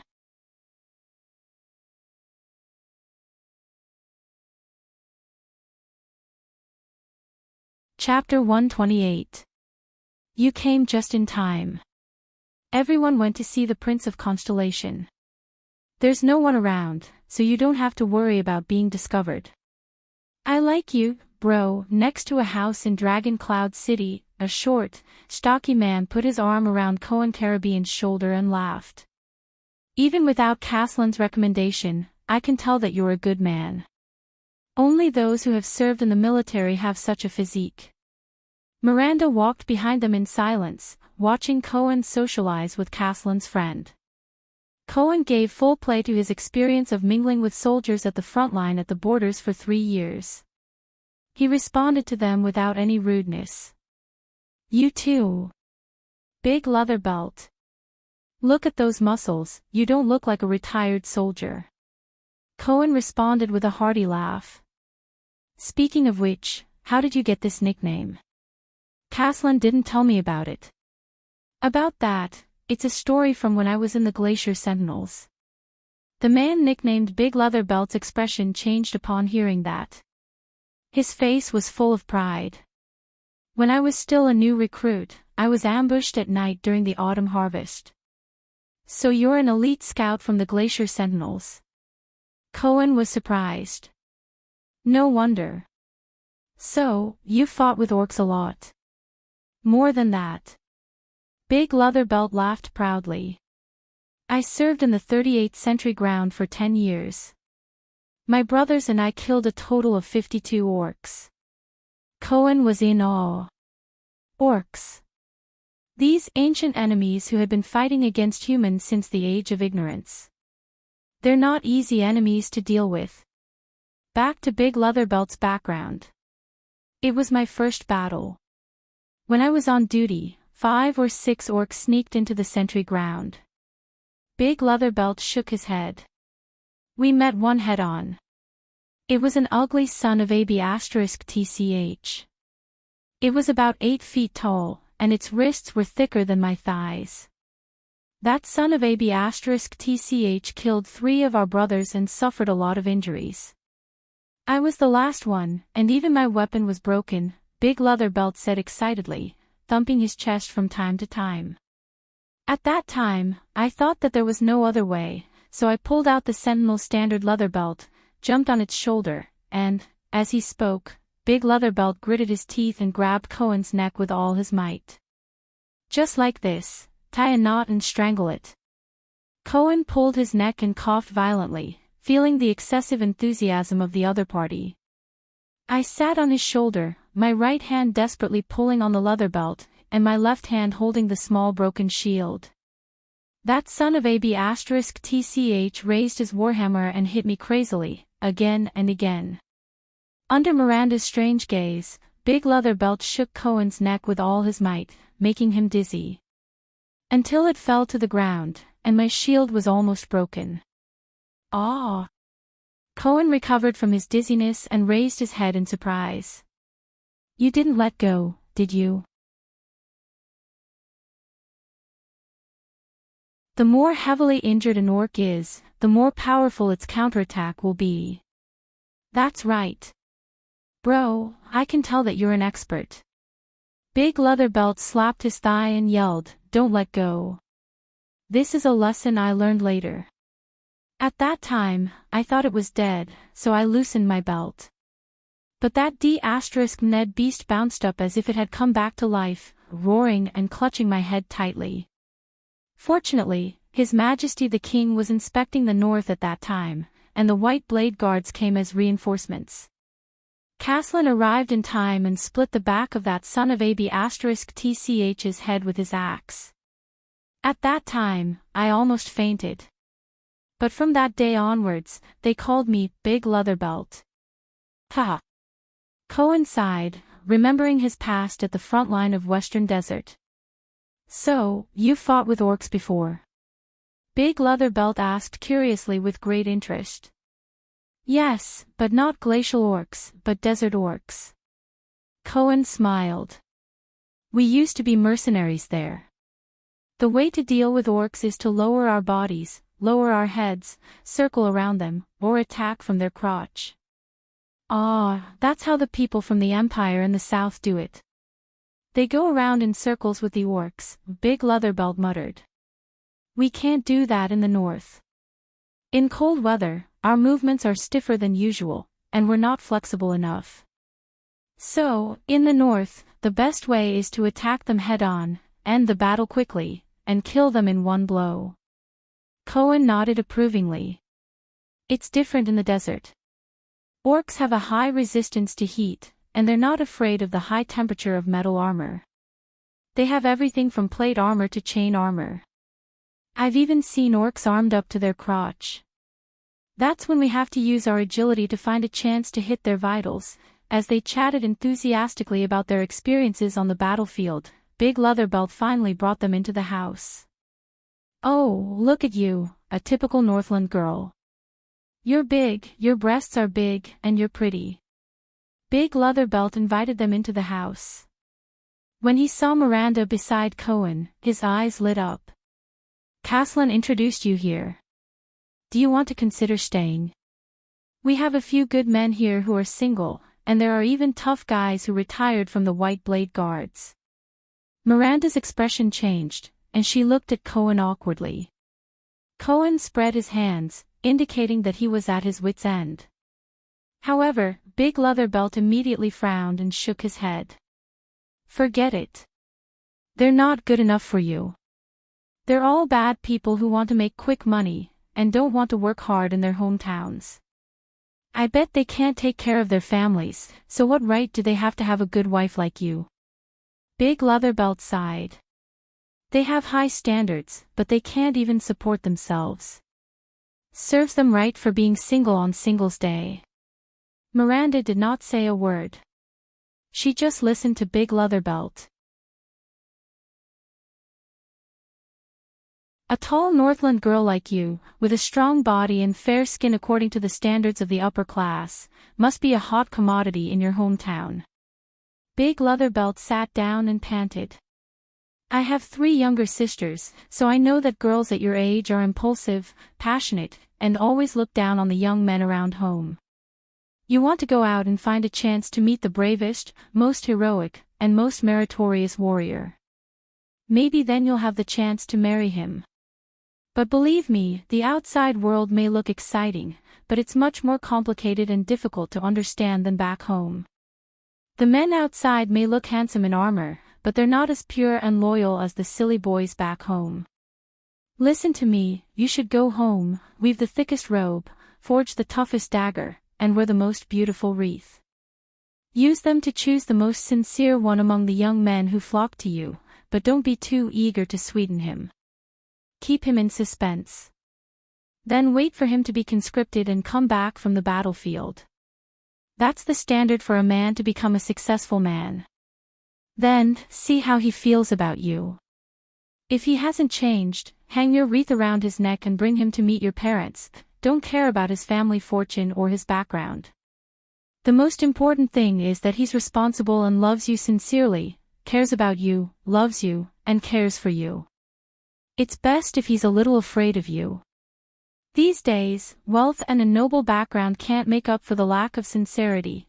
Cohen clutched his stomach tightly, stifling his laughter as he looked at Miranda's darkening face.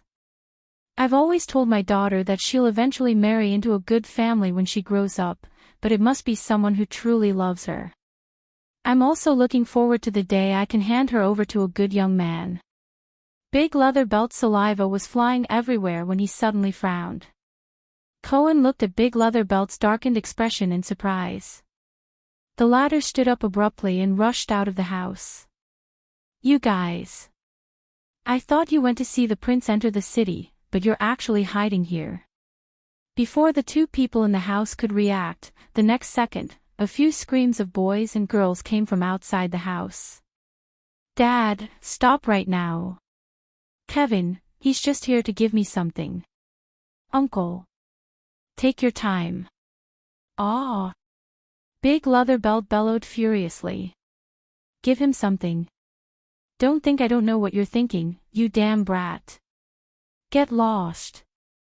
Get lost. Stay away from my daughter, stay away from Saija. It's not time for my daughter to get married yet. If you dare to come to Saija again, I'll break all 3 of your legs. Accompanied by the commotion next door, Cohen gaped at Big Leatherbelt, whose words did not match his actions.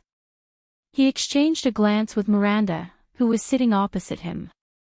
Then, both of them burst into laughter. As she smiled, Miranda raised her head and looked at Heroic Spirit Palace on the hillside in the distance. Her gaze quickly became unfocused. Silly boy from my hometown. Pure and single-minded, step by step, Thales walked forward stiffly on the floor tiles of Heroic Spirit Palace. Unlike Renaissance Palace, which was plain and simple inside and outside, Heroic Spirit Palace's interior decoration was very contradictory. Some parts appeared rough and imposing, such as the crude carvings on each porch, the staircase handrails made of giant wood, and the beast heads on the walls that were specially made to look like trophies. However, there were many places that were exquisitely carved, such as some special, exquisitely carved floor tiles, the ceiling dome filled with paintings in the corners, the extravagant everlasting lamp holders, and so on. The traces of history and time were also different. The material and color of the wall tiles in some corners seemed to have lasted for hundreds of years, and some places were obviously renovated in just a few years.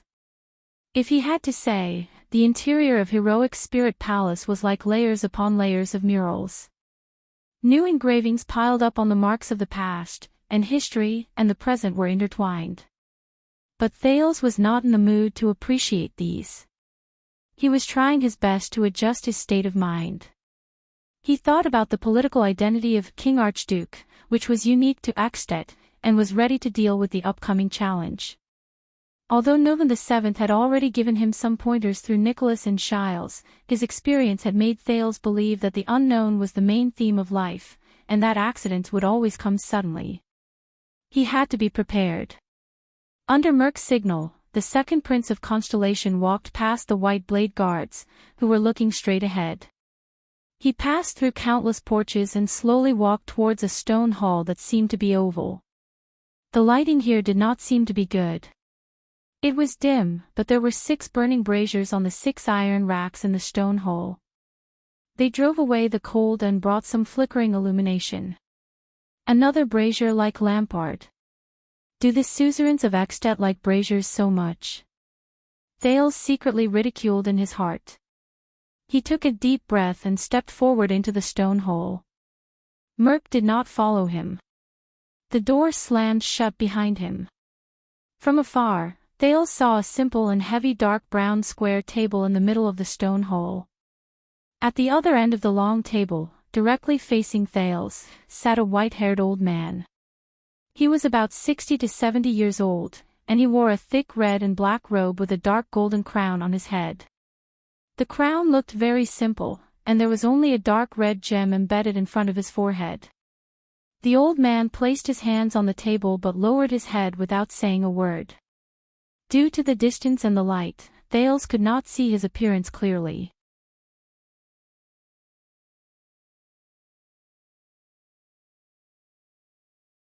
Its entire body was of the same thickness, and only 2/3 of the spear's body was specially polished.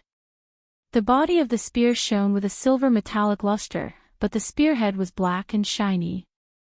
It was equipped with a square, cone-shaped sharp edge, and looked ferocious and sharp. Soul Slayer Pike. A low and slow voice rang in the stone hole. That is the weapon that Riker once used. It is also the emblem of the Walton family, and the reason why we are called the Dragon Spear family. The old man on the other side of the long table tilted his head slightly. As the firelight flickered, he revealed his face in the dark. It was a resolute but wrinkled face. His appearance under his silver-white hair had the typical characteristics of a Northlander. His eyes were deep, his nose bridge was high, and his facial features were prominent.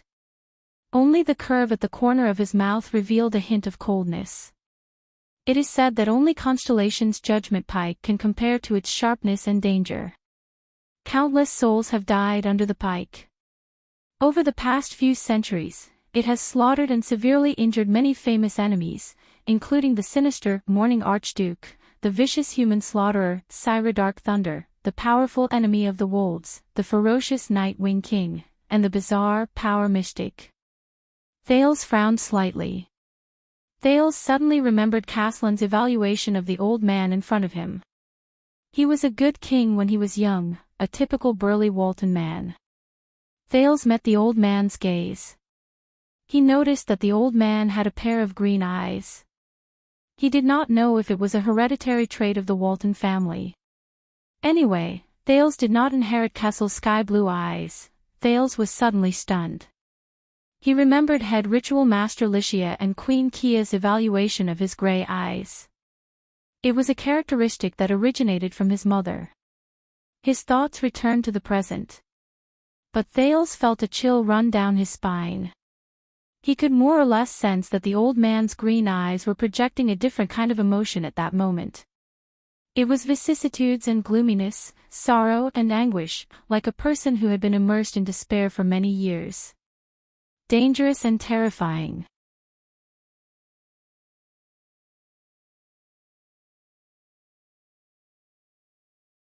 Chapter 129. Just like this, the old man said slowly, the Soul Slayer pike will never stop. Until all of our enemies are destroyed. Or until the Waltons are wiped out. But when that time comes, I swear in the name of the previous kings that the world will come to an end. The old man's words fell softly, but Thales sensed that the 5 archdukes on either side of him moved, either naturally or unnaturally, in the darkness. I believe that this is a great weapon, but destruction and revenge alone may not be enough to sustain its brilliance, Thales said meaningfully. Since it was once held in the hands of such a great person, I believe that Rykera's wisdom, valiance, personality, and brilliance are also the reasons why the Soul Slayer pike is so great. According to the plan, an expected conflict would occur between Nuven and Thales. The hunter's trap would be laid at that time. The old man did not answer. Although he knew that it was an act, Thales still curled up the corners of his mouth awkwardly. The atmosphere was very stiff. At that moment, Thales could understand what the suzerains of Constellation thought when they looked at Kessel. No one knows what a king who lives alone and without any scruples will do. The scene of the one-eyed dragon coaster forcing Thales to abdicate in the Hall of Stars was still vivid in his mind.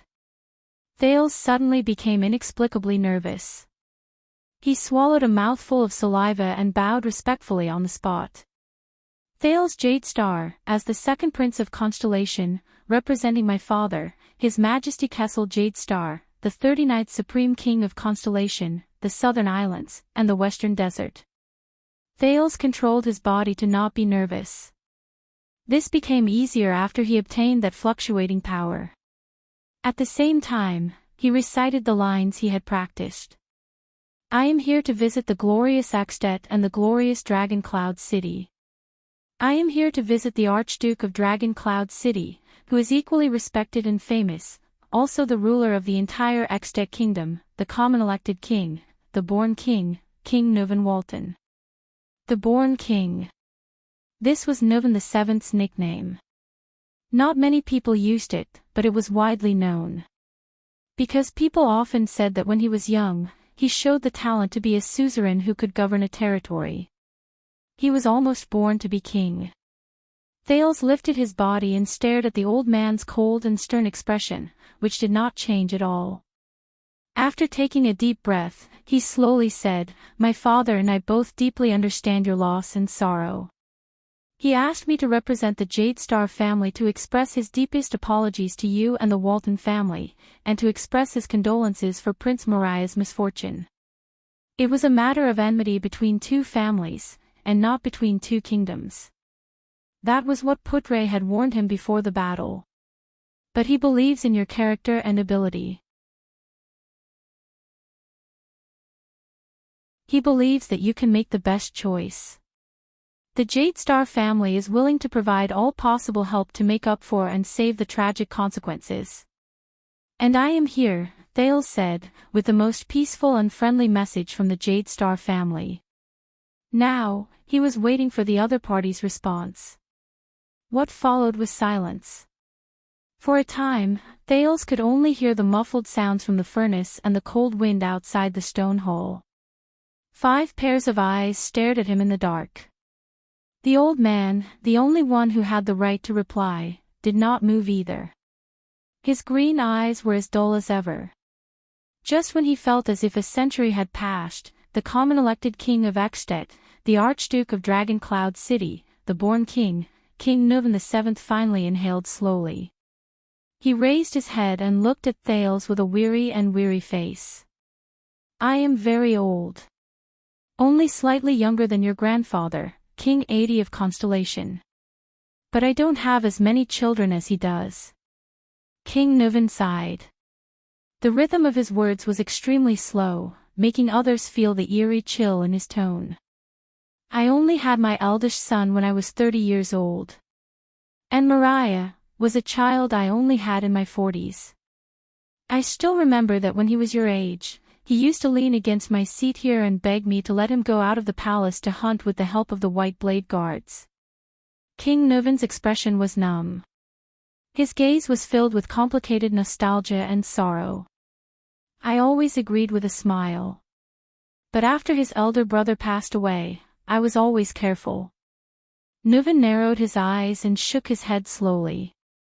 I could not let him suffer even the slightest bit of harm. I could not, but logic still told me. King Nuven straightened his body.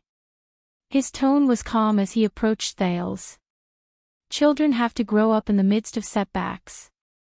The hall was silent for more than 10 seconds. Only the breathing of the archdukes on both sides could be heard. Logic told Thales that even if it was an act, Nuvan's current emotions were definitely not fake. It was best for him not to speak. If all of this is Nuvan's plan, finally, King Nuvan exhaled. He closed his eyes and said slowly, "The day before I sent him south, Mariah told me that he had a sweetheart, but she did not come from a good background. So he came to beg for my help, hoping that I would allow and bless their union. I was not very happy." King Nuvan leaned against the back of his chair dejectedly. "Do you know what I said to him?" As usual, an ominous feeling enveloped Thales' heart. He comforted himself that everything was under King Nuvan's control. "I said," King Nuvan opened his eyes and looked at his open right palm. He said numbly and coldly, "We'll talk about it when you come back." "That's what I said, wait for you." King Nuvan's voice began to tremble uncontrollably. The archdukes turned to their king. Their expressions were indecipherable. "Come back." The next moment, King Nuvan suddenly clenched his right fist and slammed it on the long table. Thud. Thales did not even dare to breathe loudly. He quietly watched as a father who had lost his son expressed his grief in a very real manner. "That was my only son left." The old man's expression became gloomy and unreadable. "I should have watched him become a real man and warrior. Then, before I died, I should have handed over my position, my wealth, my power, my everything to him, to Mariah." Nuvan VII's tone was filled with remorse and despair. "But now, I can only sit here and listen to a brat's insincere apology." King Nuvan's tone became flatter, but the atmosphere was getting more and more uncomfortable. "Listen to him say, 'I'm sorry, your son died in our place. And I can do nothing.'" Thales' heart sank. It was still all right before, but now this rhythm, this is bad. Is the rough part coming? He secretly reminded himself. The old king heaved a long sigh. His sorrowful mood obviously made the archdukes uncomfortable. They quickly looked at each other and exchanged glances. "Why?" King Nuvan raised his head. He furrowed his brows and continued in a low voice, "Because I am a king. Because I am almost 70 years old. Because I have a family on my shoulders. Because I have to maintain the balance of the kingdom. Because if I do anything to this child, I will have to pay the price of an all-out war. I will not rest until I die." Thales' expression changed. He said softly, "Your Majesty, I sincerely brought constellation and jade stars, sincerely." But Nuvan did not give him a chance to speak. Instead, he cut him off with a numb expression and a cold tone. "Believe me, when you are my age, when your only son was slaughtered like livestock in the wild, you'll find that there's nothing is more sincere than that kind of hatred and anger." The archdukes adjusted their sitting posture unnaturally, but none of them made a sound. "Especially when, in the face of all this, as a king, I can't do anything." Thales hurriedly adjusted his breathing and thought about the wording of his response. How will King Nuvan use this situation to set up a trap to lure out the secret collaborator? Nicholas and Shiles did not say much. He turned his gaze to the 5 archdukes who hid their faces in the dark. "Who is it? Do you know, your father is very smart. He asked you to apologize. This way, he protected you and averted the disaster of war at the same time." King Nuvan raised his left hand and clenched it into a fist in the air. His voice was still trembling, but it had slowly calmed down. "But he is humiliating me, humiliating a father's dignity, mocking my incompetence. He sent the son he had just found to another father who had lost his son. Apologize." The king's expression was cold and calm, but Thales became more and more frightened. "That's not right. This is obviously an act." "Yes." Thales felt the atmosphere in front of him and tried hard to calm his breathing. He repeated to himself, just like what Nicholas and Giles said, King Nuven will be very tough on me, even a little rough. What I need to do is, clang. At this moment, Thales' attention was attracted by the crisp sound of metal. Your Majesty! An archduke who was closest to the king cried out in surprise. Just now, King Nuven pulled out the saber from the archduke's waist with a cold expression. Thales sucked in a breath of cold air. Isn't this just an act? Really, he has to resort to violence. King Nuven relaxed his arm. Thud. A cross-shaped long sword was thrown from afar. It landed on the ground in front of Thales with a clang. The latter could not help but take a step back. At this moment, the almost indifferent figures of the archdukes entered Thales' eyes. Thales could only passively wait for King Nuven's next move. At the same time, he forced himself to start thinking about the archdukes in front of him. What are they thinking? Can they not react in the face of such a situation as the Prince of Constellation? Will they see through this act? It had to be known that even though Nicholas' performance earlier, wait a minute. No. Thales gritted his teeth and stared in disbelief at the suzerain's long sword embedded with precious rubies. Something must be wrong. At this moment, a crucial question that he had not thought of all this while flashed across Thales' mind. Nicholas and Giles, the two people who proposed to me King Nuven's willingness to work together. One is the leader of the White Blade Guards, the other is King Nuven's reliable trading partner. But, are they really just serving King Nuven? Looking at it from a more terrifying perspective, are they really Nuven VII's men? Thales felt a chill in his heart. If not, then there's so-called Nuven's proposal, the so-called trap. The so-called hunt. At this thought, Thales could not help but tremble with his tightly clenched left hand. It can't be. You're here to apologize. Under the gazes of all the archdukes, Nuven VII calmly raised his head. How brave. Let us see how brave you are. King Nuven stared at him expressionlessly. A sincere apology, of course, cannot stop at words. Thales' pupils shrank abruptly. Marquis Giles' words rang in his ears again. King Nuven will show a tough attitude towards you. It may be, a little rough. A little rough. In the next second, Nuven VII's unquestionable words traveled into his ears.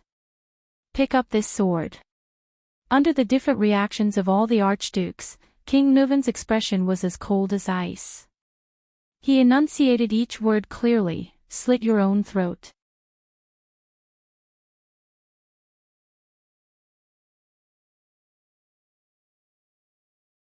Chapter 130. Dragon Cloud City, Westbound Avenue. I'm here. A young man ran to a butcher's shop, panting as he pressed against the wall. The Prince of Constellation entered the city today, so I went. You went to see your future wife again. The butcher's boss exposed his lie bluntly and snorted. That's why you're late today. Hey! Don't talk nonsense. I just went to deliver some gifts. The young man's face flushed red. And Saija isn't mine yet, my. You're such an idiot, Kevin. The butcher's boss looked as if he had been through this before. He looked at the red-faced Kevin in disdain. It's not enough to just deliver small gifts every few days. You have to be bold enough to confess. Do you understand? Hearing this, the young man, Kevin, grabbed his hair in frustration. You don't know this, but she has a ferocious father with a weird nickname, something called Leatherbelt. It is said that she used to be in the Glacier Sentinel. I think he'll never allow his daughter to marry a poor boy who ran errands for the poor. The butcher's boss cut open a pig's shin. Yes. Kevin clapped his hands and nodded with a sad expression. That's it. Then act like a man and meet him face to face. Talk to your sweetheart's father. The butcher's expression was fierce as he slashed the knife into the chopping board. Kevin was shocked. He opened his mouth and hesitated for a long time. In the end, he swallowed the words "I don't dare" into the bottom of his heart. Humph, coward. The butcher's boss looked at him disdainfully. It's fine if you don't dare. Speaking of which, where's your job? Here. Kevin was unhappy. He nonchalantly stuffed a ball of paper into the butcher's hands. I heard its Chief Gleeward's reply. The butcher took the paper ball and watched Kevin leave dejectedly. What a leisurely life. A light voice rang from behind the butcher's shop. Butchering, selling meat, and maybe even giving some silly, poor boy's advice on love. The butcher's expression changed slightly. He turned around and closed the door of the butcher's shop. Visiting me at this hour. The butcher's shop owner from the Far East, Gu, slowly turned around. Speaking in the lingua franca with a Northland accent, he whispered to the dark corner behind him, "Aren't you afraid of being discovered by Black Sword, who might return? After all, it was your idea to keep him here with fake news." The young man in white, Raphael Lindbergh, peeked out from a dark corner and smiled. Gu lowered his eyelids, raising his guard like a wolf on the grassland. Since he appeared so confidently, it seemed like he really did have a way to avoid being discovered by Black Sword. Even Black Sword's senses, which were so terrifying that they could be said to be inhuman, could be hidden from him. He could sense everything that was happening within a few hundred meters, and there was nowhere for him to hide. Gu narrowed his eyes. Raphael did not answer Gu. Instead, he said sarcastically, "Why? Were you a dating consultant before you betrayed the Raven Guard? Are you experienced in this field?" Gu heard those 3 words. Even with his many years of training and habits, his control over his body's reactions had become extremely precise and perfect. He couldn't help but feel his heart skip a beat and his blood flow slightly. Gu looked up and met Raphael's gaze quietly. Both men's gazes were as calm as still water. But only they themselves knew the dangerous undercurrent hidden beneath their words. Never in a hurry to show off and kill. Instead, they search for the enemy's weakness through endless probing. They strike from the side, go with the flow, and add fuel to the fire. This is the usual style of the kingdom's secret intelligence department, inherited from the secret army. Ever since May Nox and Constellation formed an alliance, we have fought against the secret intelligence department countless times in the dark. We know their unique style and methods very well. But the problem is, how do we defend against them? His master's words echoed in Gu's ears, making him even more vigilant.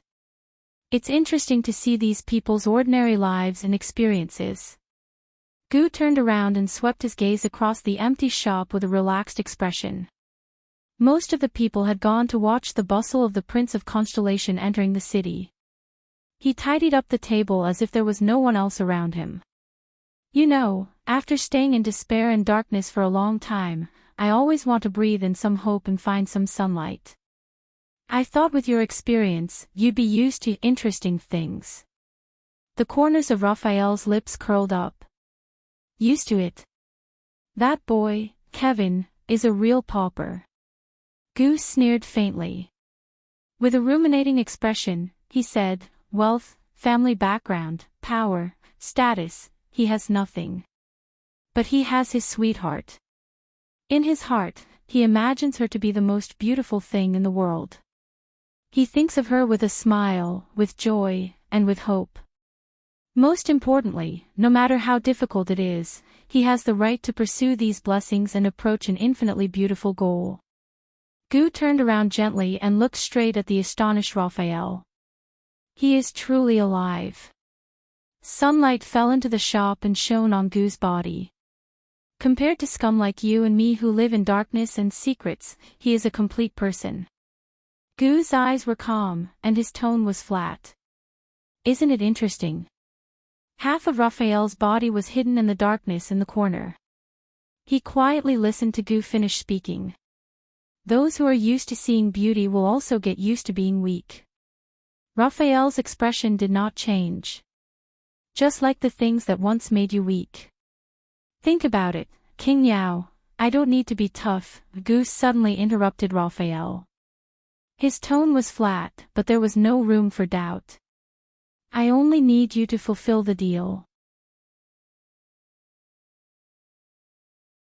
Compared to your senior brother who hides his sword in its sheath, and your senior sister who wields her long sleeves, you are like a dagger in the dark. You never see the light of day, and no one knows about it. Only when you deliver it will you show your power. Therefore, you must avoid any unnecessary battles and confrontations. Focus on nurturing your final, most crucial, and most fatal strike. His master's words echoed in his ears again, causing his expression to turn gloomy. A dagger in the dark. Never see the light of day. Waiting for the moment you deliver it. What a pity. Gu took a deep breath.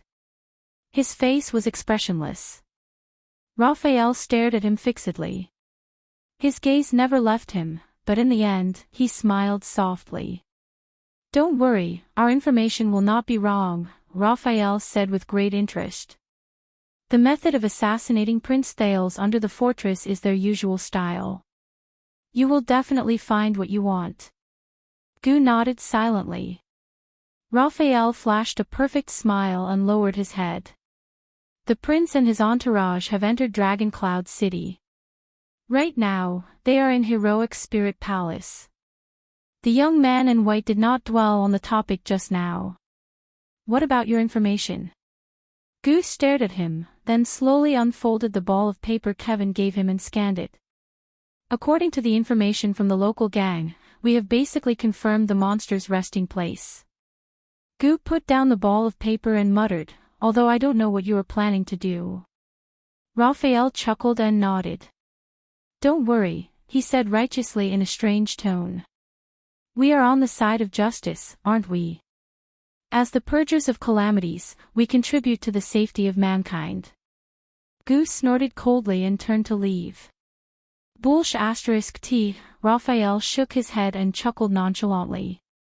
He turned his head and looked out of the window at Heroic Spirit Palace on the mountain. For a moment, he was lost in thought.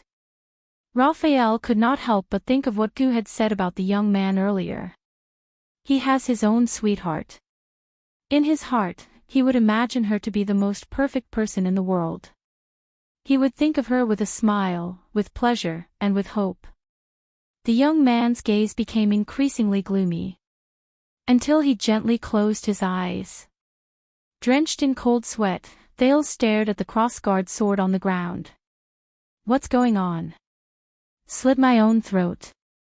Nicholas and Shile's faces flashed before his eyes. But in Thales' eyes, their expressions were extremely sarcastic.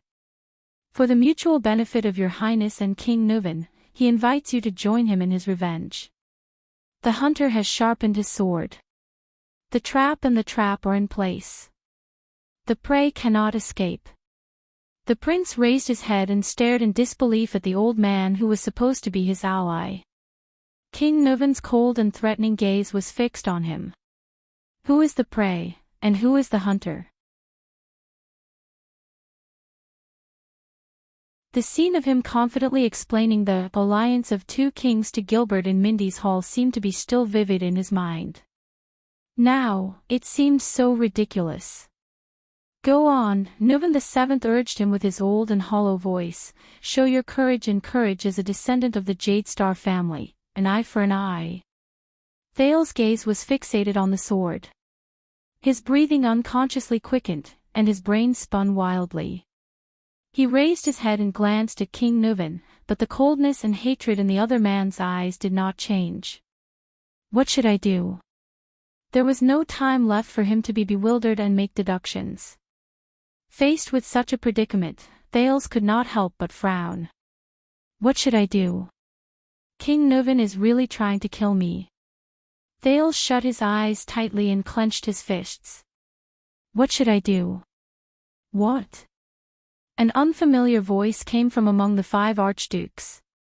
As a Jade Star, as a descendant of the Oath Keeper, you don't even have the courage to atone for your sins with death. Then what are you doing here? To have fun.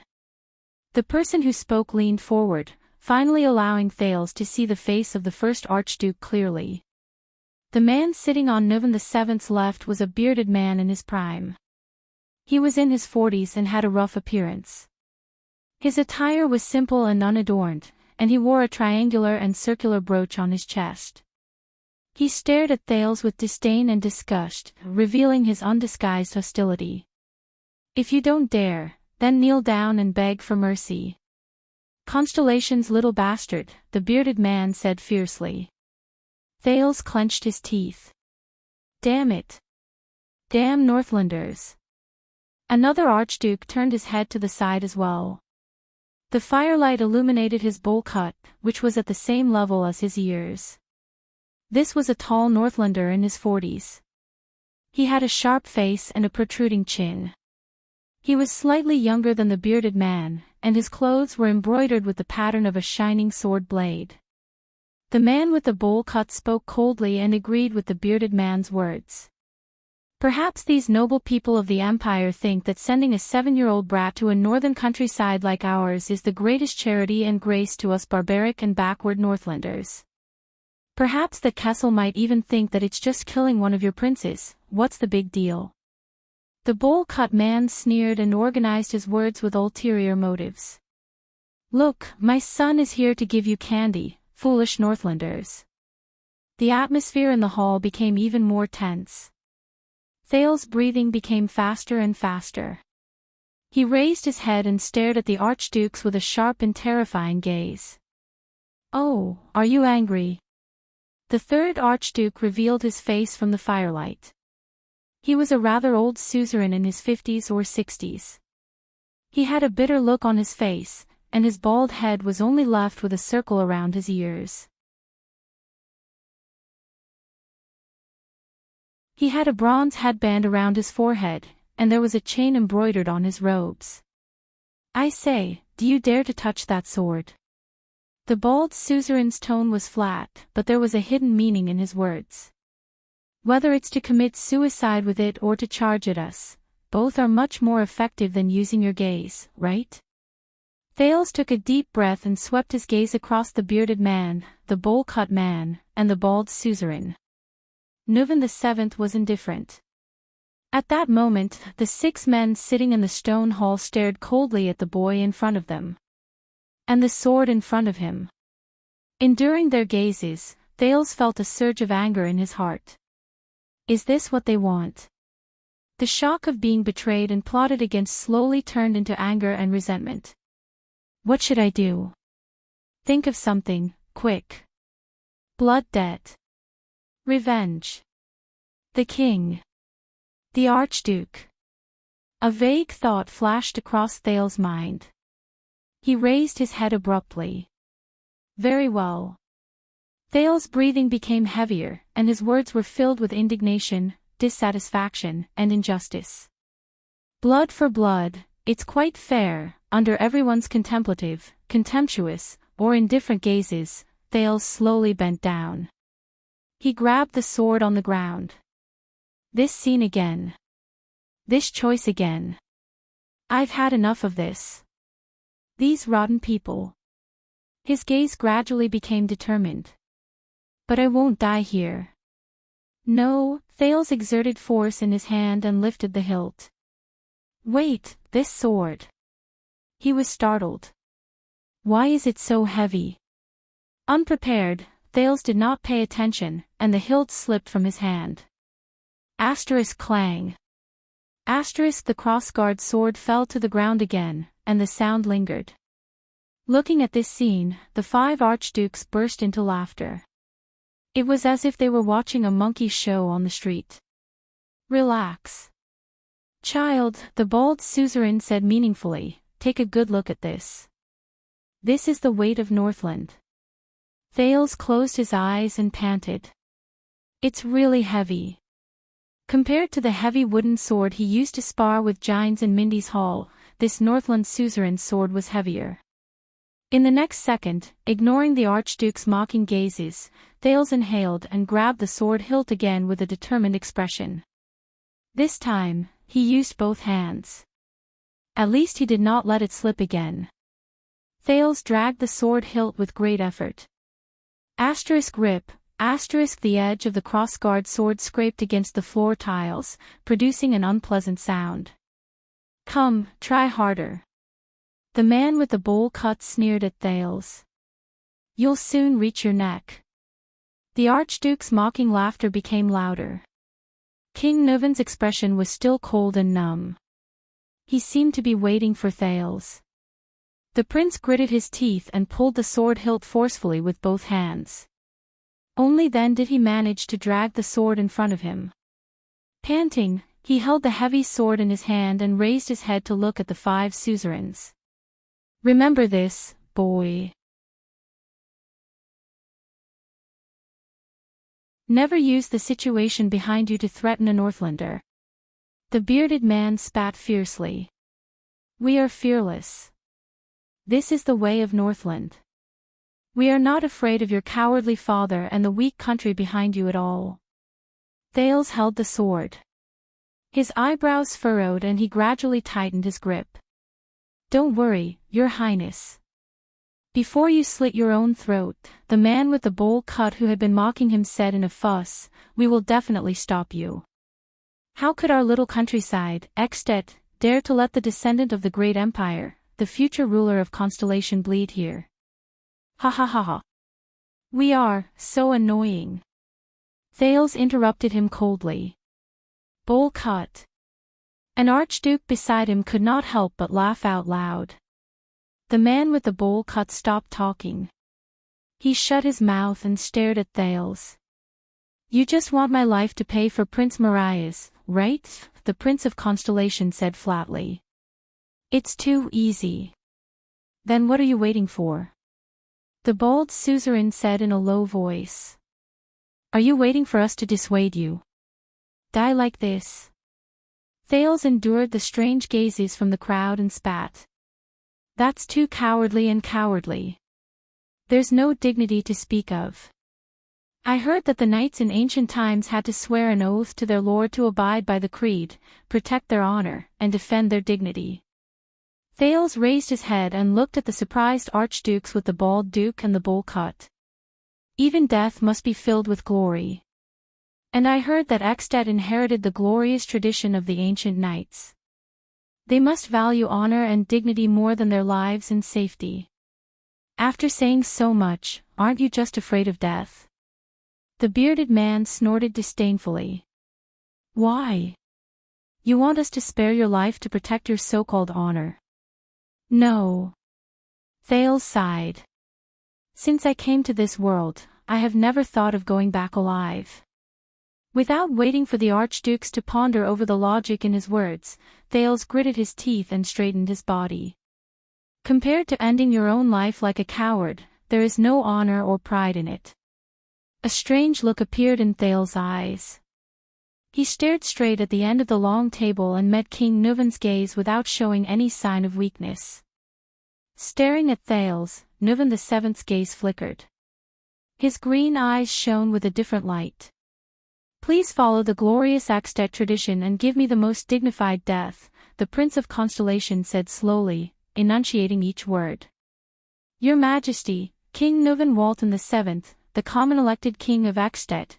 In the next moment, the second Prince of Constellation, Thales Jadestar, struggled to hold his heavy sword with one hand. He raised his right hand forward resolutely and pointed at the old king in the distance. He said resolutely, Please, come and take my life with your own hands. What? The 5 archdukes were stunned at the same time. Thales shouted with all his might, I would rather die in the hands of others like a warrior. I would rather stand face to face and watch your sword pierce my heart. His voice echoed in the stone hall. The hall immediately fell silent. In the frightening silence, Thales confronted the 6 people in front of him. The bald man narrowed his eyes at Thales, as if he wanted to carve a hole out of him. The bearded man's face was gloomy. His gaze moved back and forth between King Nuvan and Thales. The man with the bowl cut rubbed his hands. His thoughts were unclear. If slaughtering a child with your own hands makes you uneasy, I might as well put it in another way. Observing the Archduke's expressions, Thales panted and chuckled. I heard that in Northland, there is an ancient ritual that has been passed down for generations. It exists everywhere, from the inheritance of titles to the archdukes choosing their king. 2 seconds later, the echoes of Thales' voice in the stone hall gradually disappeared. Ancient ritual. Inheritance of titles. Archdukes choosing their king. The 5 archdukes frowned one after another. But the way they looked at Thales had changed. The suzerains' faces were filled with shock and bewilderment. However, Nuvan VII's expression remained unchanged. It was as cold and numb as ever, as if he had not gotten over the pain of losing his son. Thales retracted his right hand and pressed it against the hilt of his sword. His gaze was still fixed on King Nuvan. Your Majesty Nuvan, if you really want to take revenge, he said flatly, let's settle this problem with a duel. Me and you. The silence lasted for a few seconds. A few seconds later, the suzerain with the bowl cut was the first to laugh. The other archdukes followed suit and roared with laughter. Only King Nuvan's expression remained the same. Did you hear that? The man with the bowl cut pointed at Thales. The wrinkles on his face showed as he laughed. A 7-year-old brat. Ha ha ha, he said he wanted a duel, but their laughter did not last long. Nuvan Walton, the common elected king of Extet, slowly raised a hand and stopped the archduke's laughter. The man with the bowl cut froze. The old king spoke slowly with an aged and deep voice. Oh. You want to duel with me? His gaze met Thales in the air, causing the latter to feel a chill in his heart. On what basis? The Prince of Constellation took a deep breath. Come on. Thales dragged his heavy sword, took a step forward, and answered in a loud voice. He replied loudly, on hatred and fairness. His youthful voice echoed in the stone hole. The 2 archdukes who were still in the dark began to whisper to each other. The other 3 looked back at Thales with unfriendly expressions. Didn't we, the Constellations, kill your only son? Thales gritted his teeth and resisted the trembling of his feet. Then, isn't it the most reasonable thing for a father like you to personally take revenge?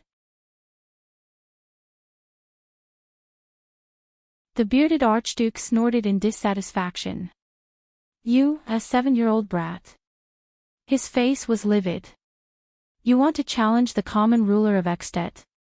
Don't you think the difference is too great? King Nuvan gently put down his elbows, clasped his hands, and looked at Thales quietly. For some reason, in that instant, Thales felt that his hostility had dissipated a lot. Is it an illusion? But I still have to do what I have to do, no.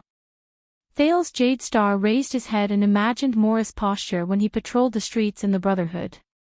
He tried hard to show his arrogance. I am the future king of Constellation, and he is the current king of Extet. Our statuses are equal. I have the blood of Torment and Midir in me. He inherited the blood of Raikaru and Chara. Our statuses are equal. King Nuvan suddenly sneered faintly. Anne. Thales did not show any weakness. He returned the 5 archdukes' different gazes one by one. I am 7 years old this year. I am young and weak. My limbs are small and my legs are short. Thales gritted his words angrily. And you, King Nuvan, you are almost 70 years old. You are old and weak, and your vision is blurry. Thales took a deep breath and flashed a scornful smile. We are evenly matched, and our chances are close. I think this will be a thrilling duel. The excitement will not be any less than that of the King Selection Congress. What do you say? The born king of Extet. As soon as he said that, some of the 5 archdukes frowned, while others clicked their tongues. Their expressions were all different. King Nuvan's gaze became increasingly strange, and his smile gradually faded. At this moment, a burst of laughter broke the strange atmosphere. Ha ha ha. The 4th archduke laughed out loud. He turned around and exposed himself to the light. You really have the guts to say that, kid? Old and weak. Evenly matched. Ha, Your Majesty, this is so interesting. Thales was startled and looked at the archduke. This was an archduke with long hair that fell over his shoulders. He was in his 40s, and the emblem on his body was an ancient book. His resolute face and bold laughter always reminded Thales of the Duke of Constellation's northern territory, who was also a Northlander. He laughed heartily, ignoring the others' expressions. He even pounded the table. You really have guts, kid. All right, I think. The voice of the last archduke, a calm and pleasant one, came from the opposite side. Maybe we can have a good talk. There is no need to be so hostile. The light from the fire illuminated the owner of the voice. Your Majesty. The last archduke who spoke was the youngest. He was about 30 years old, and he was a clean-looking, brown-haired young man. There was a blood-stained horseshoe embroidered on his shoulder. He continued to speak in his gentle voice. I advise you to reconsider, Concret Pofrit. But King Nuvan's expression did not change. He only turned his head slowly and shot his gaze at the young archduke. Do I look like I'm joking? The brown-haired young man, Archduke Concret Pofrit, suddenly stopped talking. The remaining 4 archdukes exchanged glances as they adjusted their sitting positions. They were a little surprised by the current situation and waited for the king's decision. Only Nuvan VII, who was sitting in the main seat, turned his gaze again and stared at Thales for a full 5 to 6 seconds. Thales' feet finally stopped trembling. At that moment, old Castellan's final evaluation of Nuvan VII emerged in his mind. Nuvan is also human. He will grow old, and there will come a day when he will be bewitched by flattery and beauty, and be controlled by desires and impulses. Thales chuckled in his heart. Of course, Your Majesty, Thales said softly, attracting the attention of the 6 archdukes again. I respect that you are about the same age as my grandfather. It does seem a little inappropriate to ask you to duel with me. The archdukes were puzzled at the same time. After all this time, is it just a bluff? The bearded man said scornfully, so you still don't dare, no? Thales interrupted him. The duel still has to go on. But if today really ends like this? Thales turned his gaze and swept his gaze over the 5 archdukes one by one. The bearded man, the bowl-cut man, the bald man, the long-haired man, and the brown-haired young man. He then said in an unquestionable tone, I believe that the 5 archdukes present are all loyal people. One of them will definitely fight on your Majesty's behalf. The moment he said this, the long-haired man was the first to clench his fists. The other archdukes immediately held their breaths. How about it? Do you dare to fight for your king? Archdukes. I don't know which one of you wants to duel with me and obtain that glory. Thales gritted his teeth and raised his voice to the maximum. The glory of personally stabbing my heart with the blade of revenge. As an archduke, I will personally kill the Prince of Constellation and avenge Extet. After Thales said this, he could not stop panting. A second later, the second prince raised his head. You're tuning into the LoveLore Library YouTube channel. We're so grateful for your support, and don't forget to subscribe to join us on this incredible journey through captivating stories. Your generosity through donations truly makes a world of difference, as it's the primary source of revenue that allows me to expand and enhance this channel for you. Thank you from the bottom of my heart for being a part of this adventure.